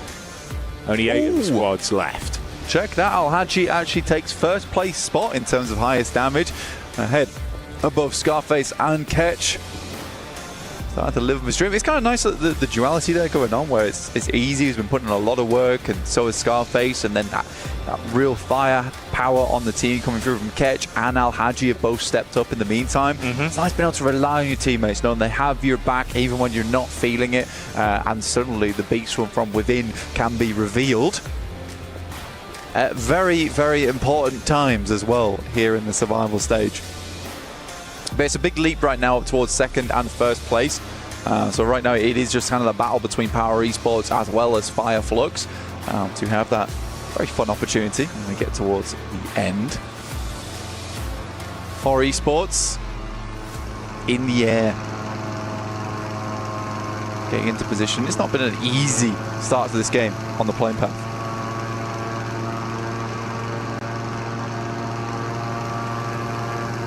They're soaring, they're flying, and it's Sky, of course, that's up in the air. In reality, you know, it's probably for the best that Sky's the one flying. You wouldn't want a sleepy pilot. No, you would not. Goodness me. That'd be terrifying. I would be worried, scared almost. He's having a nap. Oh, wake up, quick. We're gliding. Oh, we're inverted. Okay. And we're about to be landing in 3, 2, 1. Clean landing. You know what? Actually, perfect. Yeah. It was a perfect landing. Did just have word from 7 saying that Falcons been able to take El Pozo and Alpha 7 giving that one up. To be honest, it's cool that Falcons just go for that aggressive maneuver as well. Yeah. Alpha 7 forced to a case of, well, do we really want to take the chance here at going down early? I mean, even if they lose one player, they cannot afford to have that. They need to have a 4-man finish if they want to have enough firepower in that end game to clean things out smoothly and also have the chance to sweep. So for Falcons, I think that's a very cool maneuver, because you are preying on the mentality coming through from Alpha 7 there. Intense game here as well. Up against Vision. Bit of chip damage exchanged between both squads. Seeing if they can actually find a way to get a read on this, not expose themselves to both the angles that were in play with the 2-2 split, but never alone, being able to get the adjustment shot off onto Silence. So a connection in there. That's Vision being able to get at least the first knock onto Intense game. Silence down, pretty good player for the team as well. They sort of need him up, and you can see Never Alone here pushing up, saying earlier, you know, despite the position they're in, still seemed happy. And I mean, some teams do get this event, and just getting through towards that survival stage is a big deal to them. Rafa takes a big hit and instantly Silence is pushed back down again. Mini 14 in the hands of Never Alone, but the Molotov might just do the trick. It pops a little bit far back though, doesn't quite spread over towards Rafa. Never Alone, swinging on the angle, actually loses it. Up close and personal versus Rafa, he's able to withstand the might of Never Alone, and the rest of the Vision squad now has to push up together. Volt has been incredibly crisp. With a mini 14 from distance, he tries to tap back, but Rafa, he is all over him like a rash right now. You cannot stop him. Peak after peak. Handles Never Alone up close, even with the smart use of the 180 he had, and he is living on a sliver of HP. Rafa finds another. How is he doing this? Not even bothered about the HP count. It is giving him the pressure to push on here. One shot. One tiny burst of a nade would have done the trick. And Rafa still going. Health bar not even on the screen here for us. Dear, dear me. What a performance from him there. Ultra instinct of a moment. And Vision sent back. Realistically limping away as well. I mean, it's just Marcelo, that's all that's left. You think about how clean that could have been. Like, Never Alone, actually, from the angle he's in, he gets the first knock, he knows he's going for the res, you get the nade on the close angle, knocks him again.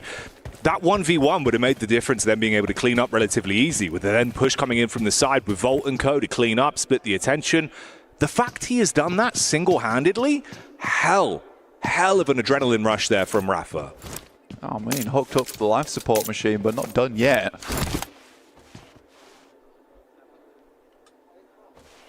The circle head over towards the western side. I think most teams will be happy about this as well, purely off the back of that plane path. Alpha 7 had to go a long distance to make this work up towards Torre Armada, which is so uncharacteristic of them.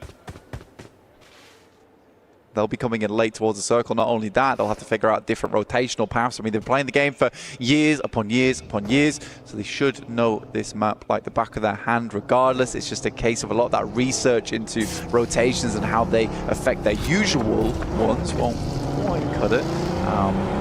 Yeah, that's not how the car's usually driven. That's Benny the Billy Goat. Wow. It's impressive stuff. Inventing new ways to use automobiles this late into the survival stage. Some sticky tires indeed. Gets up there. Climbing boots on, the wheels.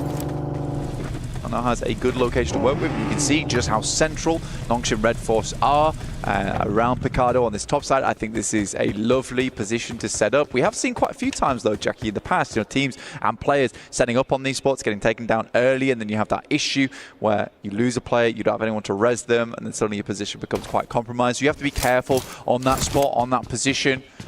You're mostly there for information gain, and if you can get a quick and easy knock, you'll go for it, but no more than that. Especially from that position too. I mean, you have a lot of stock to get towards that late game. Well, you did. You really did until this circle comes into play, which is hellish. Over towards that north side, a massive hard shift over this way. Many teams left in the lurch on that south side. AX having to get a move on, as do Regnum Kaya. Falcons and A7 actually coming out looking very good off the back of this one, smelling like roses. Throwing them a bone, they very well do need. Obviously, a lot of targets on the heads for Alpha 7, I think, going into this one as well. You can see that's why it was the heads-up call to sort of bully them off the drop spot, see if you could influence the overall game, make them feel like not only is it uncomfortable in the team, it's uncomfortable in the actual battleground itself. So we'll see if they can recover from the position they're now left in. Intense game on the move here. Rafa, he looked good in the previous engagement versus Vision. Some stalwart defense, great heads-up calls, the peaks he was going for. Kari, a bit of a different beast though. They drive by, they both take Vision onto one another, they pull up towards the compound, looking to keep their heads down, not run the risk of getting into a fight that is uncomfortable for them. Yeah, little do they know that they just escaped a scenario with Rafa, the triple tapper, managing to get into some cover, playing around concrete. It's a good position. It's forward as well, over towards where Horror is currently playing as they make that rotate from earlier on. Yangon, AX, as well as R8, very late to this one, but I think they realize that and they can't really afford to make that quick ramp. A lot of teams were a little bit close to this one, especially when you're going through that Picado Ridge side as well. You are funneling teams over towards Monte Nuevo and San Martin. It's not comfortable. Power, though, in position. A nasty nade threaded through. Al Haji has been on the money with these nades. Backstab though. Set up from Pedrino. He's able to hit that one heavy. Al Haji down. Adrian as well, pushing in close. Missed shot on the first peek through the doorway. Back up in there. Ragnar with the DVS. Withstands the push. Nade in. Danger close. Forced to heal up now and play off one another.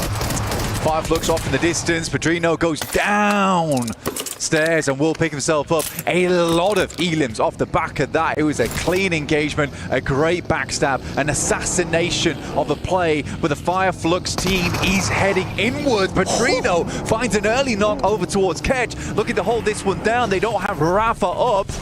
And now he'll have to hold his own versus the full squad. The tag goes through, so they have a rough idea of where he's playing, and those nades are not going to stop anytime soon. We had Rafa looking very talented earlier, but now, like you say, it's up to Pedrino to be the punisher, to keep his team alive in this one. No opportunity to get his mate back up. It's all on him as a solo to withstand this crash that's come in from Fireflux. They had the timing to backstab and third party onto Power, cleaned up there, bursting through the door. They shut down the opening man in Rafa, nade through the top. That's nice, and they close it out. Fireflux won't lose a single member off the back of that one, getting 4 points, so succeeding where Power failed and cementing back towards that first place position. Gamax holding off versus Influence Rage. This is fairly central. A very interesting circle here as well, Jackie. A lot of high ground to work with, which is going to isolate a lot of these fights until very much in the late game when we head through to stage 7, stage 8. But there is a lot of opportunity to find positions on the map which you feel comfortable in, and then sit around there for quite some time.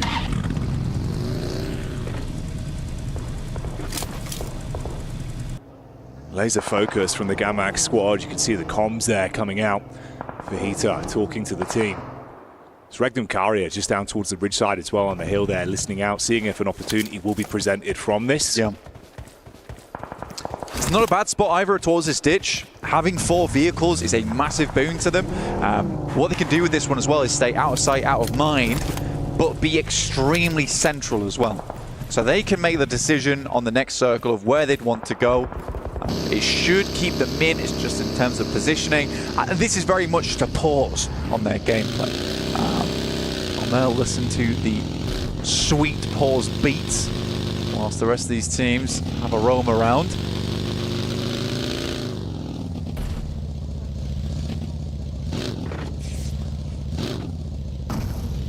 It's interesting as well, though. Obviously, Marcelo, his entire squad going down instantly to open this one up, with Rafa handling them very easily.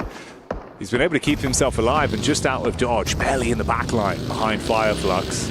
It's a 2-2 split from them, with Scarface further down, catching the back line.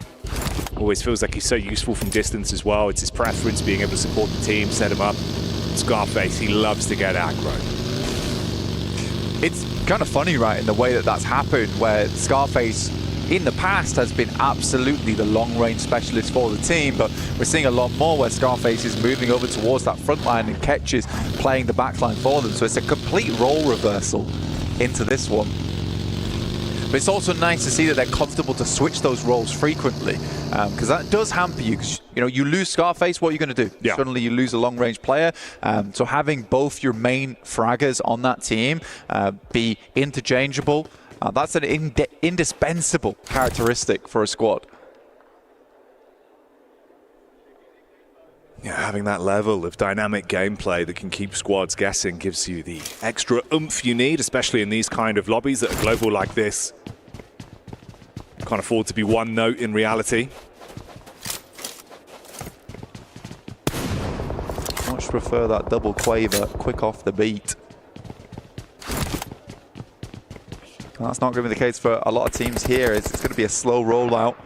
Circle doesn't really confirm onto anything too drastic here. Still that high ground towards that south side is open. The ditch that Regnum Kai is playing is nice. Quite a few open areas in terms of the rows that cut through here. In the meantime, AX has taken a knock. That's potentially from R8, who are watching the overlook here on that northeast side. But you can hear there is plenty of fighting. And is that Regnum Kaya losing player? No, finding shots over towards Kinotrope. A lot of the players from Kinotrope who made a big old dash over their way with little to no information either. Yeah, went for a bit of a stab in the dark and ran straight into Red and Kara that, of course, have been playing for this latest setup. They were waiting for a fight to be instigated so they could push up towards Influence Rage or Gamax clean up on that one. They've been gifted a bounty of eliminations off the back of that. And of course, the last player is miles out of position as well. Ridge side angle up on top, effectively trapped on an island. And it's the Falcons that are underneath, slowly skulking their way further forward. They were a little bit more split. They've grouped up now. Finale could be a bit of an issue for them, though. He's hidden. Closed off, squared away. See if he opts to take shots. In come Nongshim Red Force versus Fireflux, and there's one. Narvalo, I think he took 2 shots there. Should be down? No? Yeah. So Narvalo once again goes back to a spectating position. The Falcons play on with 3. Tell me if you haven't heard that before, but I need to stop beating that horse at this point. It was the quick crash in as well from Nongshim Red Force. Obviously, that's worked out relatively easily for them. So the duo from Fireflux that were further ahead have been caught there. Oh, even Catch just barely getting away. Sliver of health as he'll try and duck down. Bullets whizzing over the top, offering up a short back and side. It's a free haircut, but he's still breathing for now. Drop some smoke. He's very exposed. Fireflux, not ideal. Right? Nongshim Red Force, they saw an opportunity and did absolutely go for it. Fireflux was a little bit slow across the road there. Nongshim Red Force took a couple of knocks, but it was a 4v2 advantage. A pretty easy cleanup. But now, Valo, I think that there is an instance where if you know someone's up there, you kind of want to send another player with him. You imagine that scout there was for that reasoning. They know a player's in the vicinity as well, so you did get somewhat of a scout coming through. Alpha 7 playing on this north side and playing very, very slow, waiting for these next circles to come through. And I think the reason because of that is there is so many points of interest around this map that you can see here. I mean, you've got the ruined town up towards that north side for Alpha 7. You've got this big overlook coming here where we're watching Falcons play down towards the south side, and then that real intense area over towards that eastern side, which are just filled with teams because of the ridge sides that are available and the little space that you want to cut through on this central circle because of this road and valley. So you are closing a lot of teams together on this eastern side, and that's only going to happen a little bit more as this next circle hits us over towards the east.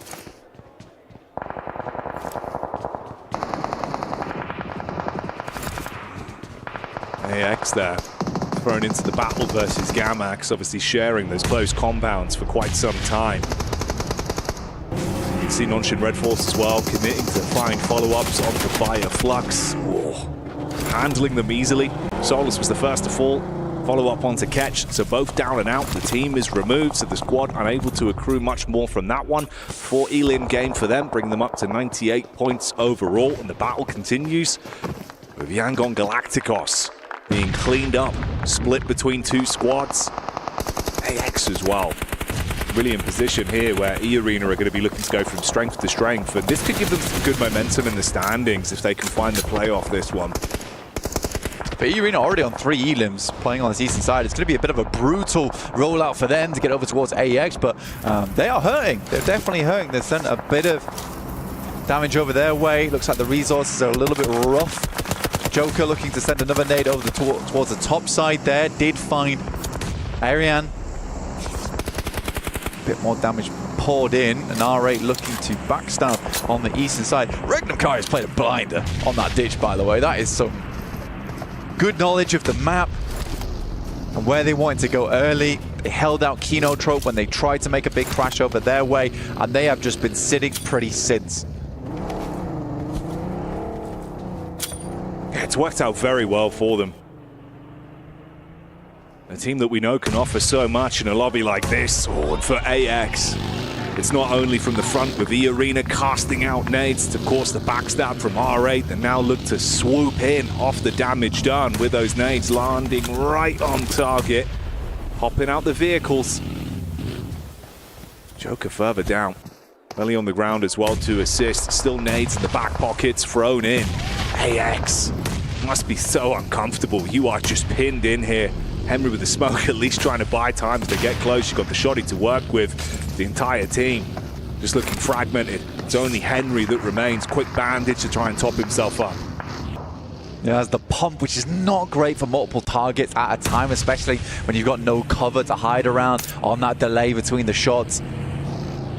Henry will just watch RA move a little bit further forward here. This is a good game, though, for 9 through 12. Right, with Yangon Galacticos out and currently in 8th place. It's not a massive jump up that's required to challenge that position from Yangon Galacticos. Regnum Kaya would like for a big game here to confirm themselves further up and secure that position as we head over towards our last game. Mormon finds Henry, and Henry is found wanting. With Henry going down, that's AX removed. And E-Arena hoovering up a lot of the points as well, so it still gives other opportunities for further squads to move up, like you said, a bit more literally here. They already found one knock over towards the Falcons, and they just keep adding, piling onto this. Koa's down, Redox as well takes a hefty hit. They can convert onto those. Vinny goes in with a DBS, so for the Falcons, it's so rough. That vehicle's going up 100%. He has to get out soon and find some kind of cover. He holds it, though. A little bit further forward. Don't wait for that thing to blow up, though. Just to get back. To blow it up himself. Can't really go too far back at risk. Opening up an angle. Vision, Marcelo holding off RA. Dropping the smokes in, give him a little bit more room to play around with. Nongshim Red Force, love the playstyle. Love the playstyle from them. In every single game, at least trying to get above those 5 elims. And yeah, they're taking a lot of damage right now, but that's enough each game right now from the point standing they sit on to keep them inside that top 8. Yeah, they're not going to be disappointed whatsoever with how this has flowed. Good elims, taking out some important teams as well. It's an ideal scenario for them. Hello Marcelo as well. The fact obviously he's still alive with Vision going down in like literally the opening fight since this game, and even being able to fully commit onto one of the RA players, dip out like a bandit, make it off to the loot crate and set himself back up for potentially something a little bit later. Meanwhile, the battle continues with Hora diving in onto Alpha 7, squashed from the side, slapped upside the head. Nonshin finished off in the end there by Regnum Karia. Carrillo realizing there's no opportunity for that one. He's got to jump back in the vehicle, try and create space between, but it is rough. Again, I mean, Sleepy just finding the prime target on it. It's such a slow game from Alpha 7. It is so different from what we're used to. It's a nice nay, but not quite close enough. We'll drop him down to 10% there. Regnum Kaya, I think there's a case to be made that they got lucky, right? But still, that initial rotation was really nice to get themselves a ditch, and that ditch has been super influential, but they haven't just been sat in there the whole game either. They have been taking shots where they can. They've been scouting their surroundings and ensuring they have a setup for the late game while still getting plenty of eliminations on board. They currently sit with 7 this game, which is fantastic to see for Regnum Kaya. Oh yeah, they're still being proactive. And you can feel that shift in the standings. See how far they can go with this one. Good positioning, great crosshair placement as well. Prestige for the Rid side, peeking back down onto Alpha 7. This is R8, triple threat of players that are still alive. Taking that peek down. Carrillo is usually pretty good in these kind of situations, but you got to fight back. I mean, there's going to be no squad left to work with. Revo's on his last legs. It's just a solo man. He's finished off again. Alpha 7 go down. Out of action here. No chance to find any points on the game blank. And that's pretty much it for Alpha 7. I think on this next match, there is pretty much no possibility. They need to get 27 points alone to get towards 60 points and challenge against some of these teams. And with that elimination on towards Carrillo, I think it's pretty certain the defending champions will not be going through to the finals. Absolutely insanity. You think about the form we saw from them last year, the way they played, the blood, the sweat and the tears. Every game, they put it all in. Nothing was left before the lobby. This time around, it's been a very different team, and it has not gone the way they needed. Survival stage. It has been just that, surviving for Alpha 7. And in these kind of situations, they just can't. Nothing left for them. Yeah, you're right. Last year, PMWC 2024, they were scraping, screaming, shouting towards victory. And it's unfortunate here to see them go out with such a quiet finish. Horror over towards our northwest side of this arena. Currently looking to push through R8, who have not had a terrible game here. Honestly, done very well to control that eastern side, but as soon as they tried to make an entrance over towards the west, Horror was quick to take shots back at them. But it's Regnum Kaya now, stepping up, finding no fear.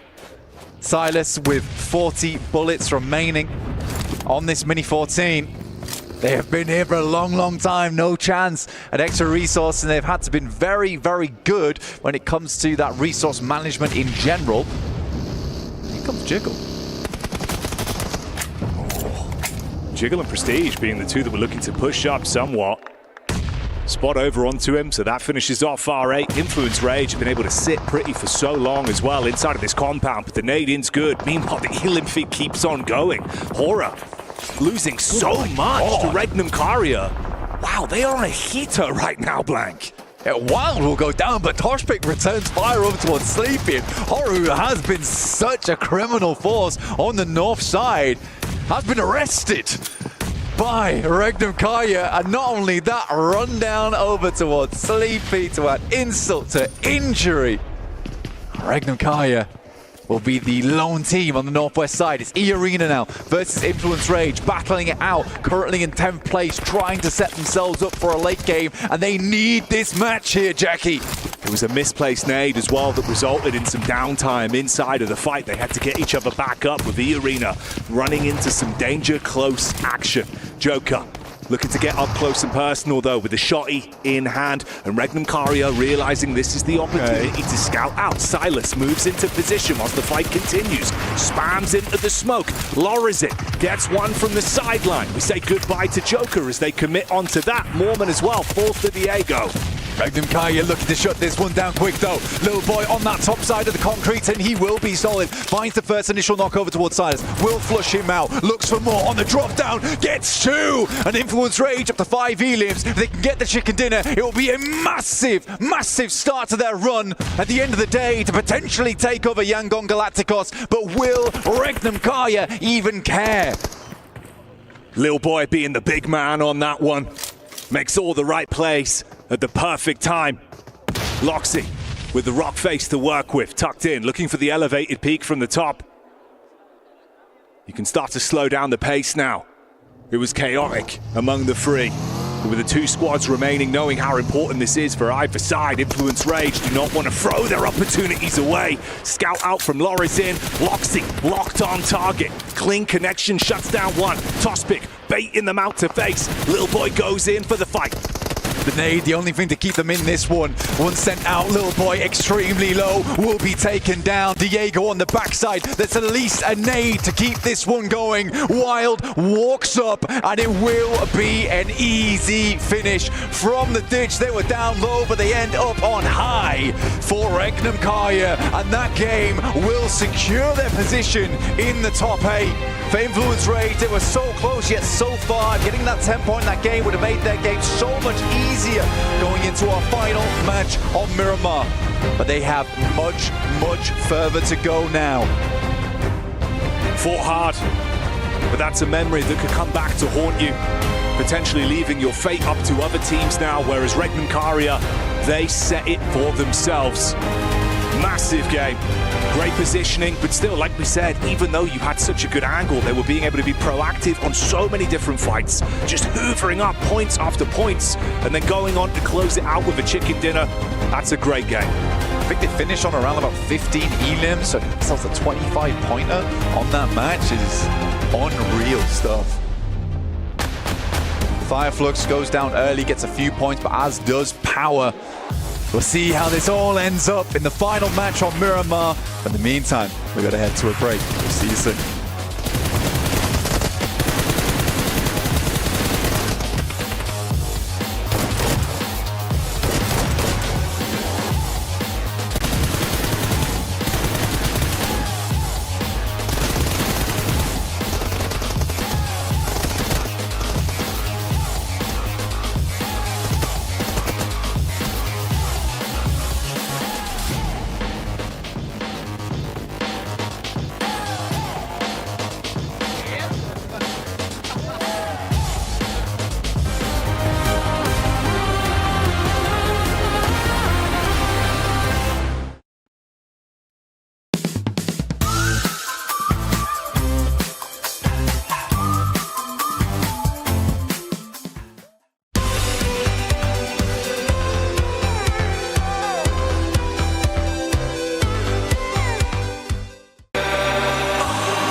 Dear PUBG Mobile fans, we are delighted to invite you to the 2025 PUBG Mobile World Cup at the Esports World Cup in Riyadh, KSA. This exciting event will take place from July 25th to August 3rd at the Boulevard City. We've prepared tons of event perks, such as the PMWC avatar frame, Esports Passion Set, Esports Passion Parachute, and tons more items. Let's check out how you can get all these rewards. During the tournament, go to the Pandora event page via Lobby, Event Center, Esports to join the event. Mormon from SEA, Top from CSA, Pedrinho from the Americas, Silas from the EU, and Prestige from MENA will guide you through the 5 major parts of the event. They consist of tournament celebration, prediction rewards, esports shop, themed outfit, and champion challenge. Join these activities to earn rewards and collect esports tokens to redeem even more gifts in the esports shop. The more esports tokens you collect, the better rewards you'll get. You can get up to 2,870 esports tokens from the prediction event. It takes place from July 23rd to August 5th and consists of 3 stages that coincide with the tournament: group stage, survival stage, and grand finals. During the group stage, get 20 esports tokens by predicting the 8 teams you think will advance directly to the grand finals. Each correct prediction will grant you an additional 60 tokens. Make a total of 3, 6, and 8 correct predictions to get 300, 680, and 720 tokens, respectively. You'll get another chance during the survival stage to guess the other 8 teams that will make it to the grand finals. The rewards are the same as the group stage. During the grand finals, you must try and predict the ultimate champion. Just predicting will grant 30 tokens, and a correct prediction will grant 400 tokens. If you're unsure about your predictions, you can let your friends' predictions guide you. Find someone reliable, copy their predictions, and wait to be rewarded. The 3 prediction rounds take place on July 27th, July 30th, and August 3rd at 10:45 UTC 0. Rewards are issued the second day after each stage ends at 4 a.m. UTC 0. You'll receive esports tokens based on your prediction results. Note, esports tokens don't expire and can be used in future esports events. Who do you think will be the ultimate champion? Join the 2025 PMWC event and share your predictions. Invite your friends to join the predictions and watch the tournament unfold.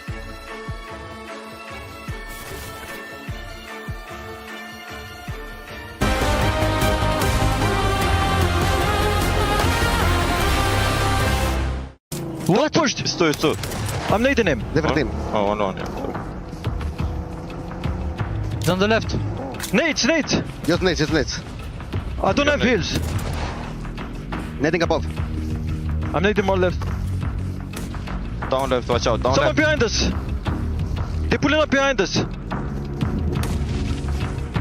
have to clear. No! Nice!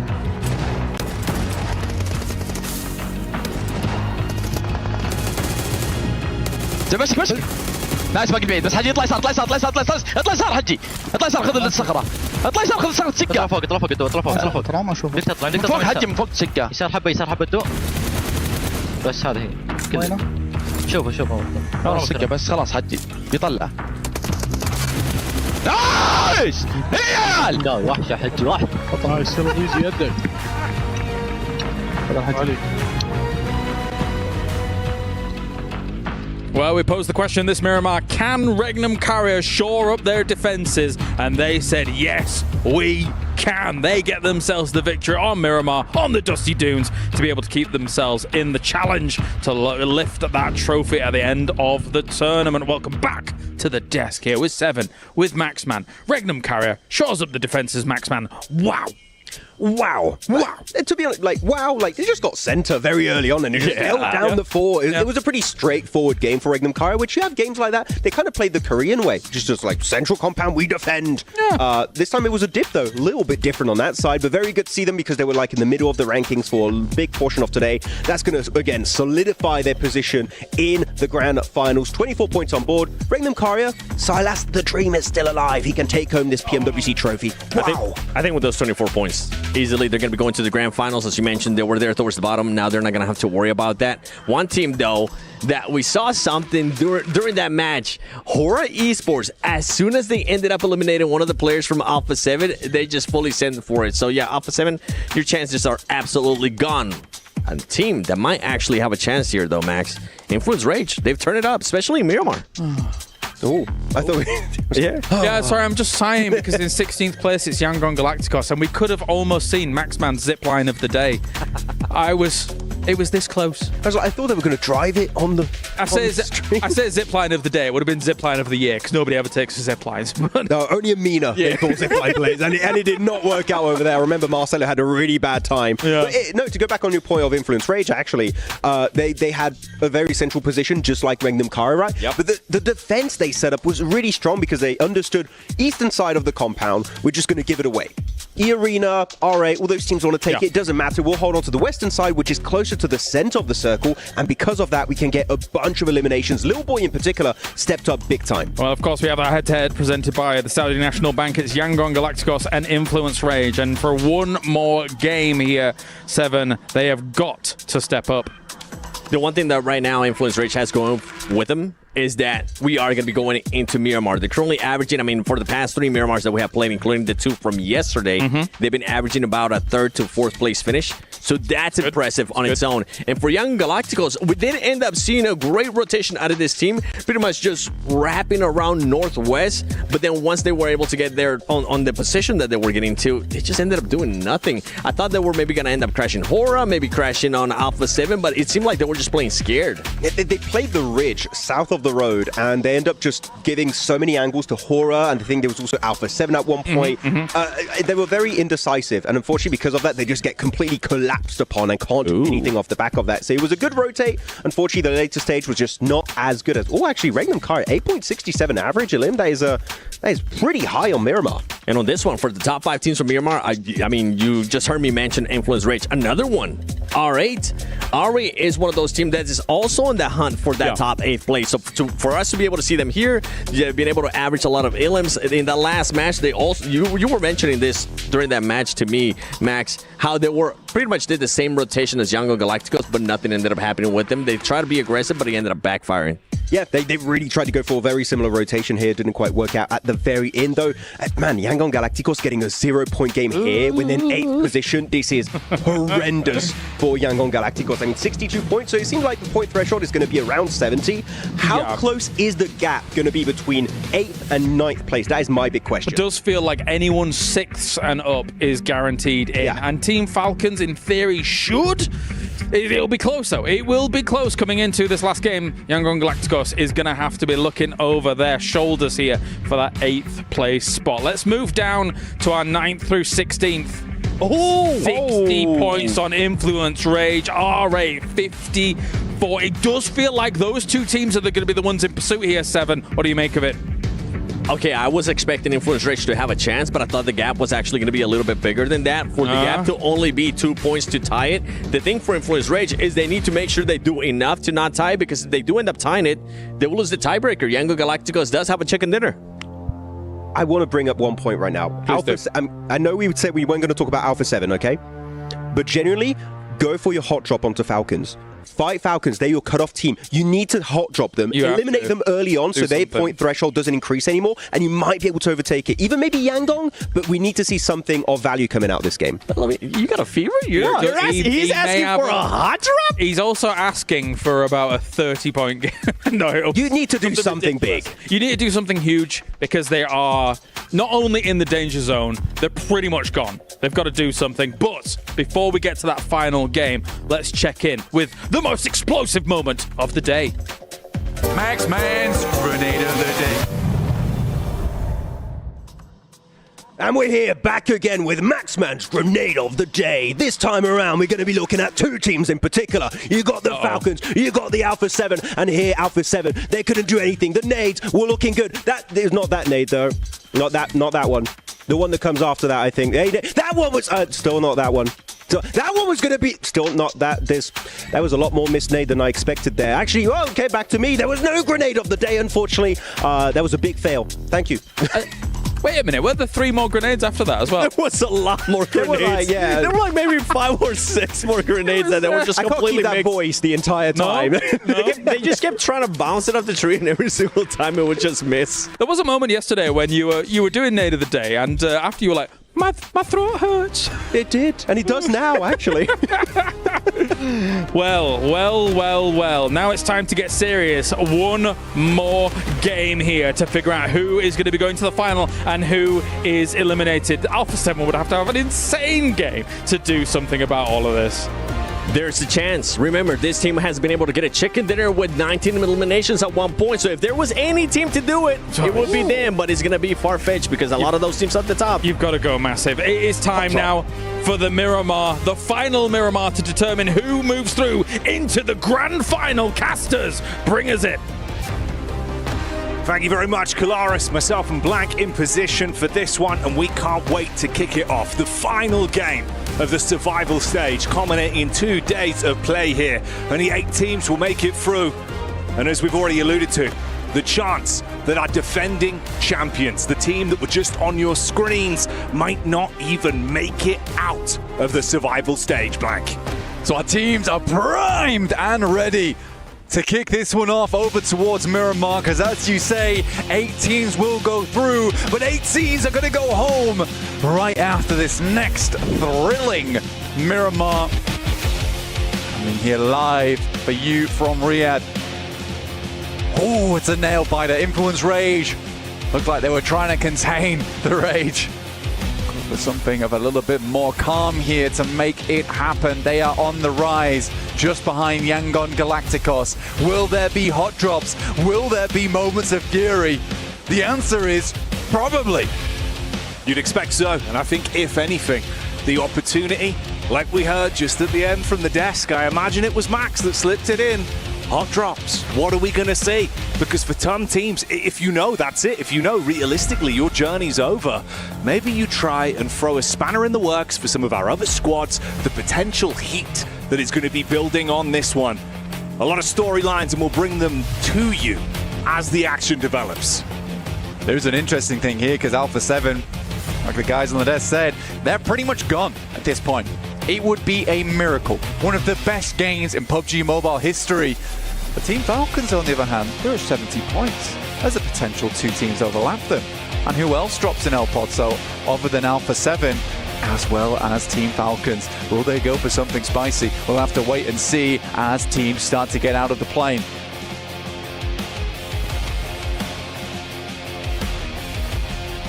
I'm curious, mate. Whose keys are going to be loaded into that crusher? Look at it. Menacing. Those keys will be turned to absolute mush. Bits of gold sprinkling all over the arena. If you do not withstand the might of the survival stage, that is where your organization's key will end up. The mechanical demon on screen as we head over towards our western side. Team Falcons, they were hella worried. They were hella worried. They went right down towards the south side of the map. Alpha 7 thought, no way. But no one dropped an El Pozo. And if Falcons went for that one, they would have a prime position for this game. On the other hand, here we've got Kinotrope versus Gamax early on. Somewhat of a, let's say, inconsequential team fight. Yeah, bottom of the standings for both teams, but scrapping it out against one another early. The only difference is there, obviously, taking away some of those potential points for the other top-heavy teams that really do need it at this point. Like you said, that chance to shift at 7th to 9th place, realistically being where we're looking at to see if there'll be any momentum at the end of this one. Okay, a lovely initial start here from Toshbek over towards Joker, looking to finish off the deal. Does grab it, and again, that's great for Regnum Kai, another team to overlap, get some more money here in the survival stage. Regnum Kai is not looking to just finish it in 3rd place, perchance. They're looking to get it all the way up towards 1st. Join their Turkish brethren in Fireflux. Maybe leapfrog them. Right now, teams scattered across the map. Just like that gold dust you were talking about earlier, Jackie, will be scattered across the room. We've got teams over towards the eastern side lining that circle as they're going to be moving over towards the western side around El Pozo. I'd love for an urban finish here to finish things out at the survival stage here at PMWC.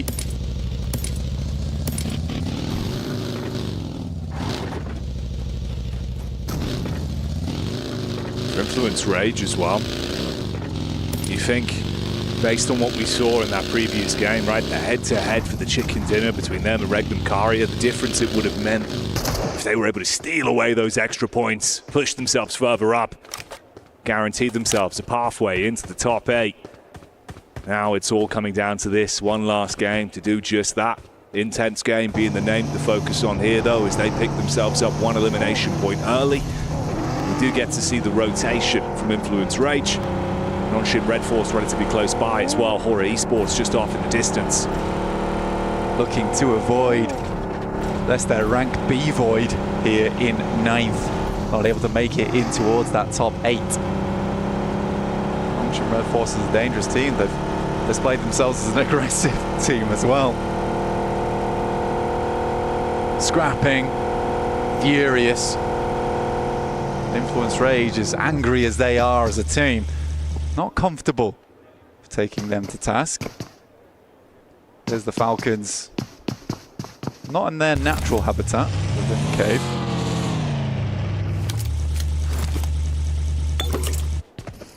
And I think for them, again, natural habitat really hasn't been what we've seen from the Falcons throughout the run of the tournament. Yes, day one of the survival stage, they were able to float through with a lot of good periphery finishes, with quite a slower passive day of it, playing for placements. They played with that tempo a little bit more in the course of today. It's not always looked super pretty for them, though, and again, you can see the nerves are certainly there. Looking for a later game finish on this one, didn't want to run any risks of things being uncomfortable on the drop. That's why they're so much further down. Yeah, a lot of circumvention here, honestly, from a fair few of our squads that were worried about it. Remember, there's 8 teams with almost reckless abandon going into this final match, realizing that their chances are dashed in this final game of Miramar. There's only a few that can make that gargantuan leap to get towards that top 8. And we're looking 11th downwards, not really having that chance for Team Vision. There's potential, but losing Volt, who has been the spark on the team to charge them, allow them to play at their best. Him going down as early as he did, it does not bode well for them, and the circuitry within that team might just be fried. I think that short circuit actually came in the previous game as well, where Never Alone had the opportunity to absolutely clean house early on into that matchup, but you remember the Wrath from Rafa completely fragmented the squad, just left Marcelo in a horrific position towards the end, trying to barely scrape away any points. Just that one elim over towards R8. Could have been a different story, but of course, that's up to you. Nothing is granted, everything is gained, and on that one, it wasn't really that much of a gainer for them. But Yangon Galacticos, we've taken a look at them a couple of times here, but they are in the terrifying position of 8th place. Never comfortable to be there. The Falcons were able to get a few more points on board today. I think they've done pretty well, taking more risks when they should do. 70 points. There is that big step down, though. Right, there's a chance that Yangon Galacticos can get over towards that region, as can Influence Rage, and by no means are Team Falcons safe just yet, and they know it. I think this is a pivotal moment for Team Falcons. If they get in towards that grand finals, I think they'll feel a lot more comfortable in their play. Like we said, I think that they actually needed the practice here in survival stage.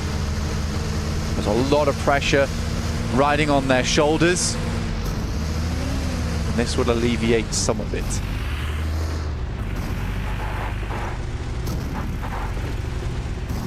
It's not the cleanest opening path, though, on the rotation.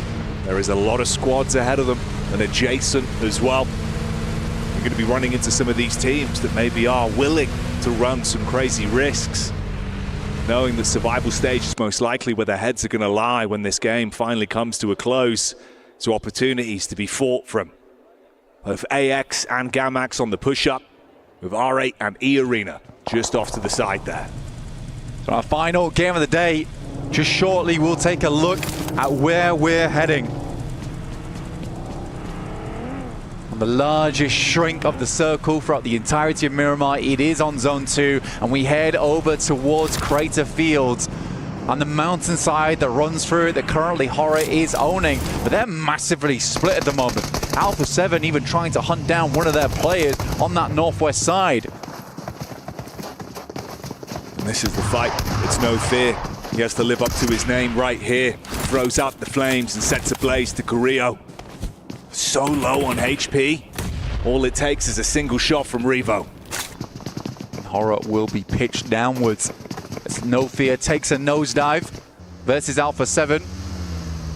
He had such a fantastic position as well over towards the east here and just playing split, locked in. R8 making their move on that north side. I think that Alpha 7 is, although not a team that I expect to make it in, they're a team that is incredibly dangerous when backed into a corner. Right now, there is nothing to lose for them. There is absolutely, and they are a loose cannon inside of this match. I think honestly, that's literally the mentality they have to play with.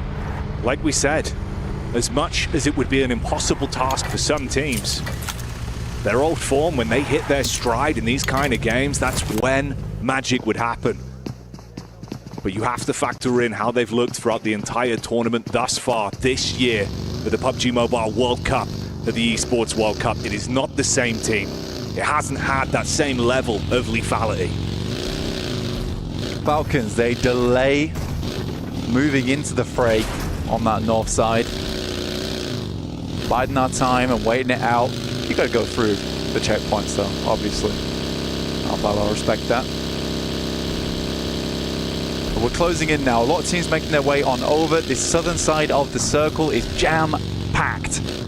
AX, Kino, Trope, or at least what's left of them. Power also, who took an early dip on that last game.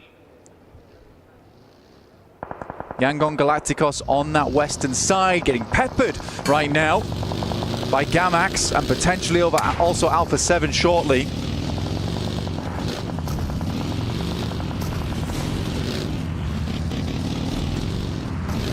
Gamax, they could afford to take some risks on this one. Alpha 7 not wanting to dilly-dally there, instead committing to their rotation and looking to get themselves into a better position rather than being caught up with a fight where they could be stabbed in the back by Gamax. The Arena taking hefty hits as well. And who else but Fireflux? Of course, currently in the top spot, position #1 for them, and that's already another point found, 99 being their total off the back of that. Looking to cross the century in this match here. E-Arena pushed down to 2, and it's unlikely they'll push any further inside of this match here. 92 points. Hard to make work. 11 minutes into the game and only 2 players on board right now. But an opportunity for Regnum Kaya to pick themselves up a podium finish. And in come the Falcons. Finally making their way down. We get another circle shift and we're heading over towards the high grounds on that eastern side. Nongshim Red Force already set up. Falcons have to go for something a little bit safer here as they pass through over towards the eastern side of the fields.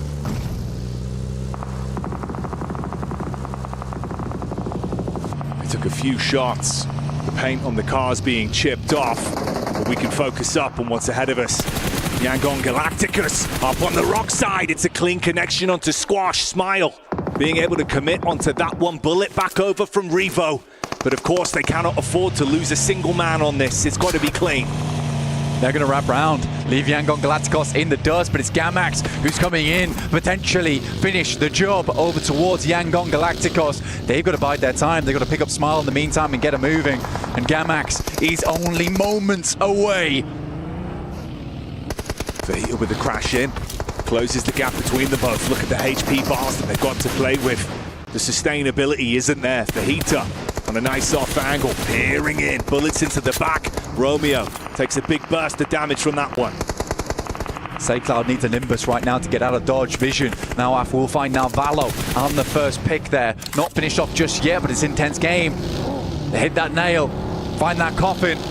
Yangon Galacticos, they want nothing to do with Gamax. They wrap round a similar angle to Alpha 7, watching off in the distance. They lost Squash, the new man on the block that's been consistent for the team, but right now, he's gone. It's just down to the core 3 from Alpha 7. Fitting that it's the title holders themselves. Power, Falcons. Similar situation with that last elim that came through from Fireflux. They just jumped into triple digits. Teams will have to bear down upon them and fast. Right now they're on the eastern side coming through from Hacienda, and it is open ground that they have to pass through. You can see players have been taking tags from their side. Easy, up close and personal with the Falcons playing inside the concretes. They have vehicles to work with. You can see the buggy. Only one wheel left to going.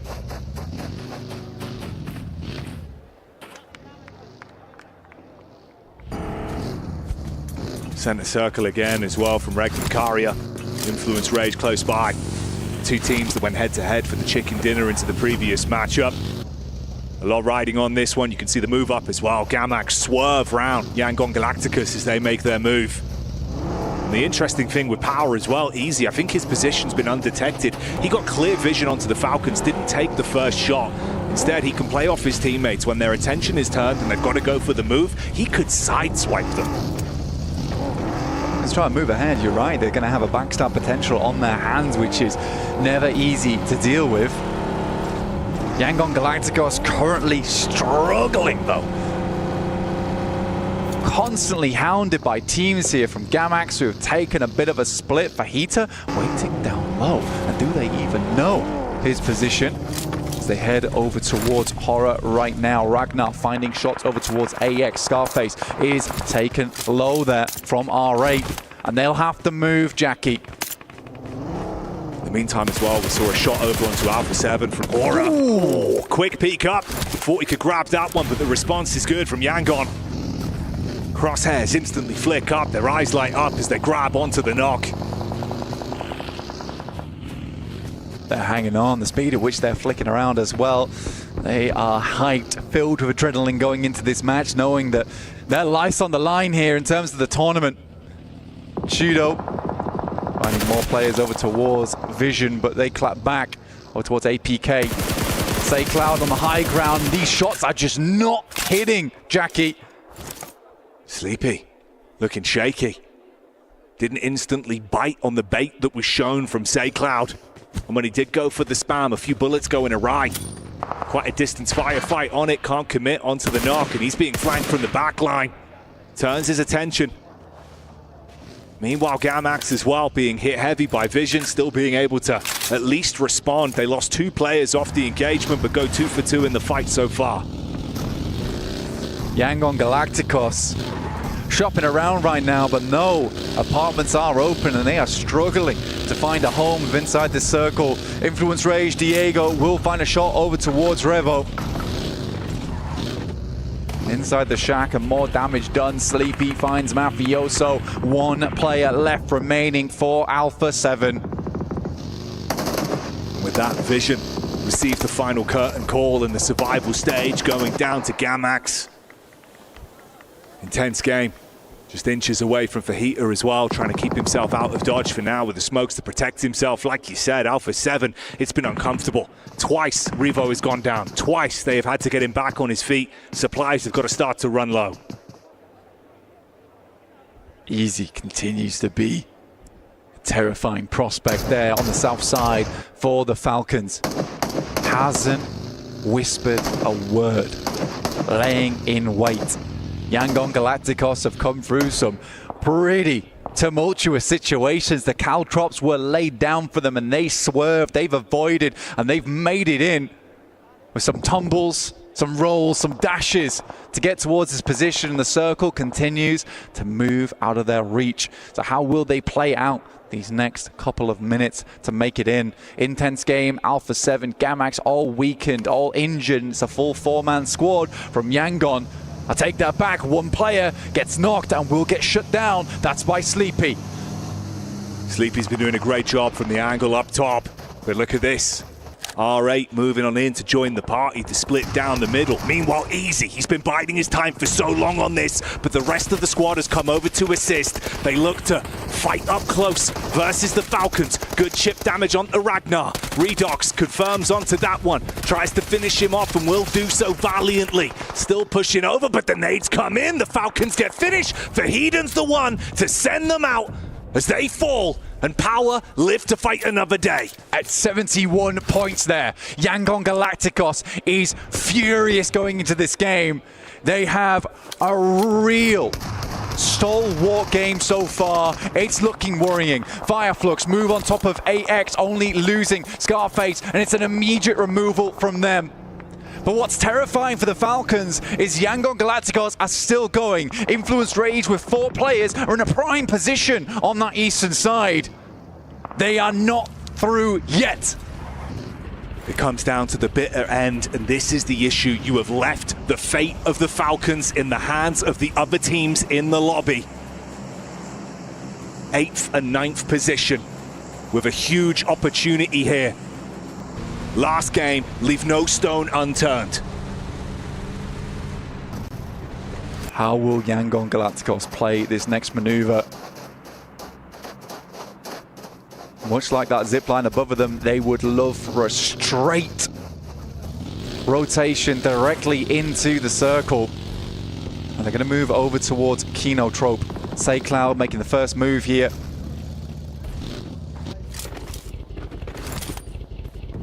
Primes a nade in hand, Finale. One of his own, but he's late. But will his be placed better? It tags, but it won't be able to frag. You get the response back over as well. Easy onto Nonxing Red Force. This is a Power squad that are looking lights out at the minute. Fireflux stealing away some of the opportunity on that one with the response from Binny's Bonnet and the follow-up from Tizzy. My God, Nonxing Red Force were taking the heat coming through from Power, but have just annihilated. Turn tail.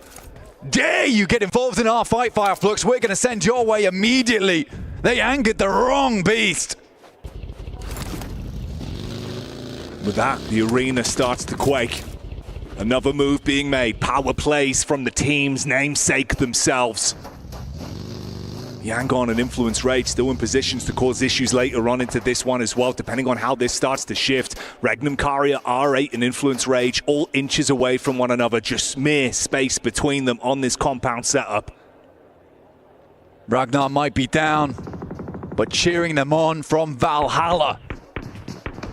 Seeing how far and how much glory Power can obtain. That's E Arena out, and the only team within the top 3 is Power, looking for a first place here. Regnum Kaya will find shots over towards Nonxing Red Force. Binny, with the power of the buggy, survives, stays dead still, and they don't spot him. He will take a lot of damage, but can he crawl away?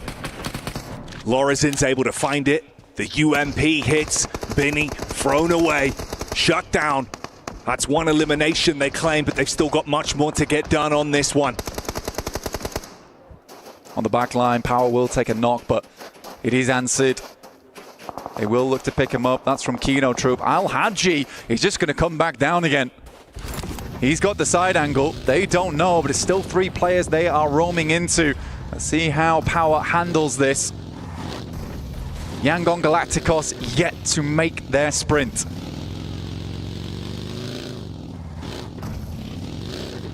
When push comes to shove for Heater's position, can it cause issues in the backline? Have they forgotten about him? The solo man from Gamax that tucked himself away quite some time ago.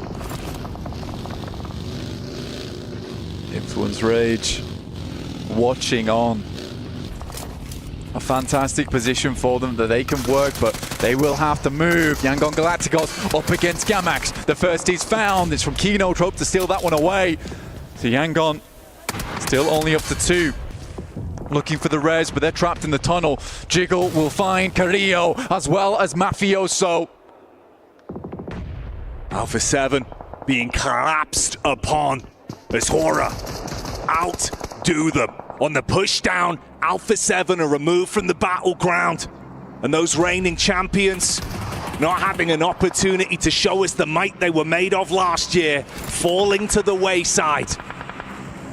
Tamra looking to back things off, causing Boys from Power a little bit of a problem, but it is Al-Haji, puffs out his chest, will send them away. Playing on two fronts right now, Nongshim Red Force did send forward with Tizzy. Romeo made it into the circle for Yangon Galacticos. With a lasso, he needs to grab the rest of his team and pull them close. Oh, sideline shot, it's quick from Pedrino. Up close against Kenotrope. Tamar trying to deal some damage back, but you cannot stop this man. Intense game, showing us what they're made of here. Yangon as well pushing up with the opportunity that's created. They know that Kenotrope were laser focused on that angle. Now they've got room to move. This was the fight in the back line from Hora as well. Pedrino with a 1v3 makes it happen. We were watching Alpha 7, but what a display of fortification coming through from Pedrino. He was clean with it last game, makes it happen again. And for Intense Game, despite them in 12th place, what a highlight reel for Pedrino in the last two games. Haji causing issues as well. Power Esports, pinpoint perfection. From the hillside, bullets down, Smile, knocked over instantly. That's Yangdong in a really rough spot now. Yangon Galacticos. Say Cloud looks to move out, but Influence Rage, this is massive news for them. They could overtake, and that 0-point game, last match, could just be the thing that tips Yangon over the edge. Tucked into position. Got to slow down the pace on it. No opportunity to get the third man back up. Just play as the duo from this. That Smile now fully confirmed, of course, from the knock that we saw earlier from Al-Haji. You still get the establishing shots of Influence Rage, Regnum Karya, and RA. Influence Rage need to make a move. Slightly sooner than RA as well, unfortunately. Little boy sends down towards that south side. Fahidan moves up over towards Nongshim Red Force. Do they know that Tizzy's playing in this position? Diego spotting over towards Horror for a nice little angle. Nades start to get sent off over towards RA, who are initiating a smoke train. Going early right now. Nade's been sent in. Regnum Karya will have to withstand, but it's a big nade that splashes large. It's instantly hit them, damage done. They start to advance from it. Nade over the top to give them room to move up, but the vehicle throws in some additional carnage. A misplay from Toshpik. That lands on Silas. The flames burning down the potential control inside of the compound, so R8 can actually close the gap onto them. Regnum Karya struggling now, and Nade goes in. It hits hard, but not quite hard enough. But the boys are holding safe. This will be a big turnaround, and Toshpik making it happen. Huge shot onto Prestige. R8 with the momentum that was provided to them. Thought they could crash onto that one. Yes, they really do throw them into an uncomfortable position, but they could still reset from this. They've got an opportunity to try and save themselves the turmoil. Nades are right on target. It's Influence Rage that are looking to set this one up as well, and they need these points. This is a fantastic maneuver for Influence Rage. They saw R8 push ahead. They've moved round. They find Tizzy. They clear him out. Power Esports down to just the one, but they are so close. They need more placement points to overtake over towards Fire Flux. Jiggle will find Toshpik. Despite the early Molotov and almost cooking his team, he was able to get the turnaround. The great hold overall. Law behind the dead tree. Little boy goes for the peek up. Meanwhile, Diego dealing damage back over onto Fahidan as well. So Power being really thrown into the wind. Finished off entirely. Regnum Karya still trapped in position. And unfortunately, the boys from Power will not overtake. A second place comes home, and looks like it's more and more likely to be Fire Flux. Unless Horror can have a massive turn up here. Influence Rage been taken down. Yangon still in the game. Oh, Silas goes in for the heads-up call to try and do it himself. Oh, shots this is over. Crazy. Wild, literally going animalistic. The Lanimal brings the claws out, rips his way through Influence Rage. And the sideline shots continue. Horror battling back onto it as well. And Yangon might just have survived long enough. Horror up at 3, looking to challenge for first place, but out of nowhere, in comes SayCloud. SayCloud falls out, finished off by Sky. Regnum Karia up against Horror, the last two teams that remain on this one. Silas, the only obstacle between Horror and taking the first place home here at the PMWC survival stage. It would have to be an unfathomable clutch. The 1v3 from Silas. Show us the style that he's made of.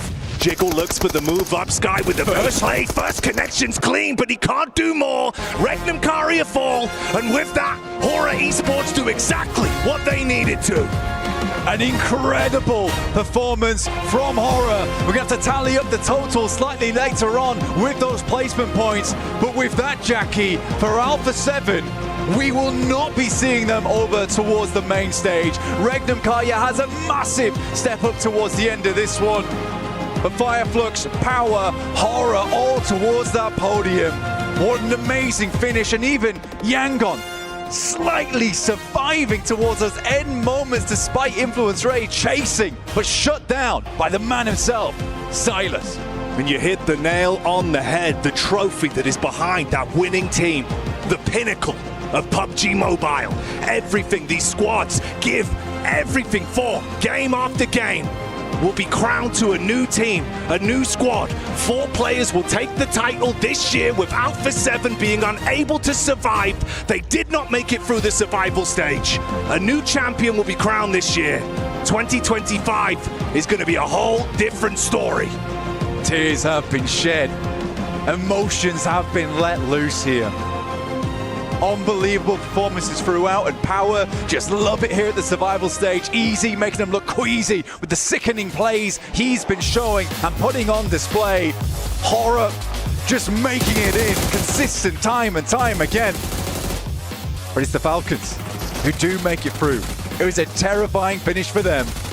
It's crazy how close it was. Falcons potentially could have been lapped. For Alpha 7, they could not do it. Maybe the hunger's gone, maybe the skill ceiling, the gap between the other teams has started to close, but as we've seen here today, Blank, the squads that had to show up, that still had an opportunity to take fate into their own hands, they've absolutely done that. It's an incredible day today. And not only that, yesterday too. I'd go as far to say that the survival stage was more exciting than groups, honestly. Teams fought tooth and nail to make this one happen. A player on your screen has done exactly that. It's Koa from the Falcons, holding that team together. Much better performance. Ralph has been taking more aggressive plays, IGLing for the team, but this is a sad sight for Alpha 7. And you can see it, the emotion, the human element on so many of our different squads, trying to fly the flag of their organizations high, show the skill ceiling, the commitment, the communication. But here today, the reigning champions were unable to deliver. And of course that means for the 8 teams that don't make it through, your keys will be crushed. Let's get over to Barney and begin the process of removing those teams' keys. Ladies and gentlemen, the survival stage is now officially over, and I am joined by our highest placing team. It is, of course, Horror Esports with a final flurry. Congratulations, gentlemen, from myself and from everyone, the whole crew. What an amazing way to end out the survival stage. Now, you didn't just survive, you thrived. So congrats to that. Now, one of the things that you get to do because of this honor is you get to crush the keys of the bottom 8 teams from the survival stage. This is the first time we've showed it this week, so we're all really excited. And so I've got Jiggle, I've got Sky, No Fear, and Sleepy. Jiggle, you're going to do me the honor first and foremost to switch the key on and turn on the engines. Okay, the key has been switched. The engines will be turned on. Can you feel it? Can you feel it in your feet? They can feel it. Okay, Sky, I'm going to get you to lift and flick the switch.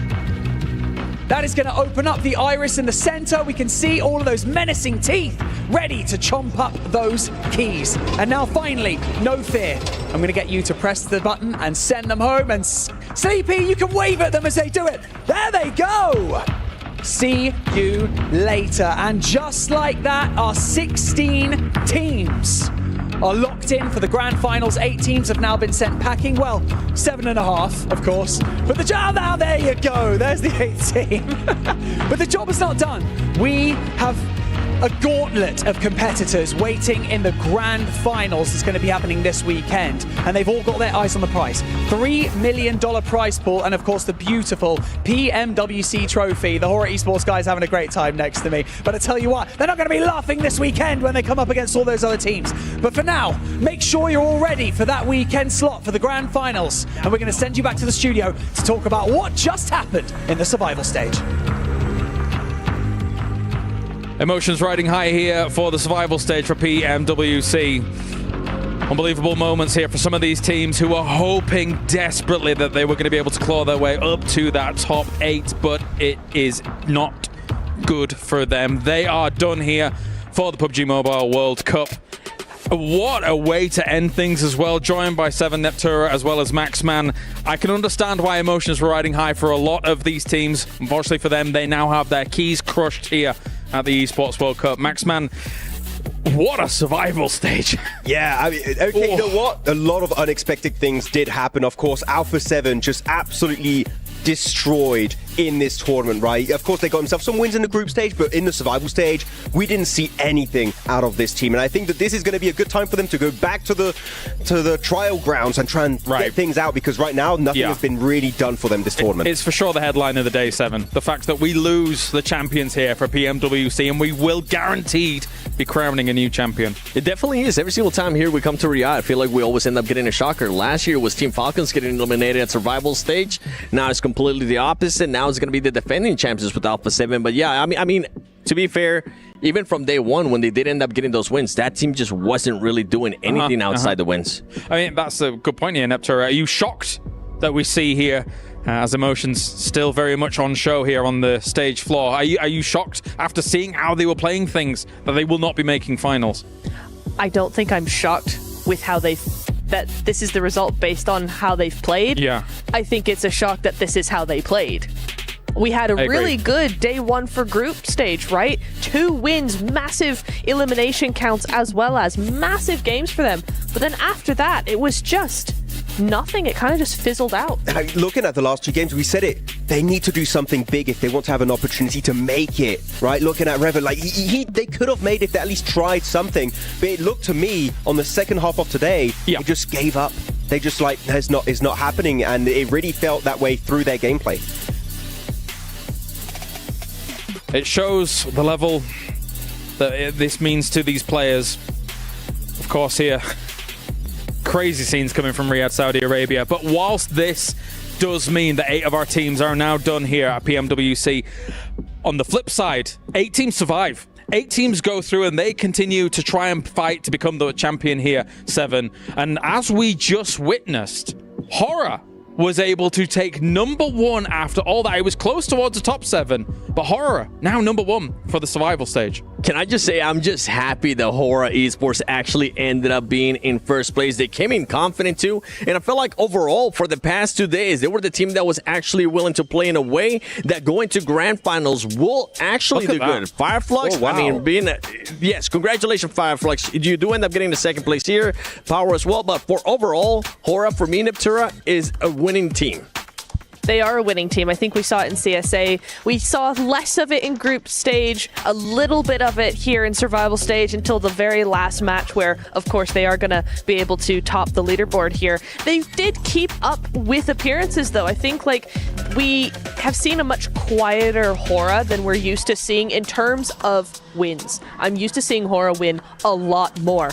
But we liked how they adjusted their strategy, being a little bit more aggressive, those third parties coming into play, less so being able to convert them into super consistent points, but obviously doing far and above enough to actually top the leaderboard here. I mean, correct me if I'm wrong, Max, but I feel like we put Horror in our contenders category at the beginning of our survival stage, and oh boy, did they contend. Oh yeah, big time. I mean, that's not contending. They dominated right there. I mean, Horror for me, looking back at CSA, were definitely a lot more macro-oriented team. just very smart, going for smart fights. Here, they just kind of turned up the aggression to 11. They were just taking really smart fights all over the place, controlling positions, controlling large areas of the circle.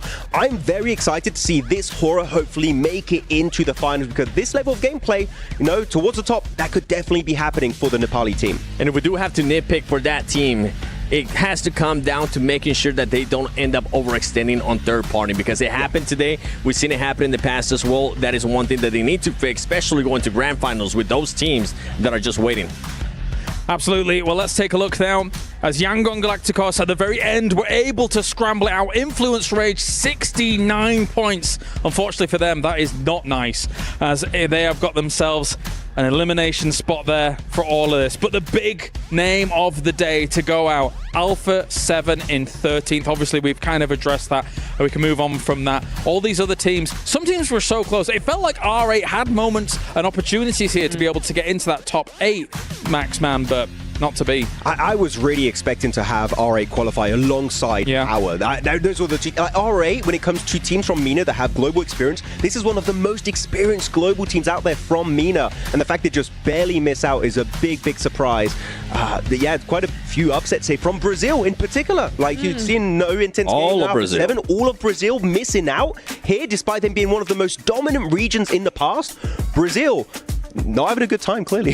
It's just going to be a wake-up call for the whole region. I mean, even going back for Alpha 7, they just haven't been performing since last PMGC, if we honestly think about it. Yeah. For Influence Rage, that was one team that I was actually expecting a little bit more coming into this tournament, because they have been outplacing Alpha 7 throughout every single global event. Yeah, they've really been coming into their own in the last few months, in the last season or so, and yet somehow none of them going through is a big wake-up call, as you said, for the whole region. Like, you're not the dominant party anymore. You are not the region that is going to be the leaders when we come into a global stage, and they've got to change something now. The most dejected do Brazil coming out from 7 backstage. It was sad. I heard it. But anyway, here are our teams advancing into those grand finals. We have ourselves Horror Esports, Fireflux, Power, Regnum Carrier makes it, E-Arena with the back-to-back today, Nongshim Red Force, Team Falcons, and we have, of course, Yangon making it in the end. Our grand finals is set. The question now does stand here, 7. Can these teams coming out from survival stage, they'll come in warm, but can they go up against the likes of teams like Alter Ego, 4 Thrives, DRX looking fantastic at the top of those group stages? It's just going to be full aggression, aggression. That's what this lobby has been. That's why we have seen some teams being able to adjust and play a little bit more passive, but I don't think that's going to be working out. And out of all these teams, I can't wait to see what's going to happen in the grand finals, Max. I'm just realizing we have 4 dominant regions here. All the PL teams qualified, all the Korean teams qualified, all of the EU teams qualified, all of the CSA and SEA teams qualified. When you go down to it, so actually you just have regions just clearly dominating here at PMWC, which is very surprising when, again, Brazil not showing up. New regions here are on the rise to claim this trophy. Oh, my question is not only can the survival stage teams kind of keep up, I'm concerned about the 6 teams behind Alter Ego and 4 Thrives, the way they were able to set the pace in group stages, Neptura, because they looked spectacular. They did. They really, really did. I'm so excited to see how the two are actually going to end up clashing, because yes, in group stage they all played each other, right? But I think we've seen such a step up, such different adaptations of these team strategy in survival stage, that actually going up against the top 8 that went straight to finals is going to be like playing in an entirely different tournament, I feel like. Just because, yes, you had those outstanding performances from many teams over the group stage, but now coming in, it's the finals. You bring an extra level to things. With the survival stage having enabled teams to actually be able to adjust a little bit more and do some better things, I think is going to be very, very interesting. No rotating lobbies. You were able to learn from day to day to day in those 3 days of the grand final how all of these teams are going to be playing things out. Let's take a look at the Gadia top plays of the day as well. See what is going on. Hopefully not those nudes that Max was looking at earlier on. Hopefully not. I was thinking the same. You read my mind. I was like, please don't show those names. mean, technically, Quag got a triple off of that, so it might be there.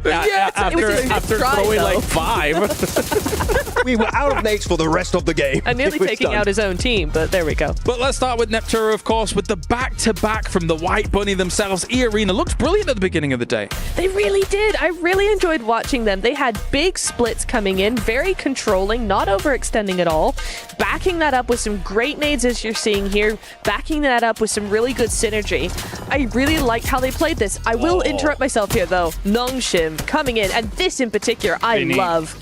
Binny, dude. Jeez. What a play coming in. I will say, Nongshim played that kind of badly, and then for Binny to be the solo was the best thing that happened to them in that game, because he was able to just take them a little extra further. Yeah, Binny just had that one locked down in that shed with the pump, okay, was ready to go. Very happy with E-Arena, Norman in particular. I think he had a really, really good time. Looking back at some of the plays on Miramar, Influence Rage, really good control in this game, kind of securing their position in the top 8. Their Miramars have been significantly outclassing their Erangel matches. You talked about it already, Seven. Miramars, when they're going to qualify, and it seems like that was the case for these last 2 matches.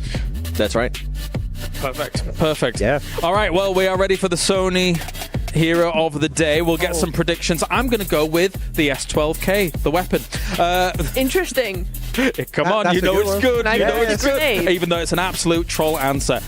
Seven, who do you think? I'm going to be thinking Sleepy from Horror Esports. Okay. Neptura. You know what? Let's go with Binny. Good old Binny with the shotgun. Still Maxman's choice, maybe. No, I'm going Mormon.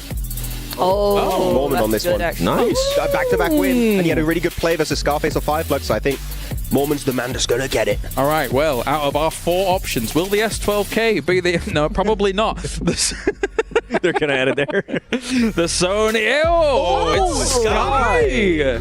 Okay, I mean, hey, he was an MVP contender back in PMSL CSA. Sleepy, he's good long range, but don't forget that because of the new formula, it's all about the elims, all about the knocks, and Sky's the one bringing them home. 14 elims. He's on fire. He is. With that Mini 14, he's absolutely just a dangerous man, so... You got so many MVP contenders actually from CSA, right? You're looking at Pop, you're looking at Doc, you're looking at Phallic, you're looking at T24P, you're looking at Sky, Sleepy. All of the guys could take it home, so it's going to be rough to predict. I'm going to throw a random one in there. Seoul. I think Seoul might end up surprising. Honestly, going into the grand finals, I know we're still here, but I'm excited to see what APG is going to be doing. I'm full on the APG train. I got a chance to go back and watch some of the stuff that they were doing in group stages. It is just that minimal thing that we've been talking about. The docketing, that needs to stop, and whenever it does stop, the team performs really well. Max's favorite thing. Yes, that is a good point with Doc. I love it. He loves it. He wishes he could be on the side of Doc. You wish you could play with Doc. I wish. You wish. I wish. Yeah, very. Maybe. Yeah. Ex-pro player. Max, an ex-pro player. What's going on? Yeah, he played once. I did like one PMCO game because someone did not show up like years ago. I also remember you playing a show match with some of the teams, and that was interesting. Yeah, let's forget about that. Anyway, all right, well, let's take a look at the Honor domination for the day as well and see what we've got as a flavor to tantalize and tease you here for PMWC. The triple elims coming in. Actually, you know, your sleepy call, Seven, was pretty on point because he was blasting as well. He was just so close. I mean, he was able to perform too. I had Catch as well, the way that he's been able to scout for his team, the way that he's been able to position for his team. I'm really intrigued to see Fireflex is going to be able to do that too in the grand finals. You know what I'm even more impressed by? Of course, Intense Game will not be advancing here, but at least you're one member in the... Doing all right. This is the closest Alpha 7 got to winning a game, was thanks to Pedrino, that was on the roster a while ago. It was a while ago. Yes, but still the closest they ever got. You're mean. You're going to incur the wrath of the Alpha 7 fans.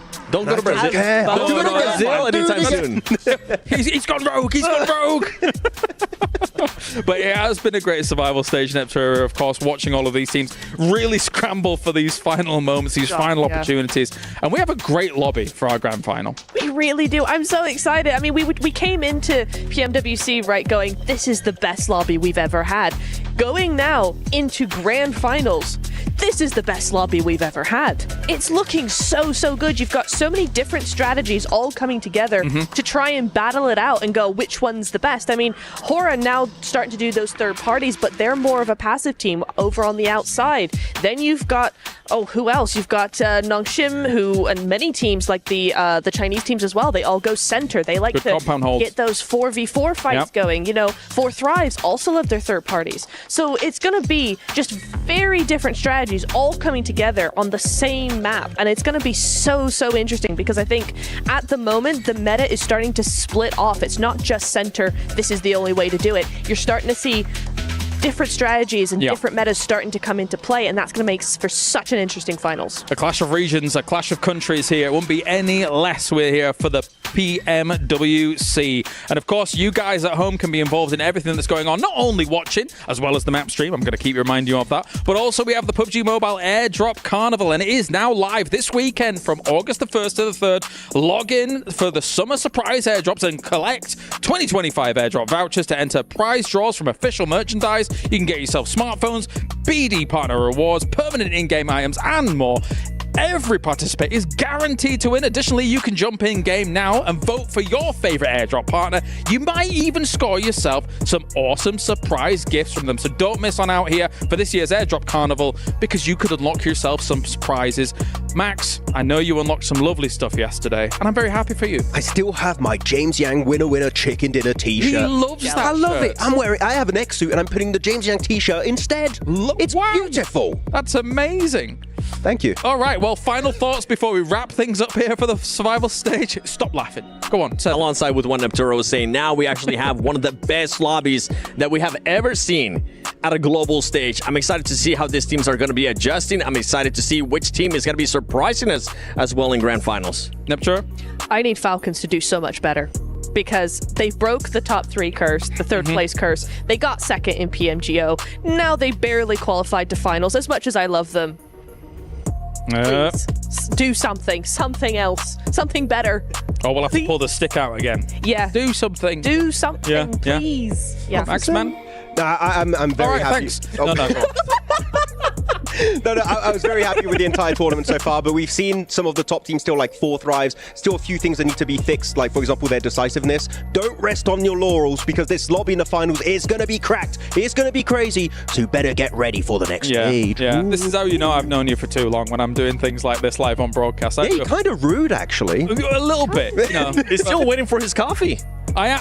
What? Good point. Where is my coffee? Anyway, whatever. We are done here for day number 2 of the survival stage. Let's head over to the stage and finish things up for day number 2 here for PMWC Survival. He might be called sleepy, but one thing is for certain, the performance you boys put up was very far from a sleepy one. Now, heading into this entire tournament, it was rumored that Alpha 7 were your top competitors, your rivals, the team you wanted to knock out of the running, and you did exactly that. I have to ask you, why Alpha 7? Because they were making fun of us. I don't know why, but they were making fun of us, and yeah, that's it, and we don't like it then. Well, you certainly showed them who was boss. Now, heading into the grand finals, obviously you boys have had an extra 2 days to kind of warm into this tournament with the survival stage. Do you feel like that's going to give you an added benefit, an advantage going up against those other 8 teams? Yeah, of course it will, and we have more time to practice, and that's why we're gonna get more confident also. That's why it's gonna help a lot. And who do you think your biggest rival is going to be in the grand finals? You've already taken out Alpha 7 from the competition, so who's next on your list for grand finals? Our main competitor will be Alpha Gaming, because they are our regional champions also. That's why they are the main contenders. Okay, you're taking out all of the alphas over here at PMWC. I'm loving this from you. Do you have a message for the fans that have been cheering you on throughout your entire journey so far? Yeah, I want to thank all of our fans who have been supporting us from the very beginning. I'm so thankful for you guys, and keep supporting, keep loving. That's it. There you go. You heard it here. From the man himself, Sleepy and Horror Esports. Remember, folks, the grand finals will be taking place on Friday for championship weekend. We have an abundance of talent and $3 million on the line. We'll see you there.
The highly anticipated addition to the Mummy Series outfits is